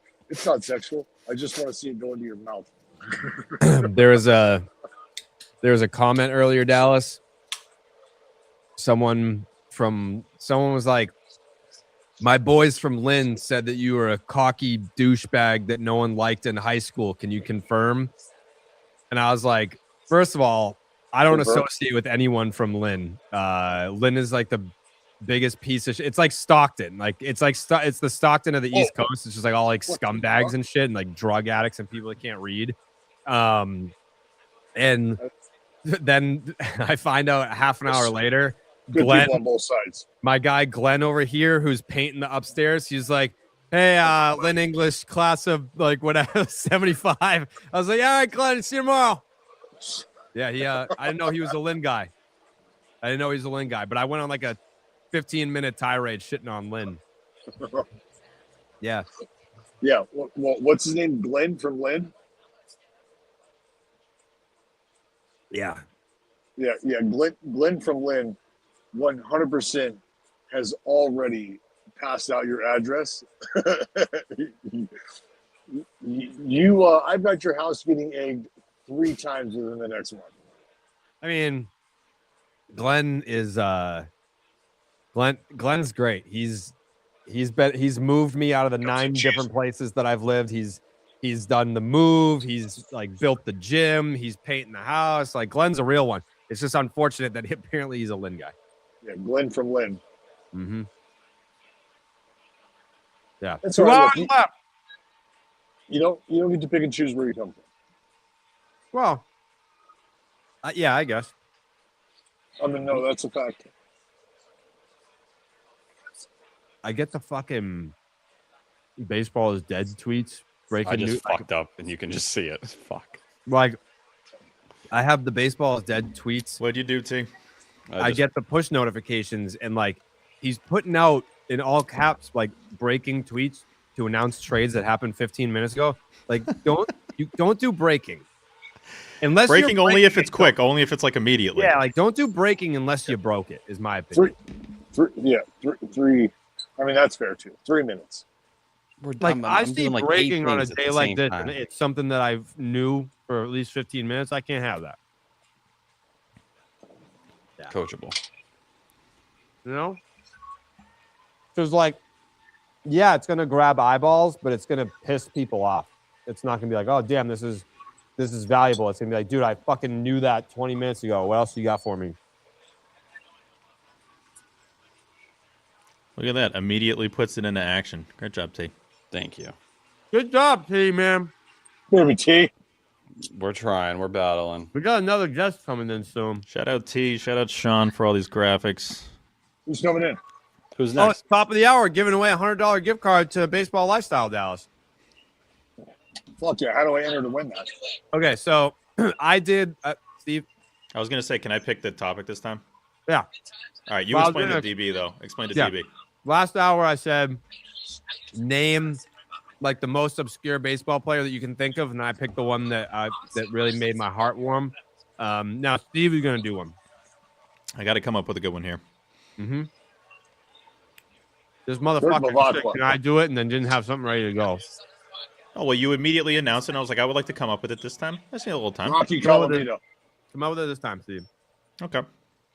Bobby Estalella. Come out with something, Steve. I'm coming up right now. I saw you. Right. I eat the crust sometimes. Kirk Reader. Sometimes, Yeah. you know what I do? True story. I will eat the entire pizza, save the crust with a little bit of sauce around the crust, and then eat the crust later for like dessert. It is an insane action. That is crazy. All right. It's I have so the good. I have the question here. We ready? Yeah. Hit us. All right. If you can answer this correctly, you are in the running to win a $100 gift card to Baseball Lifestyle 101. Who is 8th on the Red Sox in home runs this decade? I bet someone gets it quick, Christian honestly. Vasquez. No, that's a good guess, though. I think he's in that range. 8th this decade. So yeah, it's an obvious. It's like a classic. 2020. Can I say it or should I not? No, T. No. 2020. So yeah, since 2020, who's 8th in Red Sox homers? Somebody already got it. Should we just give it to the first person? They got it? No. Okay. So Don? No. Think Seidon's fast. 7th. That's a really good guess. Seidon is Damn. 1 away from this guy. Durant. Damn. So I was right. Casas is 2 below this guy. He's at 9. He has 2 fewer homers. So we're looking for 8. Durant is 2nd, honestly. Isn't that a little surprising? Wow. Yeah. Behind Rafi? No. Yeah, Give me Sogi. I'm a little insecure about what I thought it was. Not Sobi. Not Sogi. We got a lot of correct answers now in the chat. Romy Gonzalez. It's not No, it's Romy. not close. Where is Romy? Is it Bob Dahlbeck? It is Bobby Dahlbeck. Yeah, it is. With 47 bombs. Yeah, it is. It's almost time for a newsletter update on his part. I haven't Hey, checked Jose, you cool? For one person that picked Dahlbeck, it's all you, brother, to highlight him. Yeah, there we Congrats, go. Randy Thompson. There we go. Randy? Yeah, Bob. Yeah, Randy. Yeah. Randy, you just won a real gift card to Baseball Lifestyle Real money. 101. Real gift card. I am a real American. Heads up. Yeah. Oh, Let me see. Heads up what, dude? come on. No, this is good. From Lance, Brozdowski. Is that how I've never said his last name out loud before? Yeah, Does Brozdowski. great content, breaking down pitching and just a lot of the analytical Still waiting side. here. He was on Foul Territory and he just said, I texted someone in another front office and he said the Orioles got duped, where they're basically taking on damaged goods in Ianson and Witherspoon. Why would Ianson be damaged goods? I don't know. This is always when everyone's like, both sides are idiots. But this isn't a guy who like is looking for clicks. Like Lance isn't. No. You know, No, he's very smart. Yeah. Randy Thompson, you email us at production@section10podcast@gmail.com. Or no, that's it actually. Just production@section10podcast.com. And you can claim your winnings there, Randy. Shout out to answer a few questions, send in a DNA sample, and give you social security. We're good to go. I do let production@gmail.yahoo.net.org. Just send that in. Submit to a lie detector test. Do we have a favorite move so far today? Today specifically, I like Arias to the Phillies. I do. I mean, anytime you can plug in anytime Multi-time batting champ to a lineup that has Bryce Harper and Kyle Schwarber in it. No, I mean that's one way to say it. I would say, said another way, anytime you plug in like a guy who's instantly like one of your top tier offensive producers, yeah, like a guy who makes you like just at least on paper. At least on paper, I like Serrano getting Storiano. That was probably going to be my favorite. And yeah, I didn't realize he had as much control as he did. Oh yeah, dude, and he is fucking gross. He's gross. Yeah. I'm a big fan of what the Cubs are cooking. I think they've done a great job just adding pitching between Kevin Gauss. Go ahead, Dallas. No, Milky. Between Gauss and Severjon. And Braxton, I think Braxton Garrett's one of those guys. He was carving up AAA, hadn't gotten an opportunity in the bigs this year. To me, he feels like one of those guys that could easily break out in a big way for them. I'm gonna. You know what? Fuck it. I'll say it right now. I think Severjon is gonna be one of the, as of right now, maybe under the radar, but more impactful acquisitions of this deadline. Just when we zoom out, and if the Cubs have any sort of real success based on what we think we've seen so far, I think Severjon's going to have a big part in that. Quietly, a big part in that. Yeah, I just think for what they needed, they've checked a lot of boxes off. The Severjon return was bigger than I expected it to be, too. I think that's an acknowledgement of, hey, we know what we're asking for, and we get it. You're not just going to give him away. So, respectfully, here's what we can offer you. Yeah, I don't know why Ballesteros. I wasn't the biggest fan of him. Obviously, a top 100 guy entering the year. Some BA had him as a top 40 guy. So to see him kind of get included like a deal like that does stick out. But if you don't think the bat's going to play, there's not a lot of value to the profile beyond that. Jared, you fat bastard! How many more I fucking didn't know pieces that you saw that. are you going to shove down your fucking? Calories don't count on the stream, Dallas. You would know that. Jesus. You would know that. Yeah, because you eat everything all the time. What do we got? What do we got? Bob Dahlbeck, 8th. Yep, there it is. Confirm.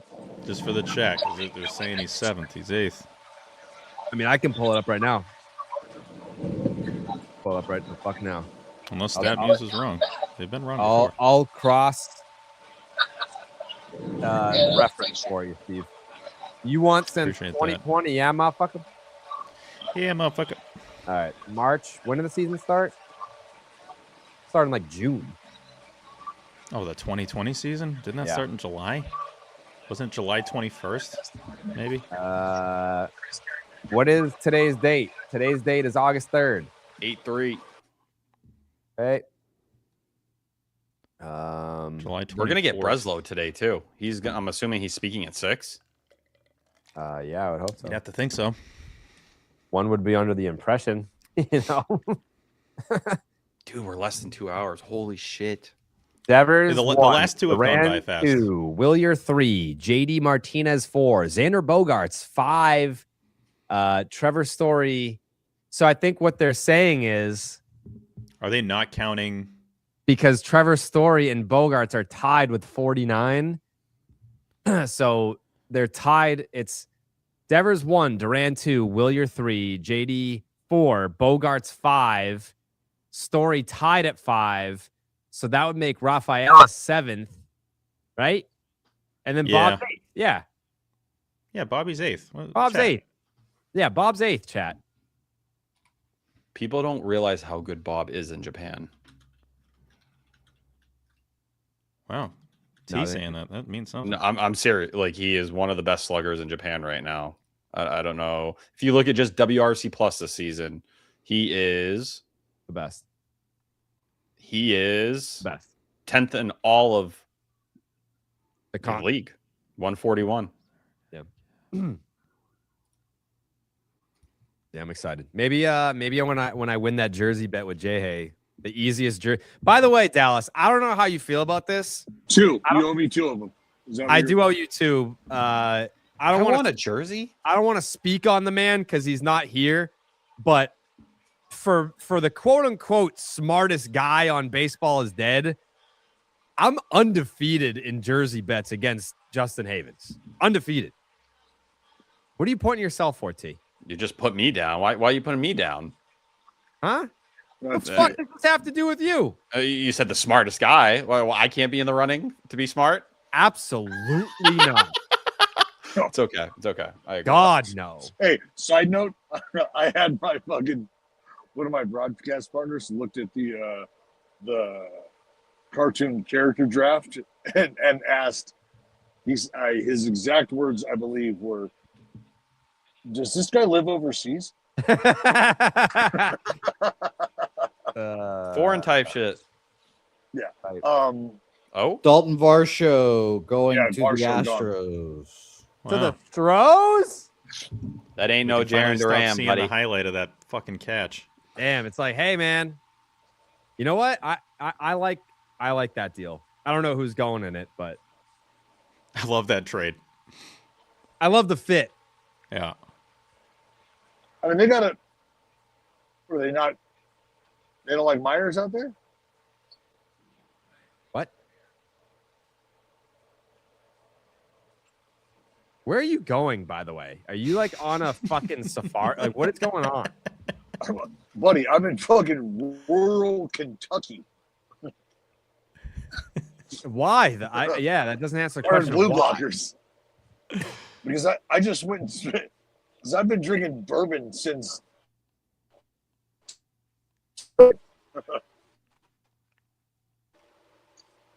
That's great. Buddy has brings up a fucking good train Wi-Fi. Yeah. You got fuckboy Wi-Fi, Dallas. Why is he in Kentucky? He's in Kentucky. I want to say that he's going to the dildo convention. Oh, right. Yeah, The they're DC. they're having him speak this year. They're like, who's the biggest dildo in sports media? Oh, Dallas Braden. We'll have him come out and talk. Yeah, Jared's speaking right after it. It's a double. Here he is with his acceptance speech. Yeah. Sorry. The other producer's talking. The other producer's providing you beer, and what are these guys doing? Nothing. Limited. Wow. Providing you beer and Limited impact on my life. Oh yeah. What are you chirping about? Jared is looking so what? so hungry right now, and I'm not jealous of him at all. I feel no envy. Well, I can't eat. I haven't eaten all day, T. I relate. I do. Team's I was probably too used watching to 600 Pound Life. That's been one of the shows I've started watching to like encourage me during my weight loss journey. And the doctor, I think his name's Dr. Now, something like that. He said something like someone was like, well, how am I supposed to get through every day? Well, he was like, you've eaten enough not to eat for 45 days. So that's what I try to tell myself when I'm hungry now. Damn. Hey, you're grinding, Yeah. baby. You don't need a doctor for inspiration. You're doing plenty of work. That's why I love you, Big D. plenty of words. You know who else calls me Big D? That person you work on real estate with, right?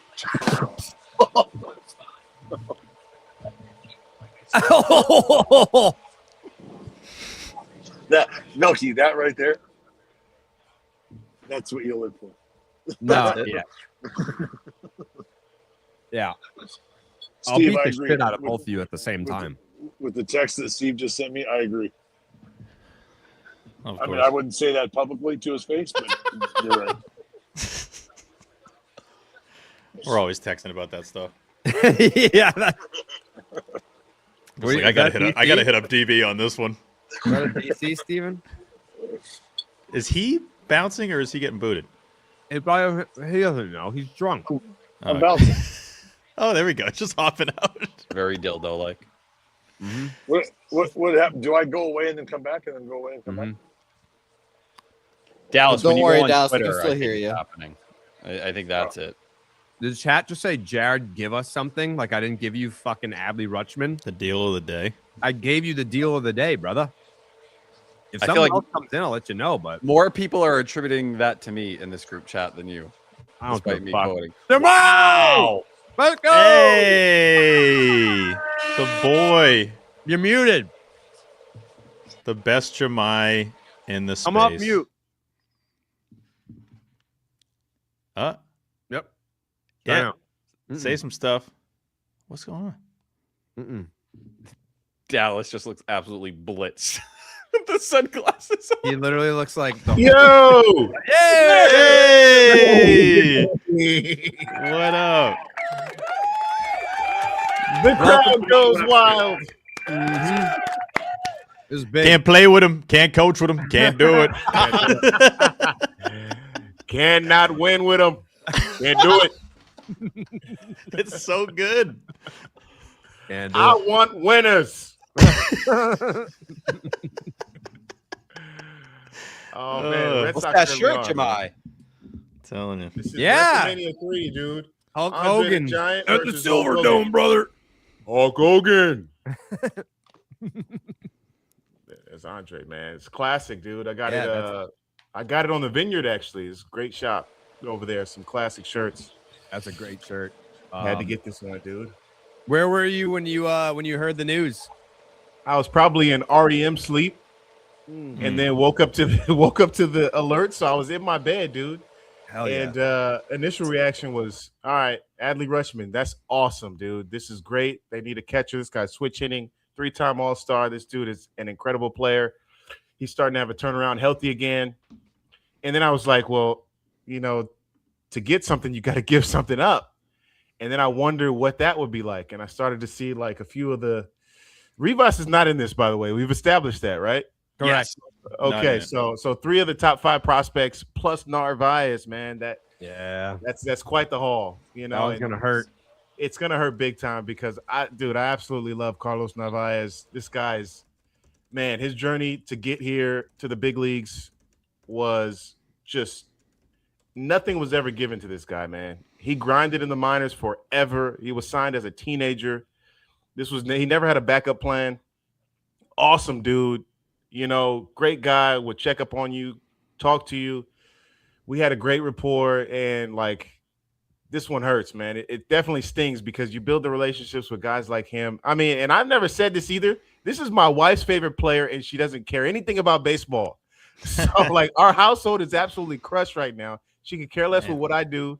She could care less with, my association with the Red Sox, but she's like, I like Carlos Narvaez.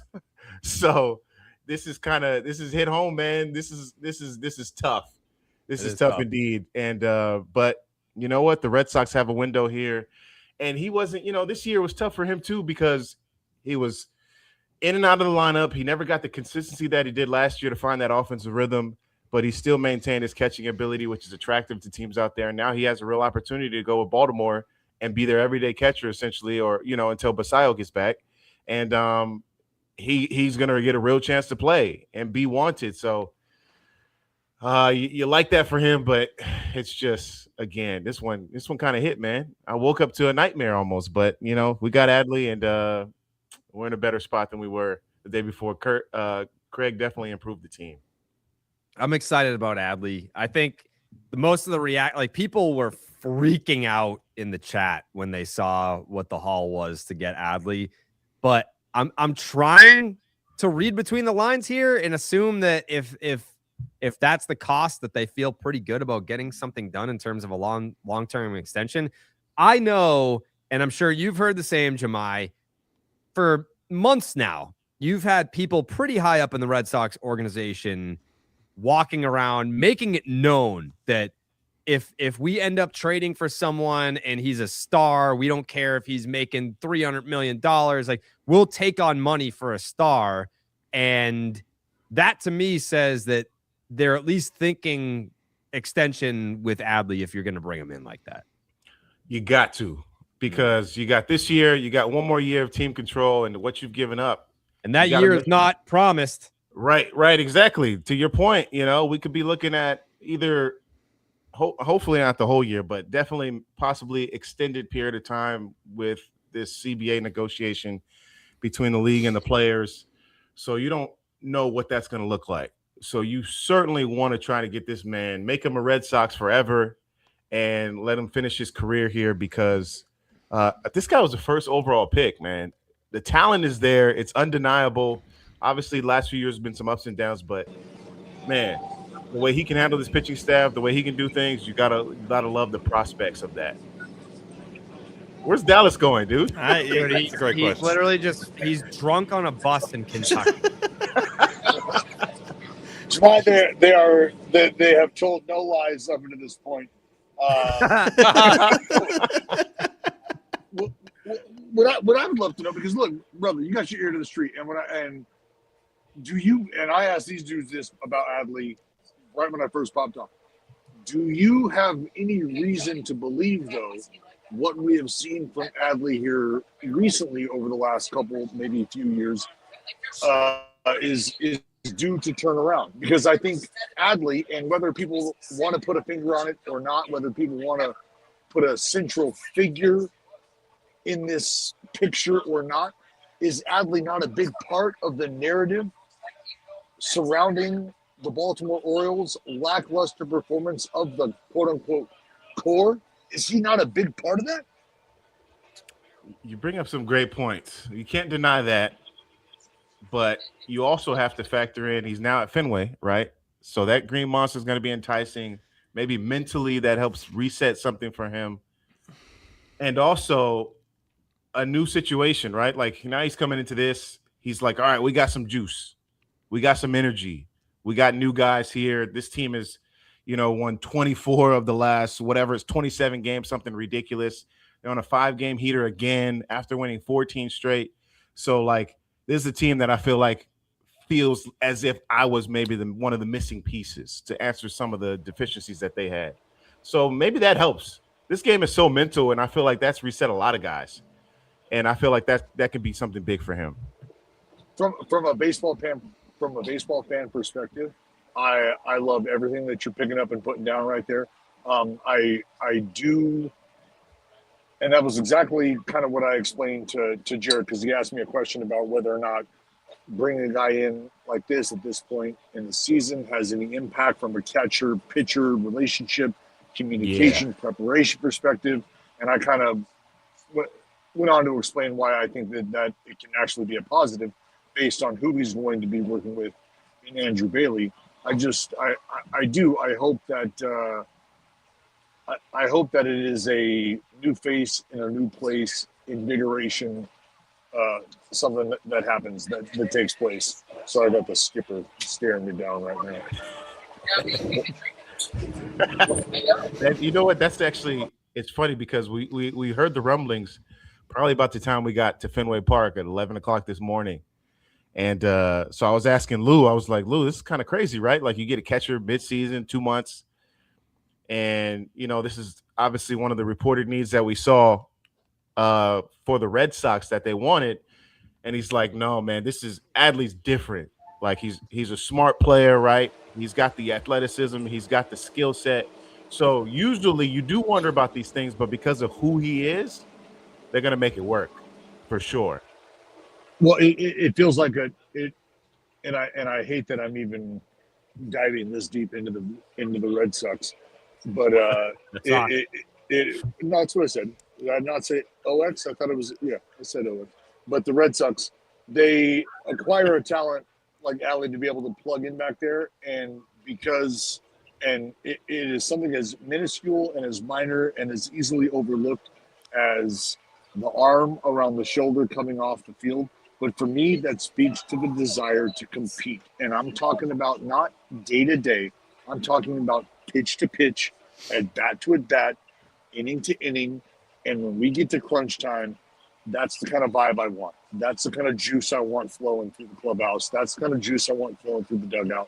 So I'd like to think that the Red Sox are going to be able to welcome him into the fold. That's what I said. Welcome him into the fold and allow what he is capable of, allow that to blossom once again, right? Consider a perennial, if you will.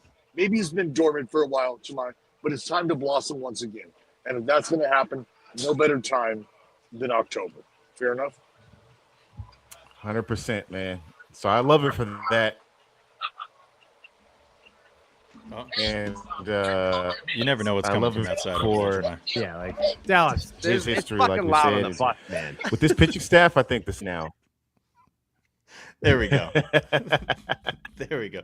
Jemai, I'm pivoting real quick because I was asking OB this, and man. obviously you've been along for this this whole ride, and obviously been doing sideline now for the Sox for quite some time and crushing it.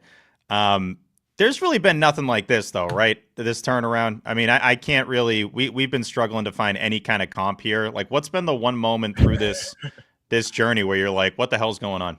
Oh man, I mean, it had to be the Abreu homer, where it was just like, is this real life? You know what I mean? We thought this team was on pace to lose 100 games at one point in the year, dude.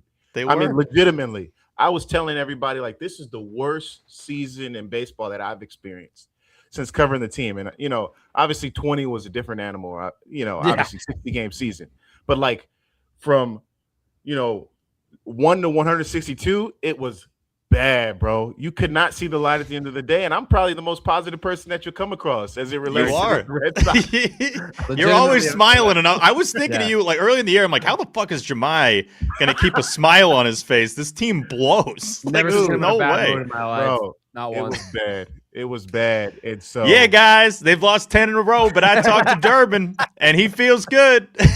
always trying to find the silver lining, man. And that's the thing. That, and 20-game losing streak. and you mentioned Caleb Durbin because that's the beauty of it too, right? Like the team, obviously the results matter and the wins and losses, but there's still little victories inside the margins, right? And every player has their own story. And he was, having the ability for his turnaround was amazing. And that really was the catalyst in this whole thing, man. Once it got him going, it was like, okay, the lineup is extended. We got some offense. Wilson Contreras having a career year, and everybody started to kind of go. But to your point, dude, it was pretty dark early. There was moments in April and May, and I was just like, this is crazy because June. Seriously. Because of what the expectation was for this group coming into the year and what you saw on paper, and you felt like, and this is when everybody was healthy. I'm talking about when you had Crochet, when you had Roman. So to lose those guys and to be getting what they got, it was even more daunting. Like, there's no way they don't have the juice to do this, and they were able to do it, and it's crazy. I mean, Anthony Siegler coming up, It's bringing the insane. energy. Siegel, Chen, everybody, like, it's just because those guys, right? They come up, they don't care, bro. They're like, this is my opportunity. I'm gonna play hard as hell. I'm gonna do what I need to do to help this team win. And they didn't have the outlook of, hey, this team lost whatever, 8 out of their last 10, or they started the year 2-10, whatever. It was just like, all right, I'm here now. Let's go. You don't have to answer this if you don't want to. Did you feel about asking Wilson about the Jaron moment when you had him in the walk-off after that happened? Or was that like too fresh at that point? It was definitely on my mind. It was definitely on my mind, but hello? This is crazy. It was definitely on my mind. But in those moments, I got like 3 questions I can get in, right? Yeah. And so it's not like it's a post-game show and I got him sitting down and he's in the rocking chair and I can go there. It's like, hey, we saw this. So if I had not had so much other good things to ask him, I would have probably got to it. And that's not really in the nature of those either, right? Like I feel like right. It's like there's a hero. This is your moment. You're in the bright lights, the big stage. Dude, hit the go-ahead homer and extras, and you're like, so looked like something weird happened there. Can we talk about that? Like to that though, like after the Cleveland Guardians situation, I did ask him there in the walk-off, if you remember, about this was, and he answered like, well, that's just baseball, you know what I mean? This is before it all became like suspensions and all that. But I did address it in there. So I'm not, afraid to go there in moments like that with guys, but it is the winner circle. It's usually, the highest highs, and the time where we really celebrate people. But what I am concerned about this year is the fact that we've had no Gatorade showers except the small little those don't really count, right? Guy. Yeah, I mean, it's good for your wardrobe, but those don't really seem to hit the same. I know Garen used to get destroyed by the Gatorade showers. You haven't had as many. After his homer, that was a moment that I was like, it's going to happen here. And, the photographers were kind of staging it around, and I was like, okay, here we go. But it didn't, man. It's tough. Part of me's kind of glad, though, because, like, I don't know, man. They get a little bit dangerous, and this sounds like the stupidest thing ever to say, but, like, these guys lose their grip, and if you're drilling a dude in the back of the head with the Gatorade thing, I don't know. There's a lot going on there. It can happen. I've seen it happen before, but it's one of those things that just inject some more energy into the whole place. It's good for the pics too, for the IG, like big time. Oh yeah. You love that. We actually we have your colleague joining us in 2 minutes. So do you have Tom Caron of Tyler Milliken's favorite Red Sox podcast, 310 to Left, is joining us at 4:30. Jemai as well. We got a lot of Jemai on there. That's true. I do moonlight as a host of 310 to Left. Yep. Presented by your New England Ford dealers. That's America's right. best-selling truck for 48 years. Right. That is a businessman right there. Get it. Do you have a final thought for us, Jemai? Listen, we got 90 minutes to go plus, because you always see little tricklers at the end. I think people, if they haven't already, get on board to the Red Sox. Pay attention to this group, because there's some special brewing right now, and I feel like more is to come. That's just my feeling. So we shall see. And that's my final words. I hope you're right, Jemai. That's Jemai Webster. Keep crushing it, brother. You've been incredible. Yeah. All right, gentlemen. It's a pleasure and an honor to join you. Thank you. To the capacity crowd. New Tim Healy tweet. Jemai's the What man. did he say? Red Sox are still pushing for a shortstop. There you go. Makes sense. Khalil Green for the Red Sox. Rafael Furcal taking over at shortstop. Johnny Peralta. Yeah, who's the most like obscure early 2000s shortstop that I can think of? Who would fit perfectly on this team? Alex Gonzalez. I was about to Alex say. Gonzalez would be great. Yeah. What about Buddy from the Angels in his prime? Ibar? No. Alberto Cayasmo? No. The Eckstein? war guy. Huh? Oh, I thought you were David talking about David Eckstein? Eckstein. No. Sean Figgins? No. Who are you talking about? Is it Andrelton Simmons? Andrelton Simmons. Peak prime Andrelton Simmons on this team, buddy. Forget about it. He can play shortstop and right field at the same time. Yeah. That guy's fucking super. He's still playing ball in winter ball somewhere. All right. We're now joined by Tom TC. What up? What up? Welcome. Tom Caron joins us. Thank you. Yes, this is it's been an eventful day, TC. Red Sox go out and trade for Adley Rutschman, and we're now hearing from Tim Healy and Alex Spear. They still want a shortstop, and this has been a topic for a few days now. I'm an Otto Lopez guy. I know some people prefer CJ Abrams. What was the other guy? Neto. Neto has been linked to the Red Sox a lot, although I think we were looking at the predictive markets earlier, and it didn't seem like Neto was going to get moved. In your opinion, give me your opinion, and then give me what you want. Talk to me about. I mean, let's go with what I want first, because I want to be clear. I want Bobby Witt Jr. Yeah, right? I mean, if we're gonna go there, let's go there. But yeah, of the realistic group, you said, I said the other day on the air, it would be Franklin Arias and the entire Portland Sea Dogs roster and half of the Greenville Drive roster, and I do it, by the way, in a heartbeat. 100%. CJ Abrams. I'm more of a CJ Abrams guy than what you said. Definitely Neto. The strikeouts worry me. Otto Lopez, it just doesn't sound like it's happening, does it? I mean, it sounds like they've kind of pulled back on that. I'm just reading the reports. But I think if you can get CJ Abrams, that's a guy that you move Arias for, that you include in a package. And if you did that by 6 o'clock tonight, I don't care what you gave up. You are a team now that has a real chance to win the American League pennant. And as I said on this and just a few minutes ago, I'm really tired of prospect rankings. I want parades. I've been to both. I've watched a lot of prospect rankings. I've watched a lot of parades. I have so much more fun at parades than I do when I'm looking at prospect rankings. Speak for yourself, TC. Preach, T. No, don't listen to T. Keep saying this. TC. All right. So we were obviously on the air when the trade broke, and everyone is just sitting here anxiously awaiting to see what the return is. The chat was freaking out. Like you would have thought that they announced that the Red Sox are moving to like Tuscaloosa. And they're like, all right, like that was the level of panic and disdain for the return. It's like that, though they could end up being very good big league ball players. I'm not saying that couldn't be the case. There's a chance that they don't end up being good big league ball players. I know Adley Rutschman is a multi-time all-star in the big leagues, and that's going to help them right now. The Red Sox could go out and still, like you said, make another trade for a shortstop, and then we're talking World Series, and you just wiped your ass with the team that won back-to-back World Series that everyone is saying is the favorite. Like, you can hang with the best of them right now. What would your chances be if you went out and made another move for a shortstop?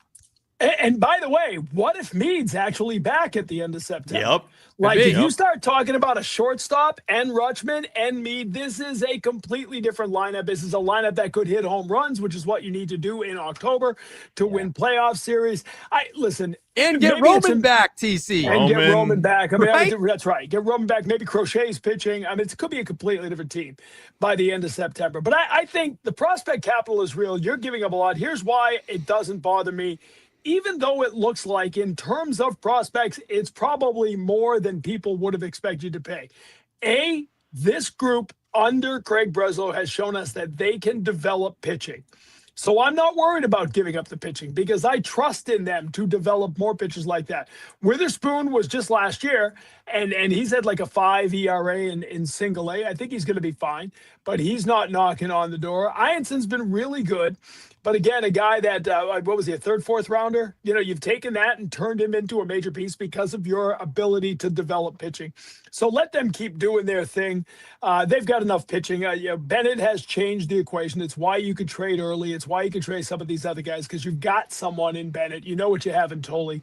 Huberstein's a guy I think we could see before the end of this come up and throw some innings to really help them through this. So I just think their ability to develop pitching says give the pitchers up. That's fine. You need the offense. You need it now. Go get it. And they did.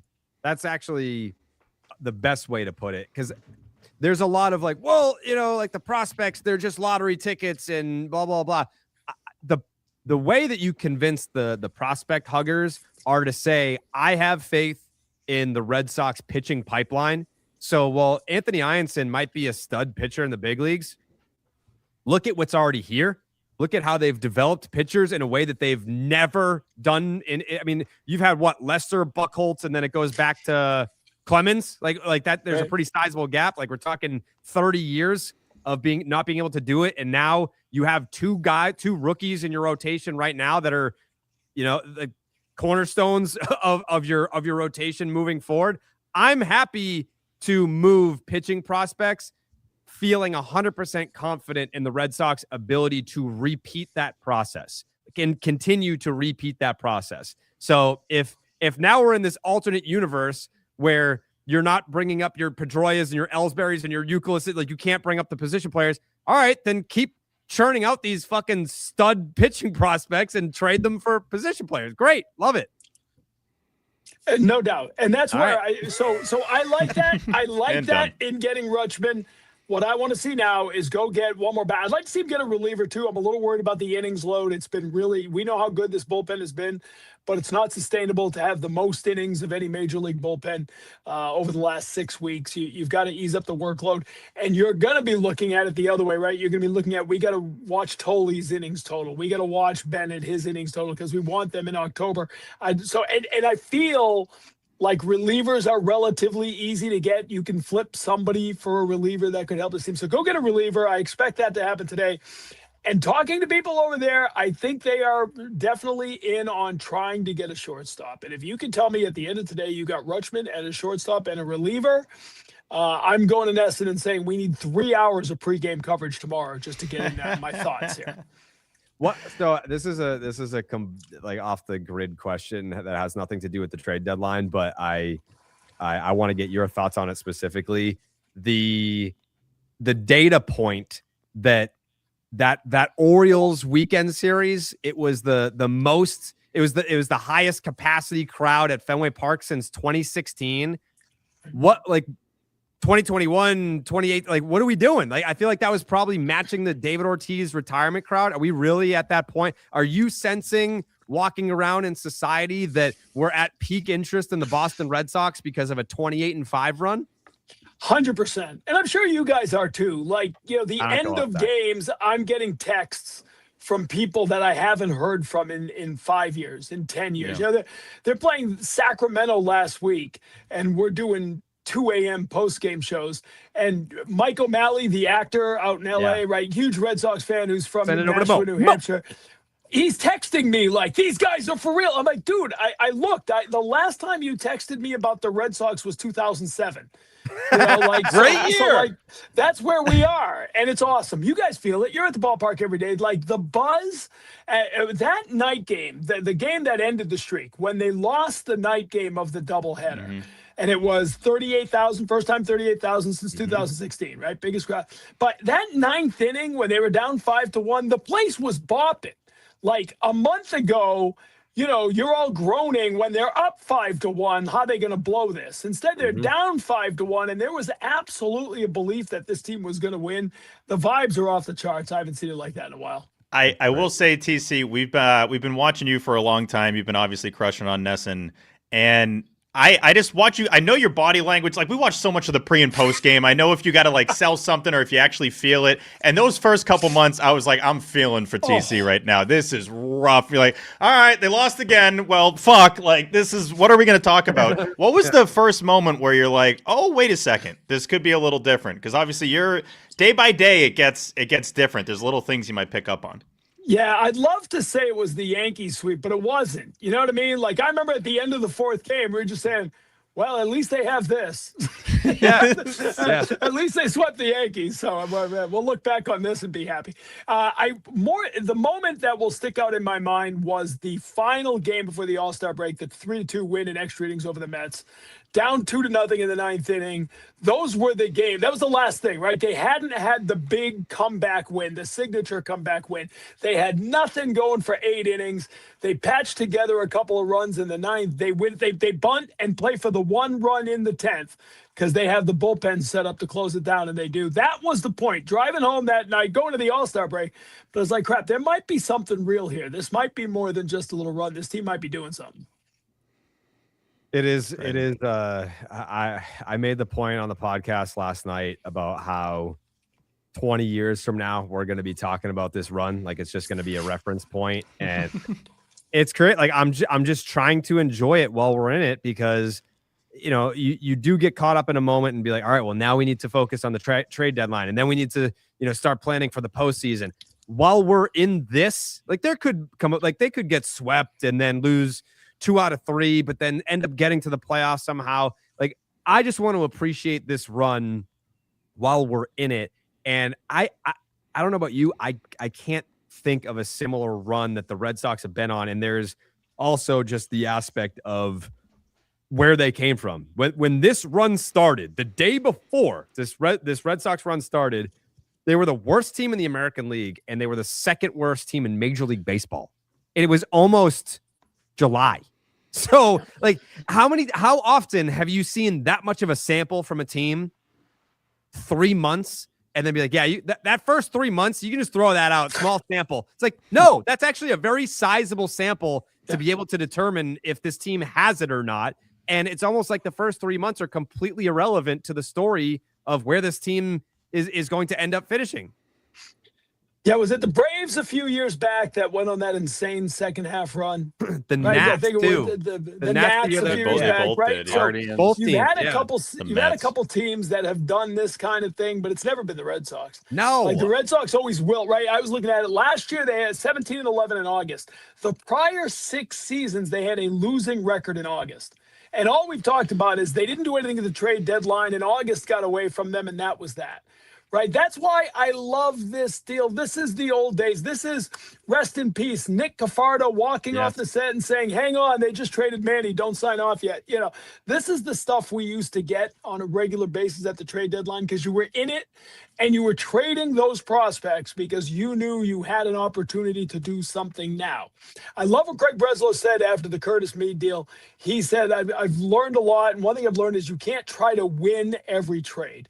Yes. And I feel like that's baseball today. Every GM who values every player the exact same way is trying to win every trade. If you try to do that, you'll never get a deal done. Instead, I think he's realized you got to sacrifice something. Just like the team. The team has figured out you got to sacrifice bunt.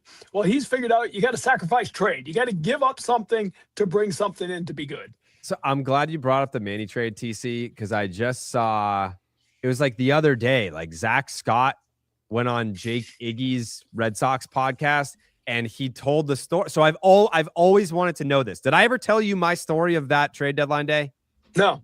So this was back when they did like the Red Sox Nation president thing. And then in 2008, they had the Red Sox Nation governor thing. So I was the Red Sox Nation governor of Massachusetts, which was basically like your fan representative for the state. And they had me come in to meet with the marketing team the day of the deadline. So I'm in the front office, like the actual front office. We're in one of those conference rooms. So they have a TV mounted on the wall. And it's you guys. So the meeting was at like 3:30. The deadline's at 4. You guys are on the air. 4 o'clock passes and nothing happens. Meeting ends. We walk out into the hallway and there's Larry Lucchino. And he's on the phone and he goes, well, we need to get that in writing, John. Direct quote, word for word. Go back into the conference room. You guys are on. Oh, shit. Breaking news. Manny Ramirez was just traded. And I'm like, did I just watch Manny get traded? Like, what the hell? Yeah, so Zach Scott yesterday or whatever, the podcast came out.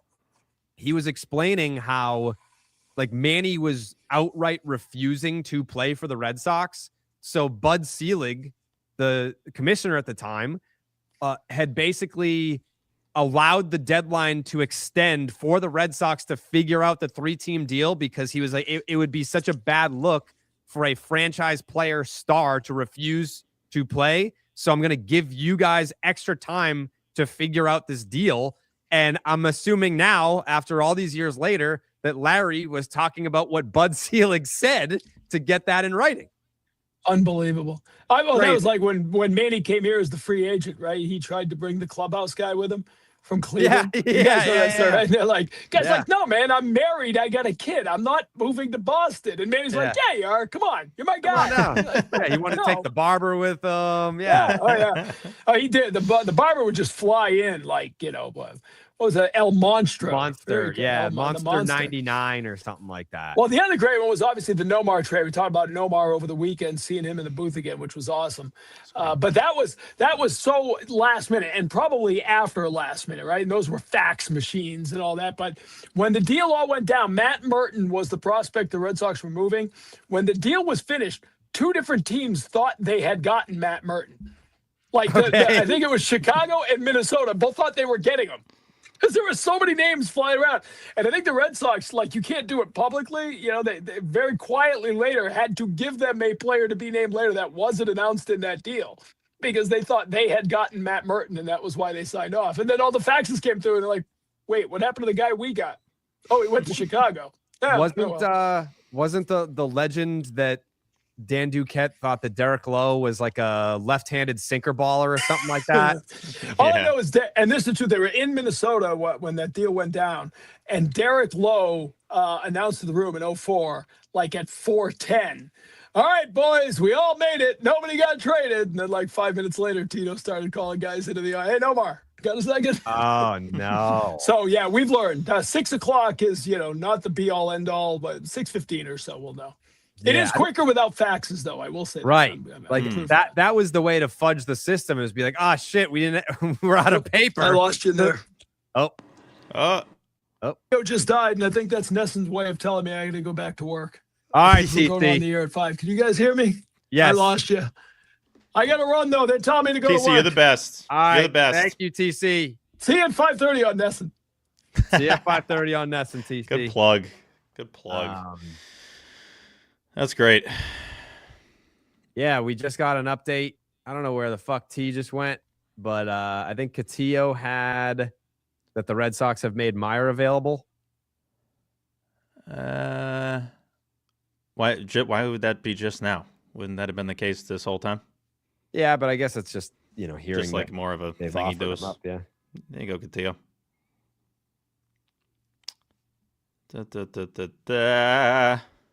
What do we got? Breaking news: the Cubs are acquiring Clay Holmes. Clay Holmes for Tyrone Taylor.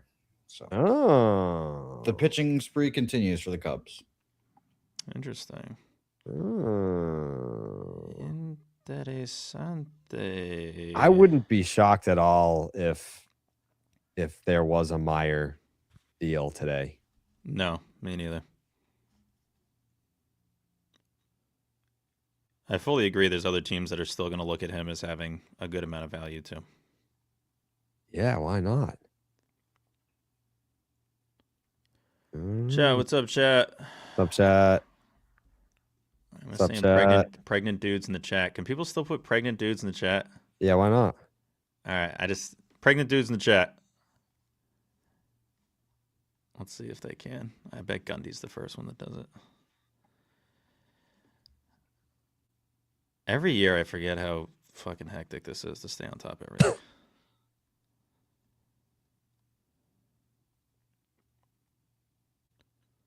While we have this little lull here, gentlemen, do you guys have a player that you guys think is going to get traded here in the next hour or so that hasn't?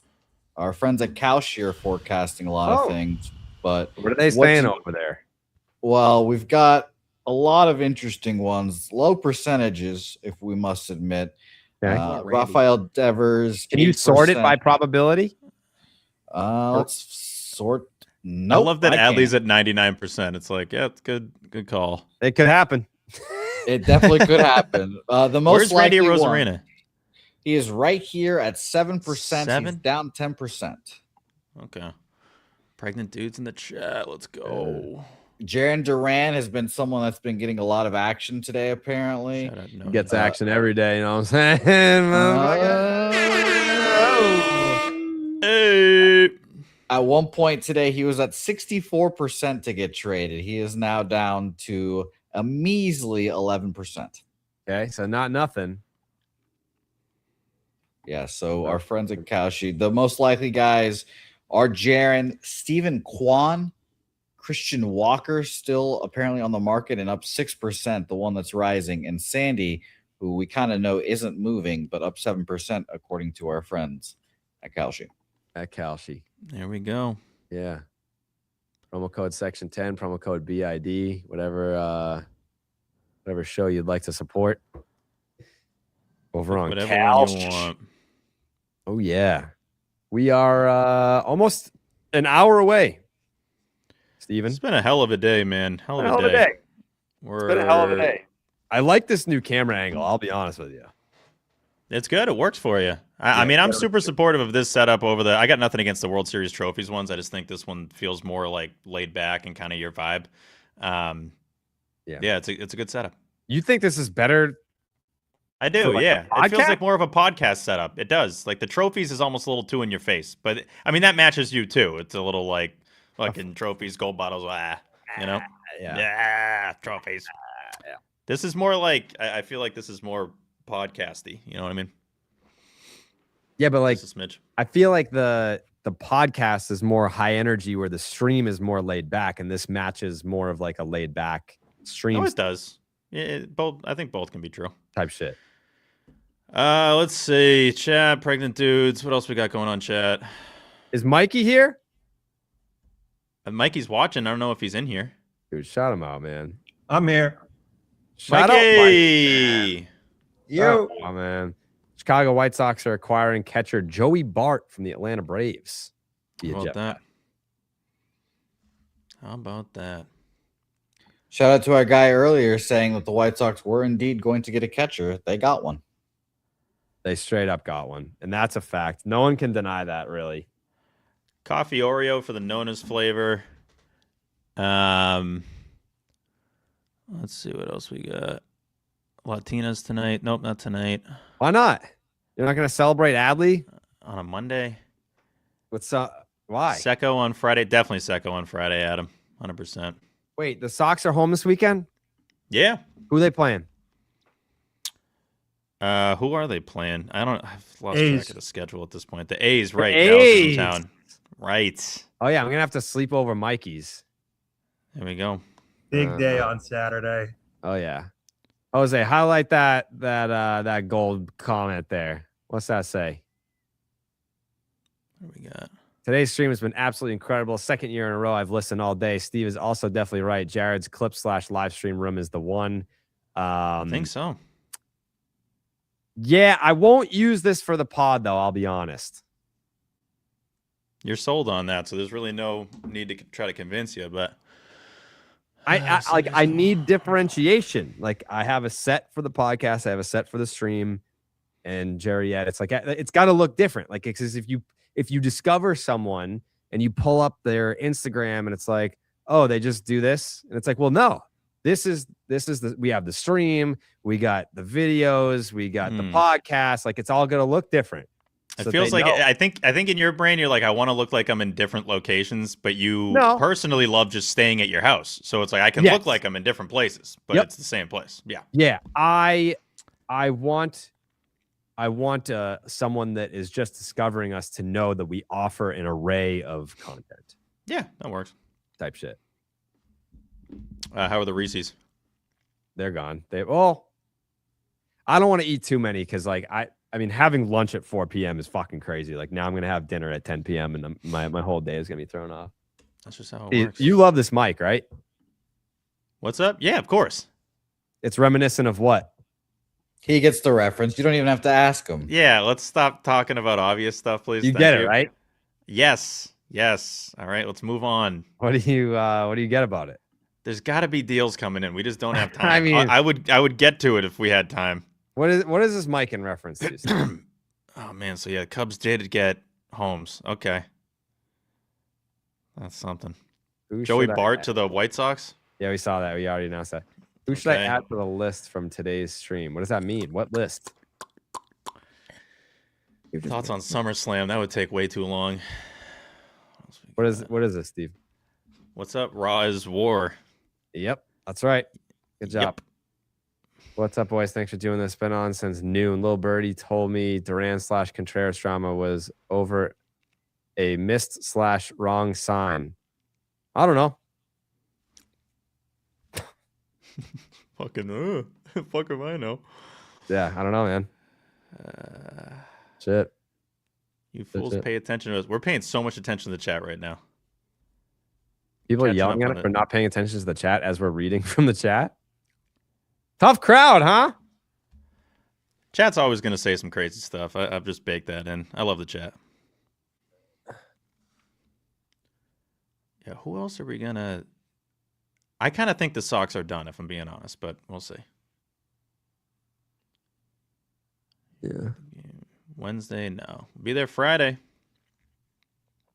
Fenway Friday, baby. Is T pooping? I don't know. T's computer is resetting, but he just tweeted that the Red Sox are trading Tyler Uberstein to the Braves. That's per Ari Alexander. So shout out to T. Top 399 items. You got the chicken parm, the gold fever wings, the honey mustard chicken salad. This is very good.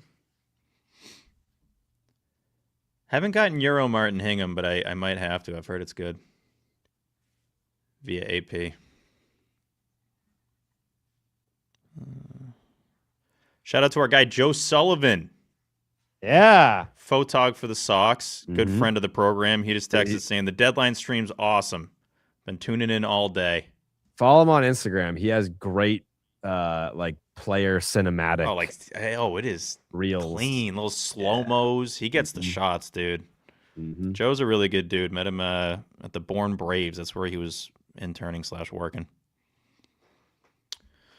Did you throw out the first pitch for the Bourne Braves? I did, yeah. You did, right? I did. Yeah. Braves. I've done Braves, A's, and the Hyannis Harbor Hawks. The Hyannis one was atrocious. I sailed that over the catcher. What chat is The Balloons are working on a trade for Heliot Ramos right now as well. Ooh. Helio? Gives a fuck. What's this Uberstein trade? Huh? Uberstein, whatever the fuck. No, it's Uberstein. That's what I thought. We are 1 hour away from the trade deadline. We're also at Baseball 101 giveaway o'clock right now as well. If you guys want to debate the topic. The Red Sox are trading Tyler Uberstein to the Braves. What do you want for the GC topic? Who was just on here saying that Uberstein was about to be a major player for the Sox? On here? Yeah. Sounds like T. I don't know, but he's going to the Braves. For who? I don't know. I can't imagine that's going to be. I can't imagine that's going to be a big haul. I like him. I'm a fan. Oh, TC? The chat saying TC said it. Was it TC? Yeah. I think that's why his headphones cut out. They're like, "Hey, we're making the deal. Cut." Yeah, they're like, "Hey, stop hyping up Uberstein." All right, Jerry, what do you got? Okay, so every hour we are giving away a $100 gift card to someone in the chat to Baseball Lifestyle 101, and we did. Jared doesn't listen when other people talk, saying Uberstein again like it wasn't mentioned 3 weeks ago. I'm looking at the fucking Discord, by the way. I have a monitor that looks at the Discord, so don't be talking like I ain't watching. All right, I'm looking at I'm looking at Twitter. I'm looking at text. I'm looking at the YouTube chat. I'm looking at the fucking Discord. What are you looking at in Discord right now? Is it Scoop Shop? No, at Patreon Live Deadline chat. Live Deadline. I told these people, I was like, I have a monitor specifically dedicated just to Discord. I am watching at all times, motherfucker. All right, so in the chat, $100 gift card to bl101.com to someone in the chat who What did you put something? Dude, what are you doing? What's the topic? Did you put something? You put something? I didn't put shit. Shut up. What's the topic? Is that not you? Is that not you? Are you Steve Peralta there? No, someone hacked my account. This is your account, but it's not you. It's not that. It wasn't me. So that's not you. That wasn't me. I mean, people think it's really funny and that's sick, but like that wasn't me. That's you? That's not me. What's the topic? What do you got? All right. What is the topic? You pick, Steve. I pick? Oh, sick. All right, here we go. Yeah. Pick something good. The last one wasn't good. That was like towards I you. didn't say it wasn't good. Okay. Okay. Where the fuck is T, by the way? This is a long break. He's getting a laptop update during the deadline. Yeah, his computer reset on him. He's always flipped, man. He's always flipped. He honestly hadn't been flipped in a minute, which is surprising. The return for Uberstein is Eli White. Breaking news. That's a scoop.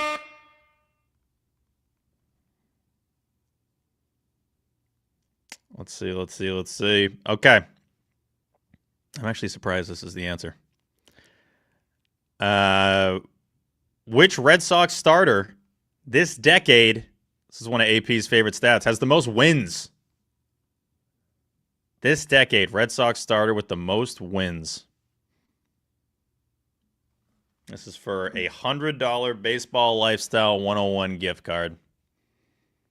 And it's real. Seeing a lot of Tanner Houcks. He is 5th. If Houck didn't get hurt, he would have had a chance. Sale is incorrect. Sale's 10th. You got to remember, Sale didn't really pitch much for this team this decade. Someone put that out there yet? What? Eli White for Uberstein? Is that out there? This is where we need T because he follows everything. No, that's T. not out there. That's breaking. You want me to put it out?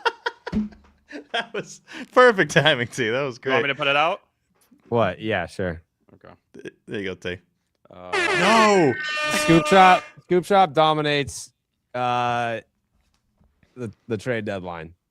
Mm-hmm. What we do. That's what we do, brother. The correct answer, a lot of people got it. It's Brian Bayo with the most wins for the Red Sox this decade. Jose, whoever you want to pick that's got Bayo, $100 gift card. Hopefully someone earlier in the process to give them a little more credit. Oh, yes. I'm scrolling right now because I definitely thought it was Nicky Pivetta for whatever reason. Yeah, Smooches came in at number 2 there with 32. Bayo's got 39 wins. Ayo. By the way, Jared, shout out to you. For? That's break. Huh?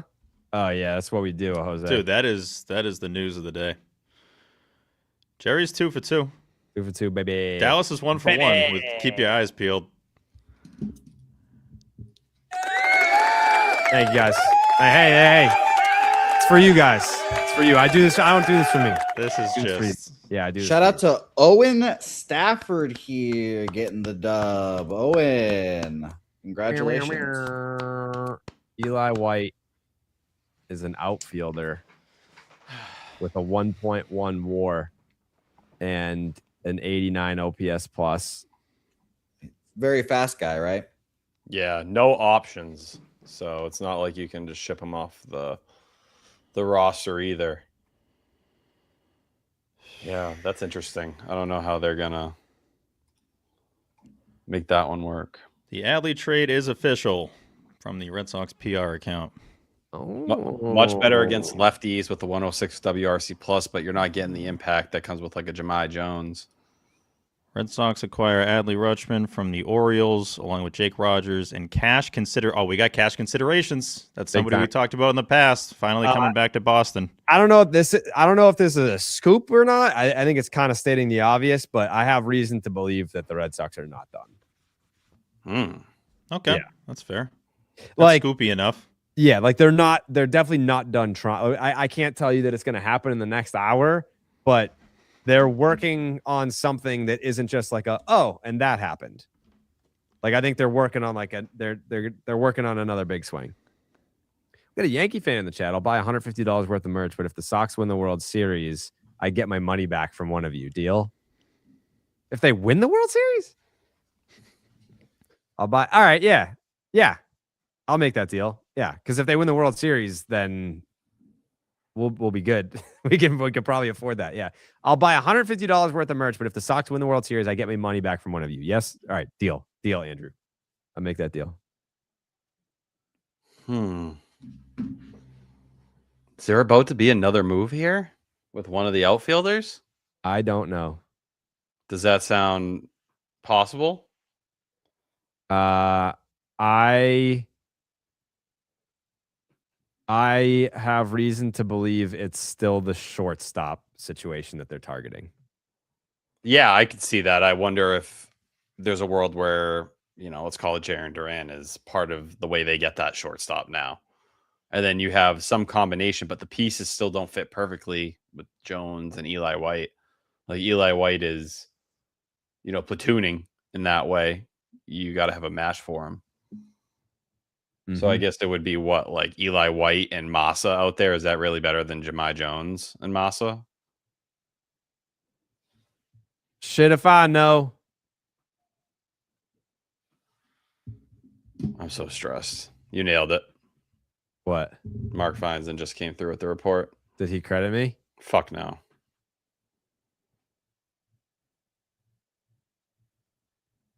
I'm just gonna keep screenshotting the scoop shop on all these people that don't want to fucking. That is crazy that you have broken everything. Clearly broken both Red Sox moves today before anyone, and there hasn't been a single outside of Castillo, who is always loyal. Nobody else is giving you credit. I don't care. I don't care, man. Yeah, at least right before I left, that Meyer stuff popped up. But I don't think that's overly surprising. Myers felt like kind of the guy they wanted to float out there to see if they could get a bigger deal done. I think it's just what the value is at this point, and then how much are they willing to sell low on him? Oh, Nightingale gave credit? Yeah, he did. Yeah, he did. Yeah. For White or Adley? Adley, yeah. That's awesome.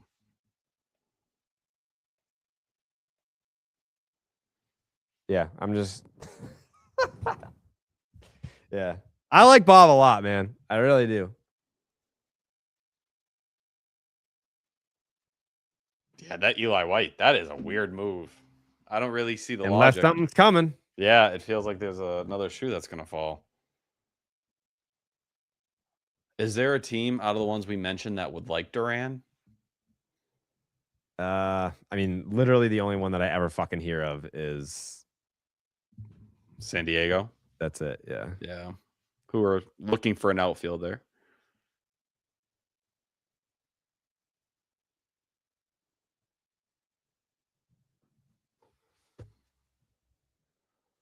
Yeah, Jarren Duran is a much better player than Eli White, 100%. But it depends on how they're going to move the assets around. Like if you end up getting way better at shortstop, and you think Roman Anthony's going to be back in a month from now, and then you have a DH situation where you can get interesting with Curtis Meade and Massa, however you want to kind of partner those guys.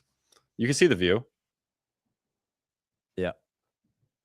I genuinely deleted the Reddit. Is our shithead Reddit finally shutting the fuck up about the scoop shop now that we have literally everything from the second trade deadline in a row?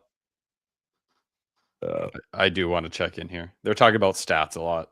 Yeah. No, they'll post when there's nothing in the scoop shop, when there's nothing to be put in the scoop shop. But when the scoop shop has every fucking trade at every trade deadline, there's no like, man, this is sick. It's always like, dude, what a fucking scam. There's nothing in here. It's like, dude, we're not going to make shit up.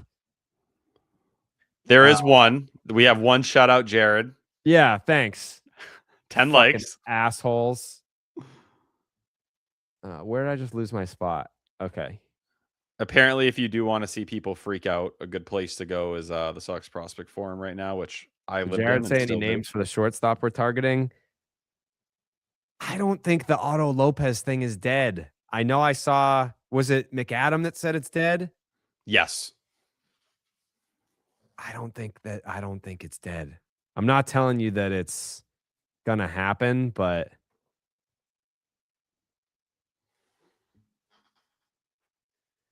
yeah. Are you tweeting out the receipts? Yeah. Just with the Patreon each time. This is awesome. Yeah, dude, fuck everyone. Again, I'm not looking for credit from like Mark Feinstein. I'm showcasing that if you subscribe to the Patreon, that you will get the scoop before it gets broken. That's all. I don't care who fucking cites me from the reporters.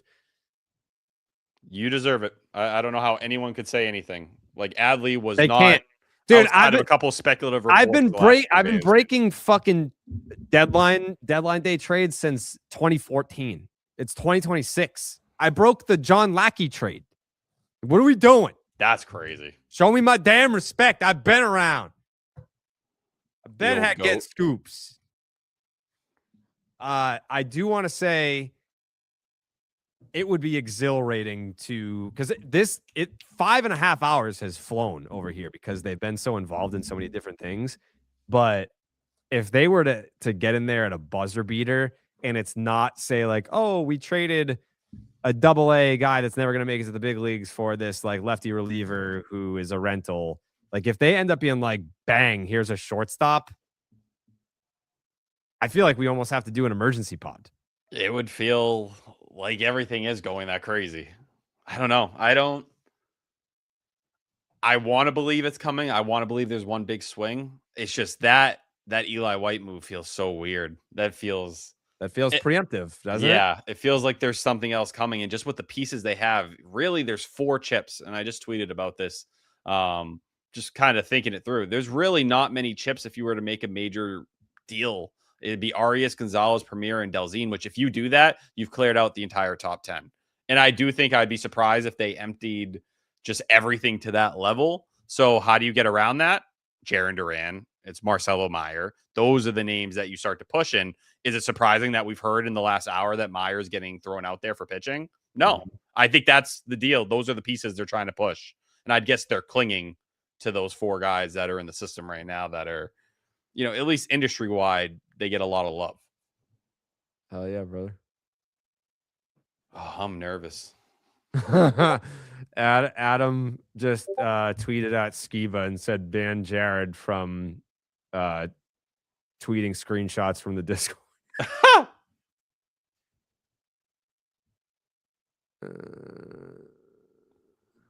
Oh, wow. I had the Eli White stuff and I didn't even realize it.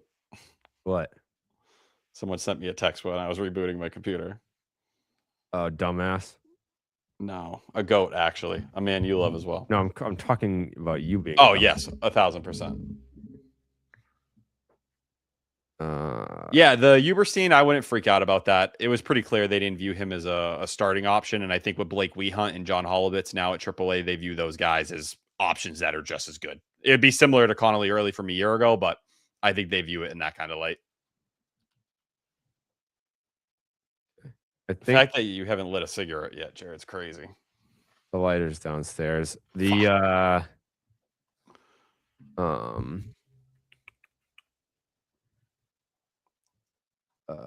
think I muted my Discord. I didn't realize that people could hear that. I thought that was just in my headphones. So my bad.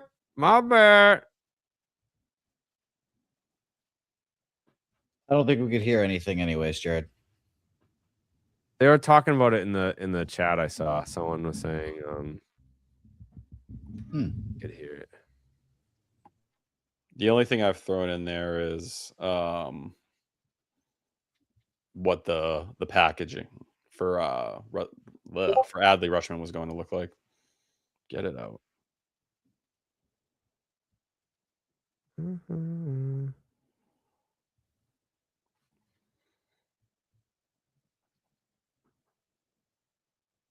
I will say, as much as people want to crap on stats, it seems like he is as often, the talking point of how people want to react to a lot of this stuff. Say that again. I know people crap on stats a lot these days, but he's still like everyone is looking for his take on it when they're formulating off of it. I mean, I love stats. He did get a little whiny for a second. For sure. He know his bias. No, he wasn't wrong. No, but you just got to realize we all have our biases. His bias is he's anti-Breslow. Like a lot of his connections are seemingly against that side of it. And okay, you just got to read into it. That's how you have to look into everything. Everyone has a bias. Put it this way. This is also a big deadline for your boy because everyone's like, Cora is your only source.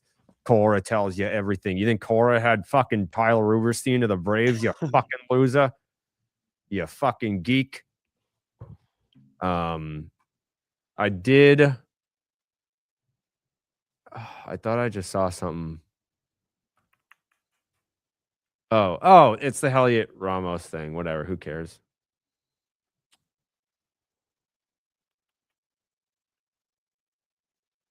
You're muted, Steve. I can't escape the Varsho catch. I just can't. People are tweeting it again? I thought we were done with it, and MLB is like, feels like a great time to bring back this fucking catch. Like, enough with this stupid catch, dude. That has to be the last time. I can't. They're gonna play the Astros and they're gonna run. Oh, it. Meyer got What do we flipped. got? Marcel Myers traded. Eric For Miller. who? Wow. From What? the Giants. Wow. What? What? Who? Who's got What? it? Where? Ken Gee. Rosenthal. Oh, you? Huh? Giants close to acquiring Marcelo Meyer from the Red Sox for a reliever. I know. What? It's a big Oh. left. I like Eric Miller. I'm a fan. I'm surprised it's for this price. Wow. What? Talk about it. Well, now do we see? Oh God. So that Get moving. probably takes you out of the shortstop market Why? because you just lost another major chip. How do I get the Discord link for Scoop Shop after buying Patreon? Jeez. There's someone working customer service in there. I think if you send a message, they'll send you the link. If you subscribe. That's crazy. That's crazy.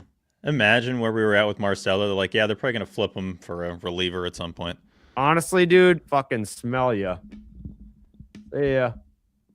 It didn't seem like he had a lot of friends in there. Nope. Not a fan. Bye-bye.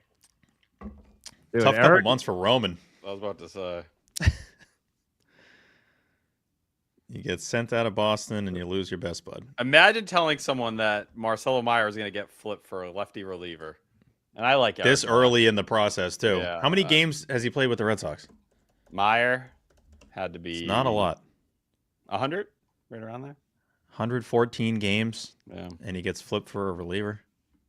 It's a fun arm. Like, yeah, you want to talk about a fun fucking arms. lethal lefty. But he walks Dude. the world. Craig is going for it, man. Maybe bottom left, Jose, for that little clock he does. Oh, wow. This Savant is fucking bloody, I told Steve. you. I told you. We got blood? We got blood, Steven. Let's go. Oh, yeah. We got chum in the water. Oh, this is the big boy, right? Oh, yeah. I've seen him hurl a couple times. This guy don't fuck around. He's got like Rod Beck Six- vibes to him. He's 6'5", 270 pounds. This guy should be This guy's fighting prime. You think this guy Tank. this guy should be in a fucking cage fighting John Jones. He's gonna be punching out guys for the Sox. He should be fighting fucking what's his nuts? Who Daniel Cormier. How old is he? Look at this 28. guy. He's 28. What's the control? He 2030. So he fucking walks a lot of guys, it looks like. Yeah, he be walking. Oh, 3 guys. years after But- this. Okay. But he'd be walking guys, but the Red Sox philosophy is throw strikes. And if he just buys into that, woo! Now we're cooking with gas, brother. Cooking with gas, brother. You know what? You know what's gonna be funny is how we have like a thank you, farewell, Yeah. Carlos Narvaez graphic. There will not be one for Marcelo Meyer. Nope. Tough for Mikey. That was Mikey's guy. Yeah, well. Shout out Cello. That's God your bless you, boy. Come on, he showed love to the boy. Come on. He showed love. To who? To Mikey. To me. They did like I a mean, thing Came up together. and chopped it up. with me That's a bad like exam. Everyone shows love to Mikey. Hey, TikTok. Well, chicks. he's the only player that's ever showed love to me on the team. That's for sure. Keep spitting, Mikey. TikTok chicks was one of my favorite moments TikTok in Chicks Section was a 10 great history. line. It was a There's great always line. going to be that. It was a great line.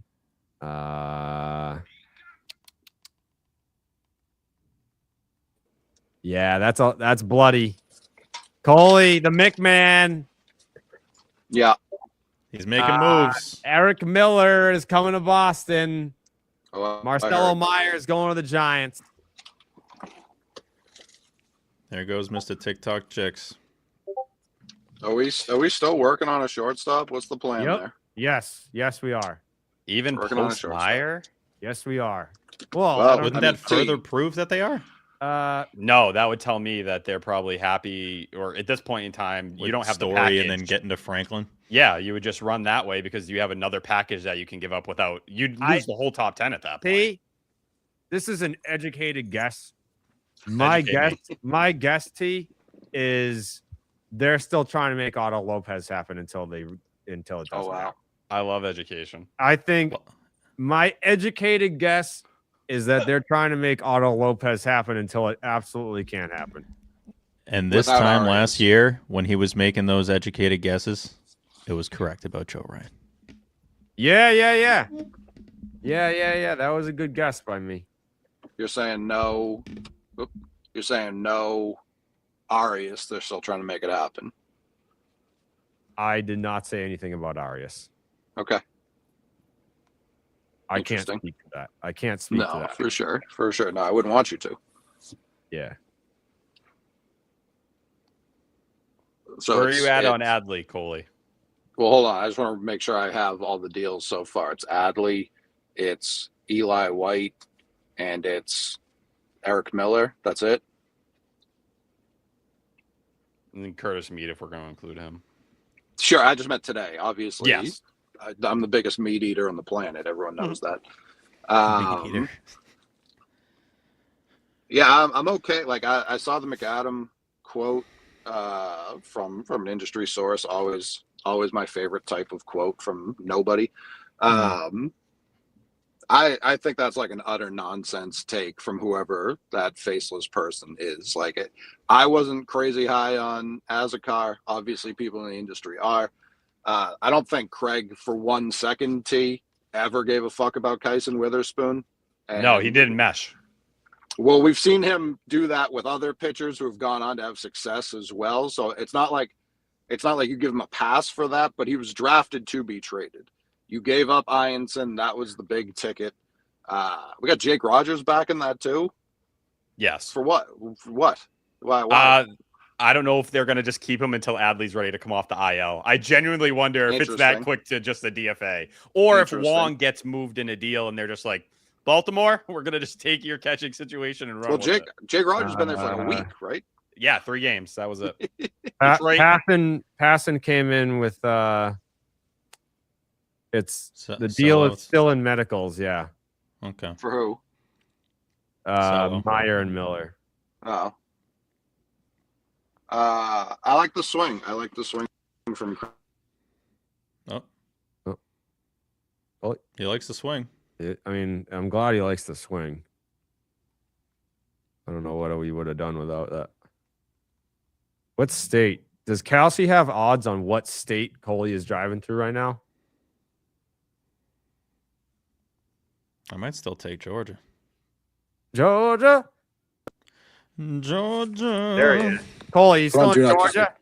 I put on Do Not Disturb. That better not fucking happen again. Are you in Georgia? All right. Yep. Oh. What's happening? Georgia. Georgia. We on the grind at Georgia. How about a little retweet the live for the last half hour here? Retweet the live, would you? Retweet the live for the last half hour here. Retweet Yeah, why not? the live. Retweet it. Retweet the live. Okay, so we are just approaching half hour remaining. What is this? What's this video, T? We got a brawl between. Yeah, where he's like, fuck you, fuck when you. was this? Fuck you. This was in April. Okay. I was like, it looks warm out. Dude, there's just like a lot of fat white guys going at it. I love it. I love But it. that's it. This is like a. There's no Andrew- Marcelo Meyer hate. It's just like I was done with it. I think he was done with it. We're all the Red Sox are done. Everyone's done with it. He's a change of scenery guy. I'm Pretty excited. sad about last him. moment for him, right? Booting that ball. They blow the game in Colorado. He's pissed. IL, see ya. That's how it all ends. Yeah.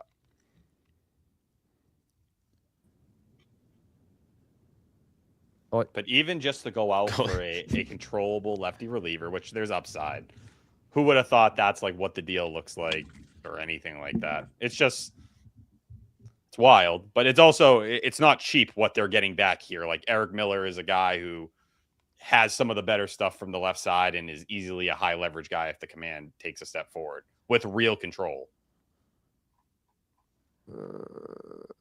And they had been connected to Miller a few times throughout today. That deal, I was not just hating on him. I just said it was time to move on. Move on. Okay. Excited about Eric Miller. What's his I could probably fucking look his his average fastball I'll kill myself. What? I can't this is the first time we've been able to hear you. Something's messing up with his phone. We've had a lot of trouble with people that like aren't connected to actual internet today. Yeah.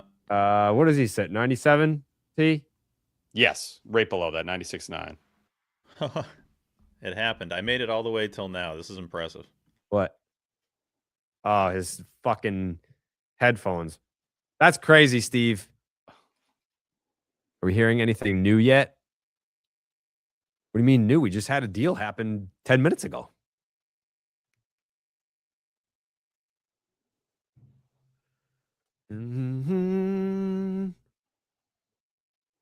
Yeah, I really like Eric Miller. I do. I think that is an awesome addition for the bullpen.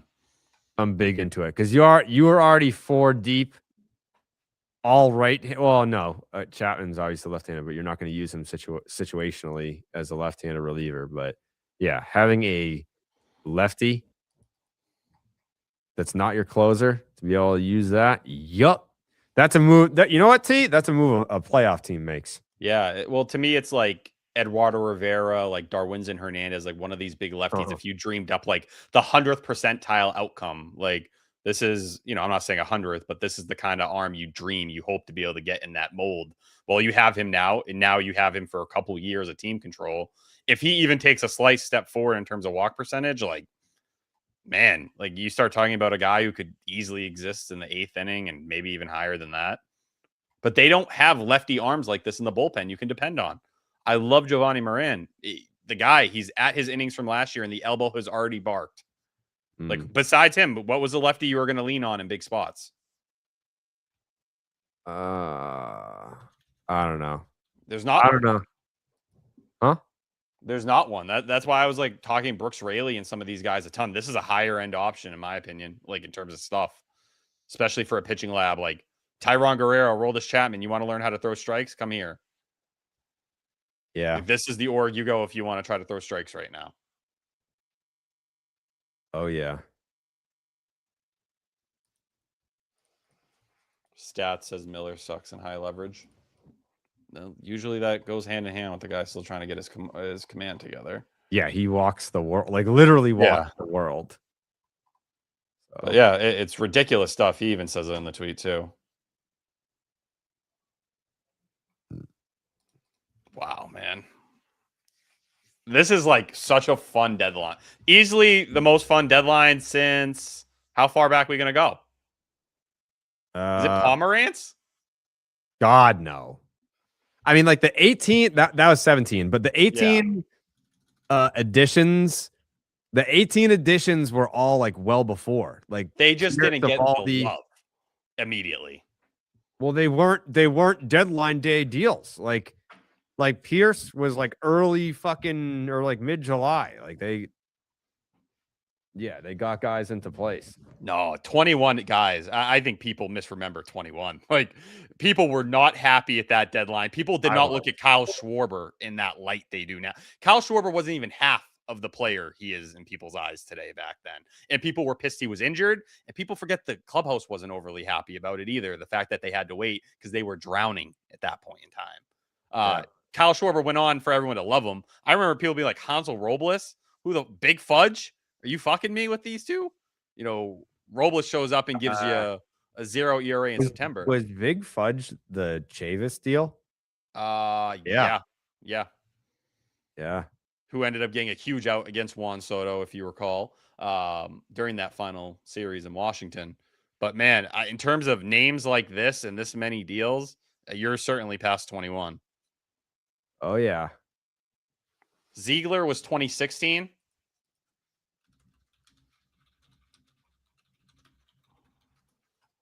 Let me see. Yeah. So, okay. This is 2016. And like you said, Jared, this is in the Dombrowski days where they made moves the whole month. You got Aaron Hill. You got Brad Ziegler, Drew Pomerantz, and the Pat Light trade of Fernando Ahmad. I remember exactly where I was. I was by the Cape Cod airport when that broke. I was heartbroken.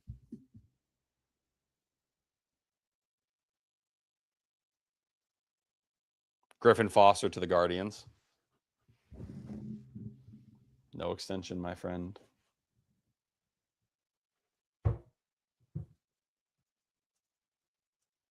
Wow. No Marcelo. Wow. It's weird, man. It is so weird that. What are we going to do?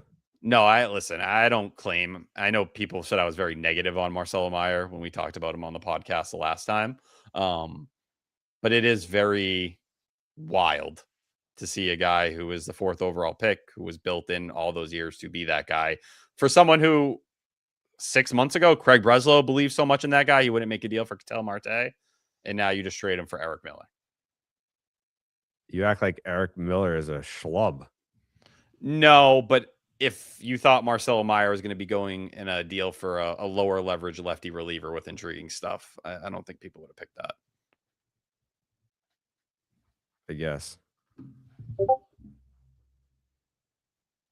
And would I say Driveline killed Marcelo Meyer? Certainly not. I do not think that is what Marcelo Meyer's downfall was. A lot of it was the same struggles against lefties and breaking balls, injuries, stuff that character-wise existed when he was coming up through the minor leagues. That stuff has been there for years. And, I used to talk about it on the Sports Hub. I know it wasn't a positive thing, so it'll come up in other spaces, but 98. well, that's the thing. You can want Meyer to be the guy. It's Craig Breslow's job to know if he isn't that guy. And that is another asset if you're talking about it being mismanaged and you not getting the most out of it. Right there with Jarren Duran, they kind of coexist next to each other. Where the fuck did Steve go? With 25 minutes left to go in the deadline. Charging his headphones. Oh, I mean, that takes 2 minutes.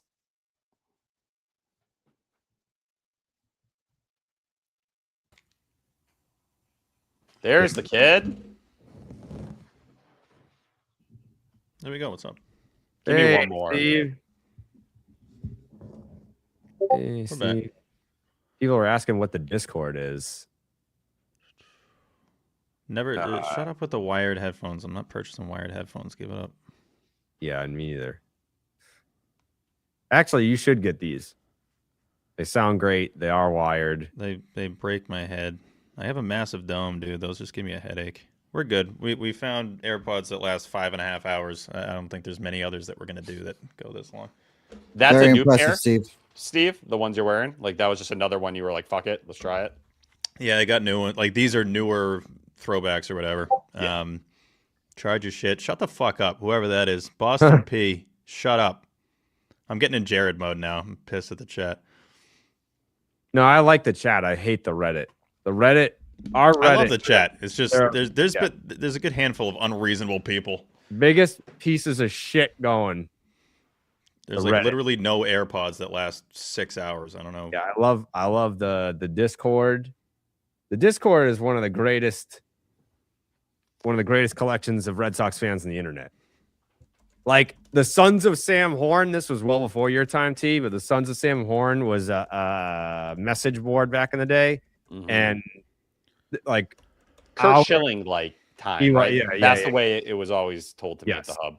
The Section 10 Discord is kind of the modern day Sons of Sam Horn. Like it's the diehards of the diehards of the diehards. Jeff Hoffman to the Twins. Yeah, I saw that. All right, I'm getting we're about to get fucking bum rush, and we're gonna get bum rush for 15 minutes afterwards. Yeah, rush my bum, dude. I don't care. Pound I'd me. love to get What are you bum gonna rush do? right now. Yeah. Rush the bum, dude. Come on now. Come on now, rush that bum now. Rush the bum now. No more Marcelo. It feels weird just to think about. It's crazy. This I will moved on immediately. No, I know. Big picture wise, it is kind of crazy. This will probably hit me a little more later tonight. We're still 2 in it, but I think it's crazy that like we're not that far removed from Nuttown and the big 3. Like I remember going. Was it Worcester or it was Portland, right? Yeah, going to Portland. Yep. The big That's 4 at that point, right? Yeah, we met Meyer. We met Teal and Roman for the first time. Yep. We got Campbell and Worcester later that year. Section and 10 night at Worcester. yeah. Like we made fucking Nuttown shirts. Like we blew that trio. And maybe we were part of the problem. Maybe we increased the confidence and whatnot to a level that was unsustainable or unattainable. I don't know. But it's disappointing it didn't work out. Still think Roman's going to be a star in this league. Teal, still love him. Campbell, haven't lost hope. We're on the up and up with Campbell. But with Meyer, that was out of all of them, I think that was the change of scenery guy. Like to still, I don't think he's going to have a just fine big league career. I just didn't think it was going to be here. It got to a point where I didn't think that it was going to be here. So off he goes. I actually a full season. When we talk about the guy we comp Meyer to for so long, though, it was Brandon Crawford, right? Like that was, I think a lot of people like wanted to live in the Corey Seager days of the night he was drafted. I don't know if anyone's been close to that for quite some time, but that feels like a good spot for him. West Coast kid, California cool. Not going to hit many home runs in that ballpark, though. That's going to be a problem. And I do wonder if the hit tool is good enough to survive without power. Doesn't seem like it. Wow. Fucking Tolley, Anthony, man. Lost your boys. Huh? Yeah, they lost their guys. Yeah. Honestly, I love this for Roman, just for what I think this is going to be good, honestly. It's like, okay, just prove yourself and don't worry about hanging with your bud. It does kind of suck, but I think he's probably going to be more locked in. Buy you bum. Paid $2 for that. That's funny. What was the last you heard on Otto? Me? Yeah. That they're still trying? I heard that the Marlins were still poking around on specific names to see the Red Sox, temperature. Like what? Okay. How'd you feel about including this guy? What about this guy? What about that guy? The one birdie I hear from is like, definitely don't give up on Otto. So we'll see. Yeah. Yeah. I mean, people were asking to put a percentage on it, and seems low. I wouldn't say it's like on the doorstep by any means, but the fact that they're still talking and we've got 20 minutes to go, I don't know. Steve, question for you for $10. What do we got? Where? The fucking gold one. Yeah. Oh, here we go. As a professional podcaster, you should use this $10 to invest in an extra headset. Only person not to go off screen today was Jerry. Yeah, Jerry's running the stream. No Jose's running the stream. Hashtag where's Coley? Coley got a jab there. 15-minute poop tea. Also, a lot of hopping off the stream is catching up on the socials. We run the social media accounts, guys. It's not just fucking hanging out. My computer legit just rebooted. It just restarted. I don't know if I hit something or what. I got a pizza from the front door, so I was gone for like 3.5. There you go.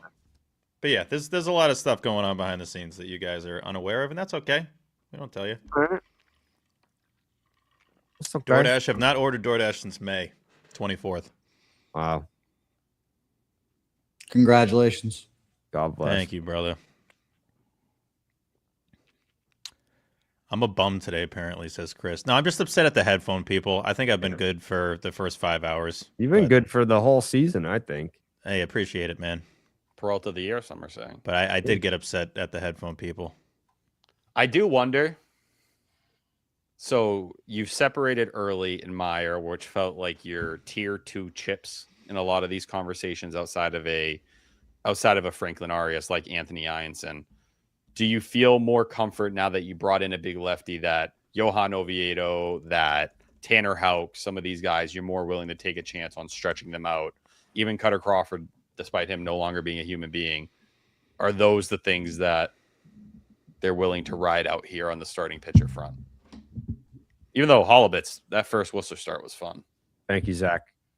Appreciate you. You're the best. Zoid You're the is goated for real, Forever. Goat. Forever. He's a super nice guy, too. Tyler has done a great job on socials. Please reward him with Papagenos. No. He could be rewarded, but definitely not with Papagenos. He's on a very strict diet right now. He can't be eating that. One day we'll be back. I will say today's Is that like easier. the point that you shouldn't be back?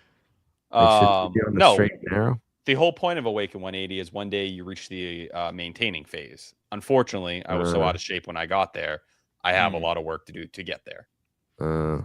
Saw Steve at AMB with a Latina. Well, yeah. Well, yeah. What was it? A Friday? That's called a Friday. This brother. guy's saying this like this is breaking news. Yeah, Like, come on breaking now. news. I saw Steve where the Red Sox play, and he was with a big booty Latina.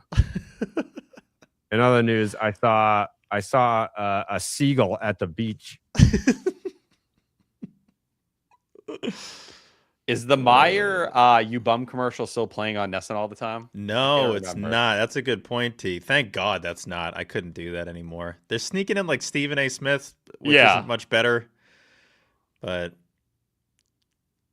I just saw someone ask if I'm using a GLP-1 with Awaken 180. No, I am not. This is all natural. Not that. Switch to Uber Eats. Yeah, I don't I want do have to come clean. I have used Uber Eats a couple times. It's not like I'm just like completely not ordering anything, but it's not. That doesn't count then, dude. Well, that's not a couple DoorDash. times. This is not even. I haven't used DoorDash. I've been using Uber Eats. It's like No, but I'm not saying I've used Uber Eats. Heroin.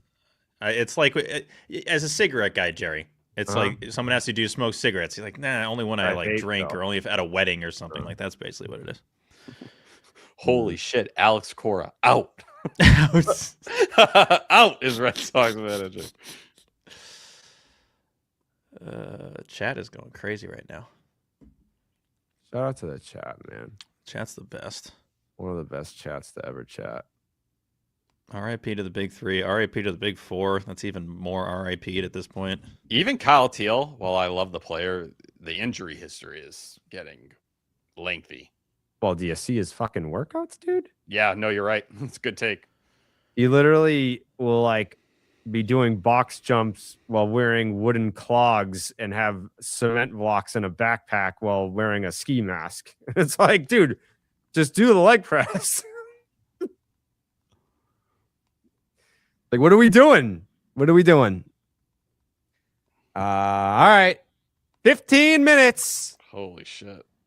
15 minutes remaining. If this is all that they do, this is the best trade deadline yet. Tweeting trade news while dropping a log while Jared dangles a lung dart his peak. T, in your estimation, if this is it, if they're done, what do you grade the deadline? A B feels really good. I A feel, B? yeah, I feel really good about a B right now. B plus.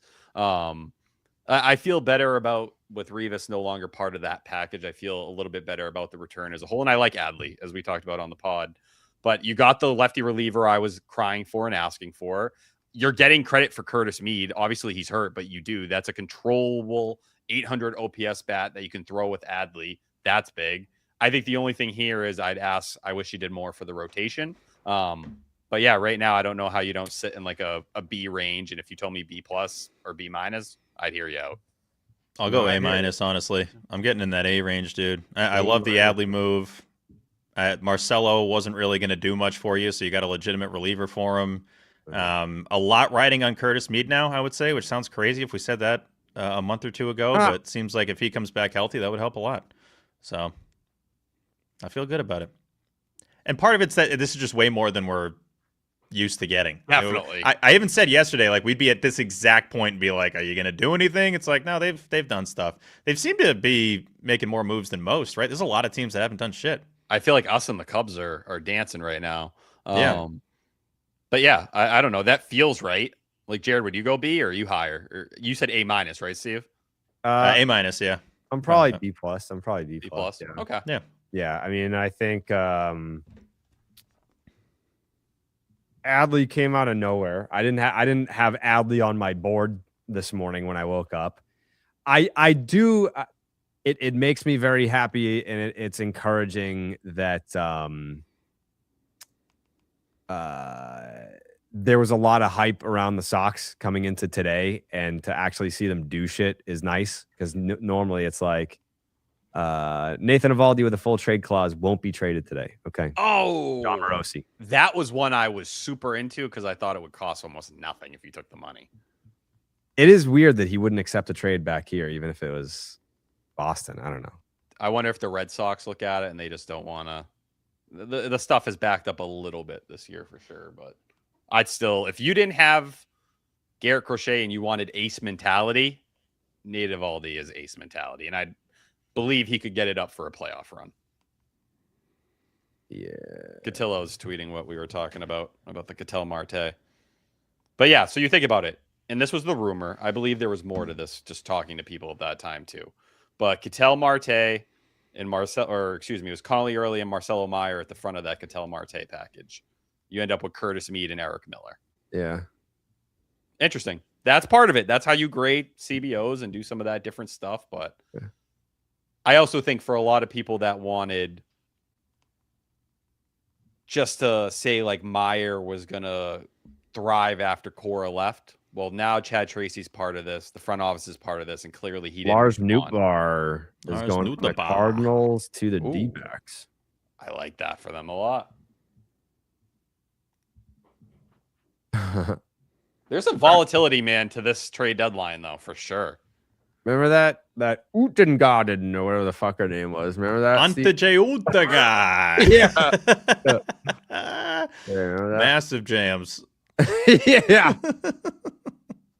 I remember Pete would just like pop her up on the screen. Yeah, like check You'd be in the middle of an ad read. He'd be like, "Look at Ante J. Utegaard." Let's see what Ante J. Utegaard's up to these days. God knows. Steve, it happened. What? I finally tied you on Twitter.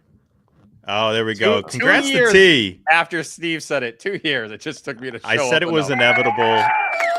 It was inevitable. T was going to catch me.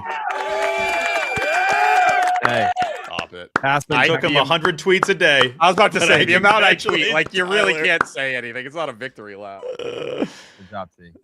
That's why you lift all them weights, T. Yeah. Fucking. That's why you shoot in the gym, T. Come on. I am Ruin once my again life. back to the fewest followers on Section 10. It feels God good. Damn, yeah. It feels good.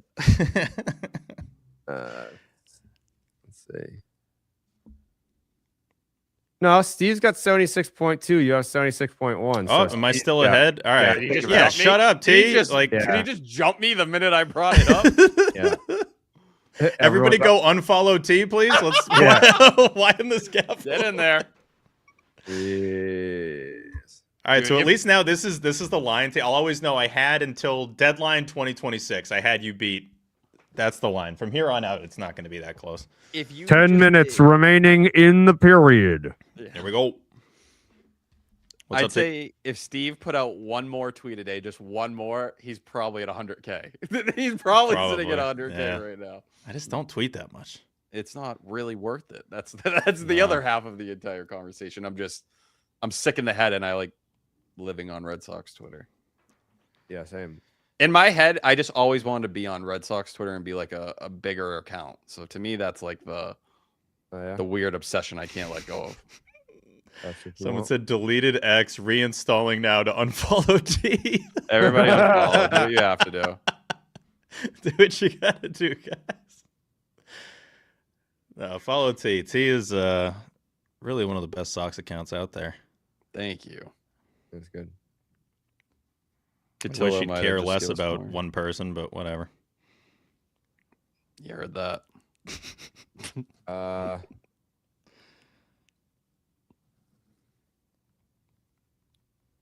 What are you looking at, Jared? What are you doing over there? He's got the face. What the fuck is that face? I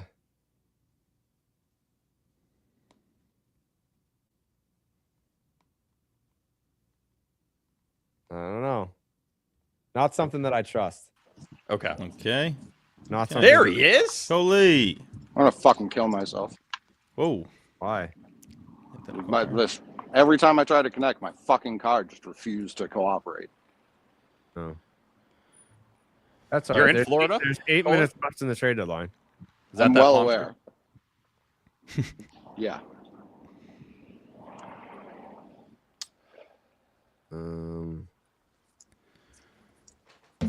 Coley, this might not be the time because I know you're not pumped, but if you were to give a trade deadline grade, is there one that sticks out to you for the Sox right now? I know there's still time. I think it's like I want to say like B minus, but like a straight 80 out of 100 B minus. You know what I mean? Okay, a hanging on B minus. Yep. Yeah, like what's T? Oh, I was gonna say we're all in the. I had a B. I think you're a B minus. Steve had an A minus, and Jared has a B plus. Yeah, we did a good job. We spread it all out. in a row. Oh my Christ! Uh-oh. What? Oh, I just fucking. He's got hit by a car. Yeah. Holy shit! It's coming right at me. He just couldn't get out of the way of the car. If that was the last moment we had for Coley, oh my It was Christ! going so fast that he couldn't even jump out of the way. I just couldn't believe. Like I put do not disturb on. I got out of my fucking car. It's off. And then fucking the hotel that I'm not even that close to was just like, you want to connect to the Wi-Fi? No, I fucking don't. I parked Somebody so in the far chat, away I in the thought he parking died lot. for real. I parked so far away in the parking lot. These two That was like the jackasses Sopranos from Texas ending. parked right next to me. He literally just did the Sopranos Oh my ending right Christ. there. Black Oh screen. God. Oh God.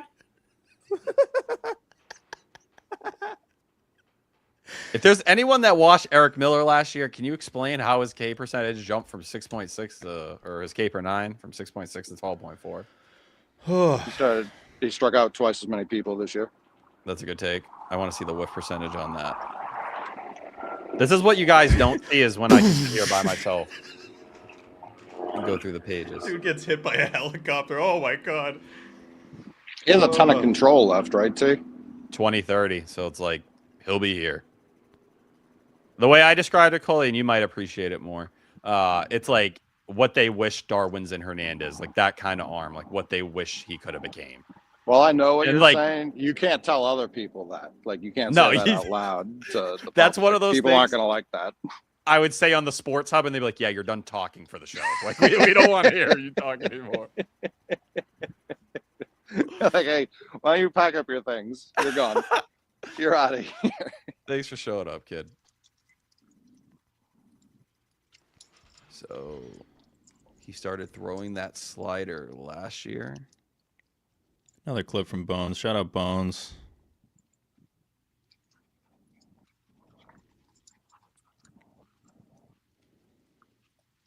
I'm at Roman just demands a trade. It's like I can't live like this. I mean, Craig broke up that friendship and also the totally.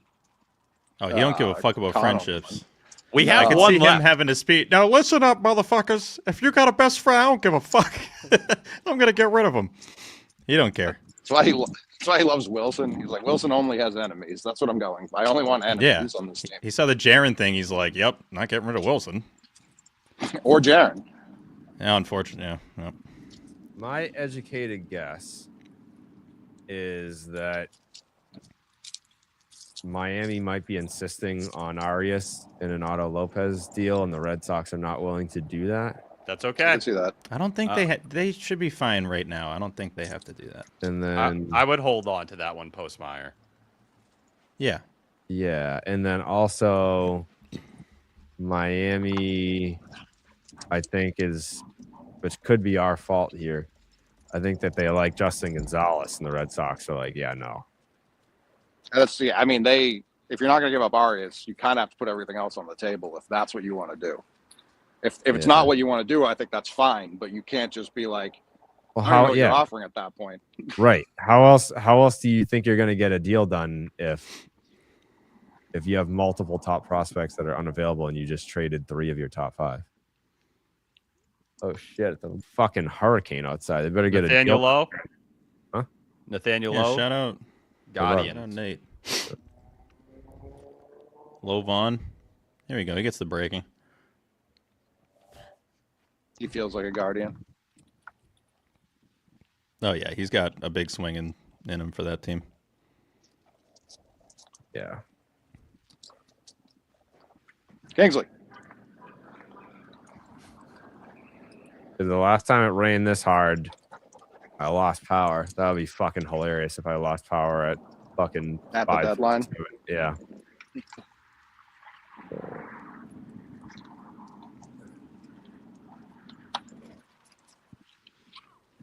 Oh wow! Holy shit!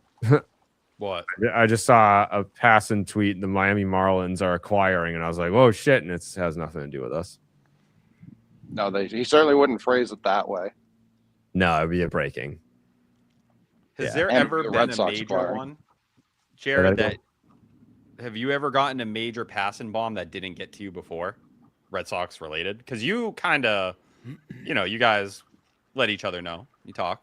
Passing is usually the guy that I don't know. To be honest, it's not something that we've ever spoken about. I don't know who he knows. I don't know who his sources are. In Boston? Yeah, I don't know who he knows. But he's me. pretty plugged in because usually, like, there's been times where he's gotten stuff before me, but like he has more journalistic integrity than I do. So like it's like he'll know something, but he will triple check it, whereas I'm just like, I know that this person wouldn't fuck me here. So 2 minutes. 2-minute warning. Shout out Jake Roy with the absolute great Eric Miller breakdown. Just kind of diving into a lot of his usage stuff. Let me retweet this. Jake Nice Roy to doing kinda do some of the deep dives best on these guys. Yeah, Jake Roy, if you want pitching analysis, and he can cut this for a promo, he will give you some of the best that you're going to get in this entire market. Incredible follow on Twitter.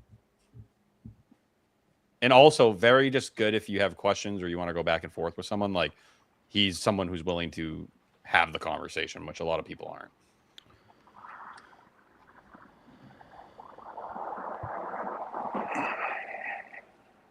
This has been a busy day. I did not think it would be this busy. This is fun, though. It's a lot of stuff. Oh, I just got that same notification, Jared, but from Rosenthal. Like, shit.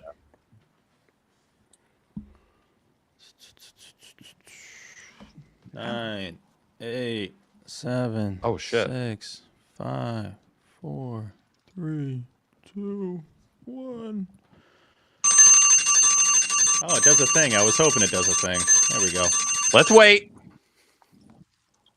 As we all know, that'll do it. 6 p.m.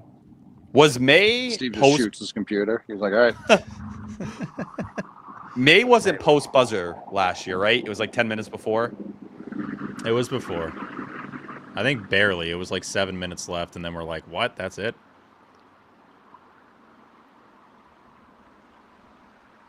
Someone commented, Jerry said, oh shit, and I reacted like I'm not in the live recording of the call. I'm like, maybe I just got to catch up. Maybe I got to give it a second to see his reaction. When does he say this? Kirby Yates to the Pirates.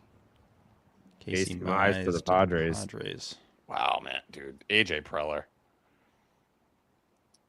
You That's freak. got to be a rush to see 6 p.m. and then bang, you get a deal. Waiting on tweets. Anything?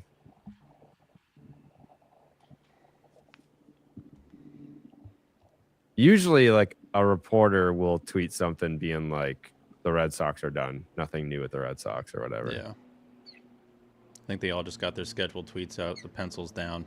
I think that's new. Yeah, to me, this is a really solid but fun to talk about trade deadline. I can't remember the last There's time. a lot here. Yeah, where like it was actually fun and like you could make good arguments on both sides. Like last year's deadline was so fucking bad you couldn't say anything about it. Last year?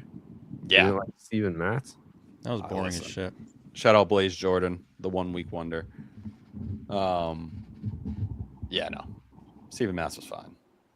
He ain't no Justin Wilson, I'll tell you that much. The Eli White thing is the weird part. I wouldn't flip him for Jahmai Jones. I like Jahmai Jones more.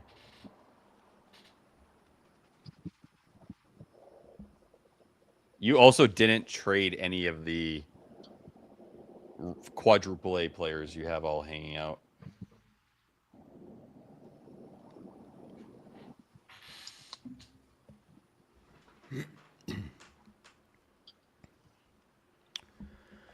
So they got Robbie Ray, Casey Mize. They're hoping for Musgrove to return. Oh, well, we're waiting. Well, we're waiting to see if the Red Sox are done.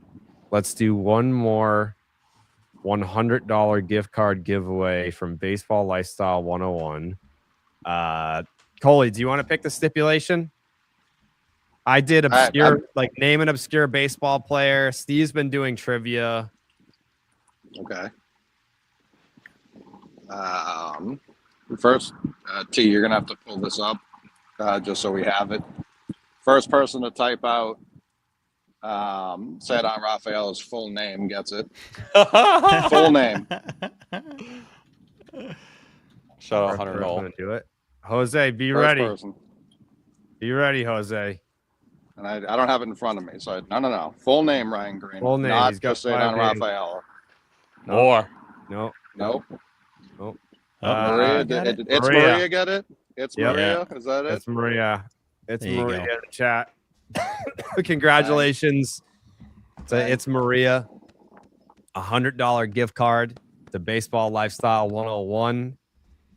Enjoy that. Get you something nice. Thank you to Baseball Lifestyle for sponsoring the stream today. 6-hour stream. It didn't feel like it. I could sit here for another 3 hours, honestly.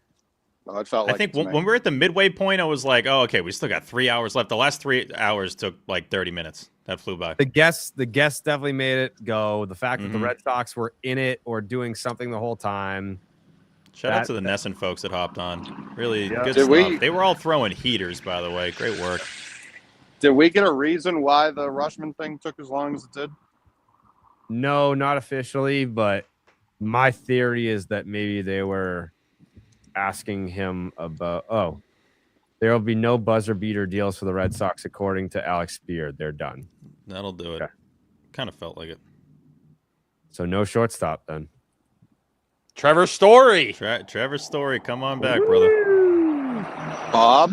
Honestly, hell of a deadline stream. The chat was electric. The Discord was electric.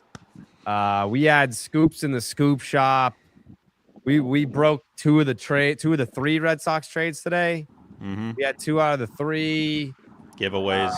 We had broke the giveaways biggest for deal Baseball of the deadline. Lifestyle. Yeah, At we least had today. Literally Yeah, right off rip. That was in the first 2 minutes. we started with it. Shout out to everyone who hung in for all 6 hours of the stream. You guys are Shout out to Cole's amazing. pup. We appreciate all the guests who stopped by today. And yeah, we're probably gonna take this offline and decide how we're gonna continue with the content. But yeah, thank you everyone. Shout out to Jose on the ones. Shout out to everybody behind the scenes. Yeah. Jose, Sean, Mikey, Corey, Bag, Mikey, Sean. Bones. Drunk Everybody. Alex on a bus in Kentucky. He was Shout feeling out it. T, Steve, Coley, Jay Hay, the whole gang. The whole gang. All right. We'll see you guys. I'll see you on Unobstructed Views tomorrow. Nice. Only on Nesson Plus and Nesson 360. Thank you guys. Subscribe to the Patreon, patreon.com/section10 podcast. Patreon.com/baseball is dead. Baseballisdead.com for the merch and section10merch.com for the merch over there as well. Look at that. Thank you guys. We appreciate you all. Thank you everyone who donated in the chat today. That's going to go to the tea pizza party at the end of the year. Very excited about that. All right. See you guys. Bye-bye.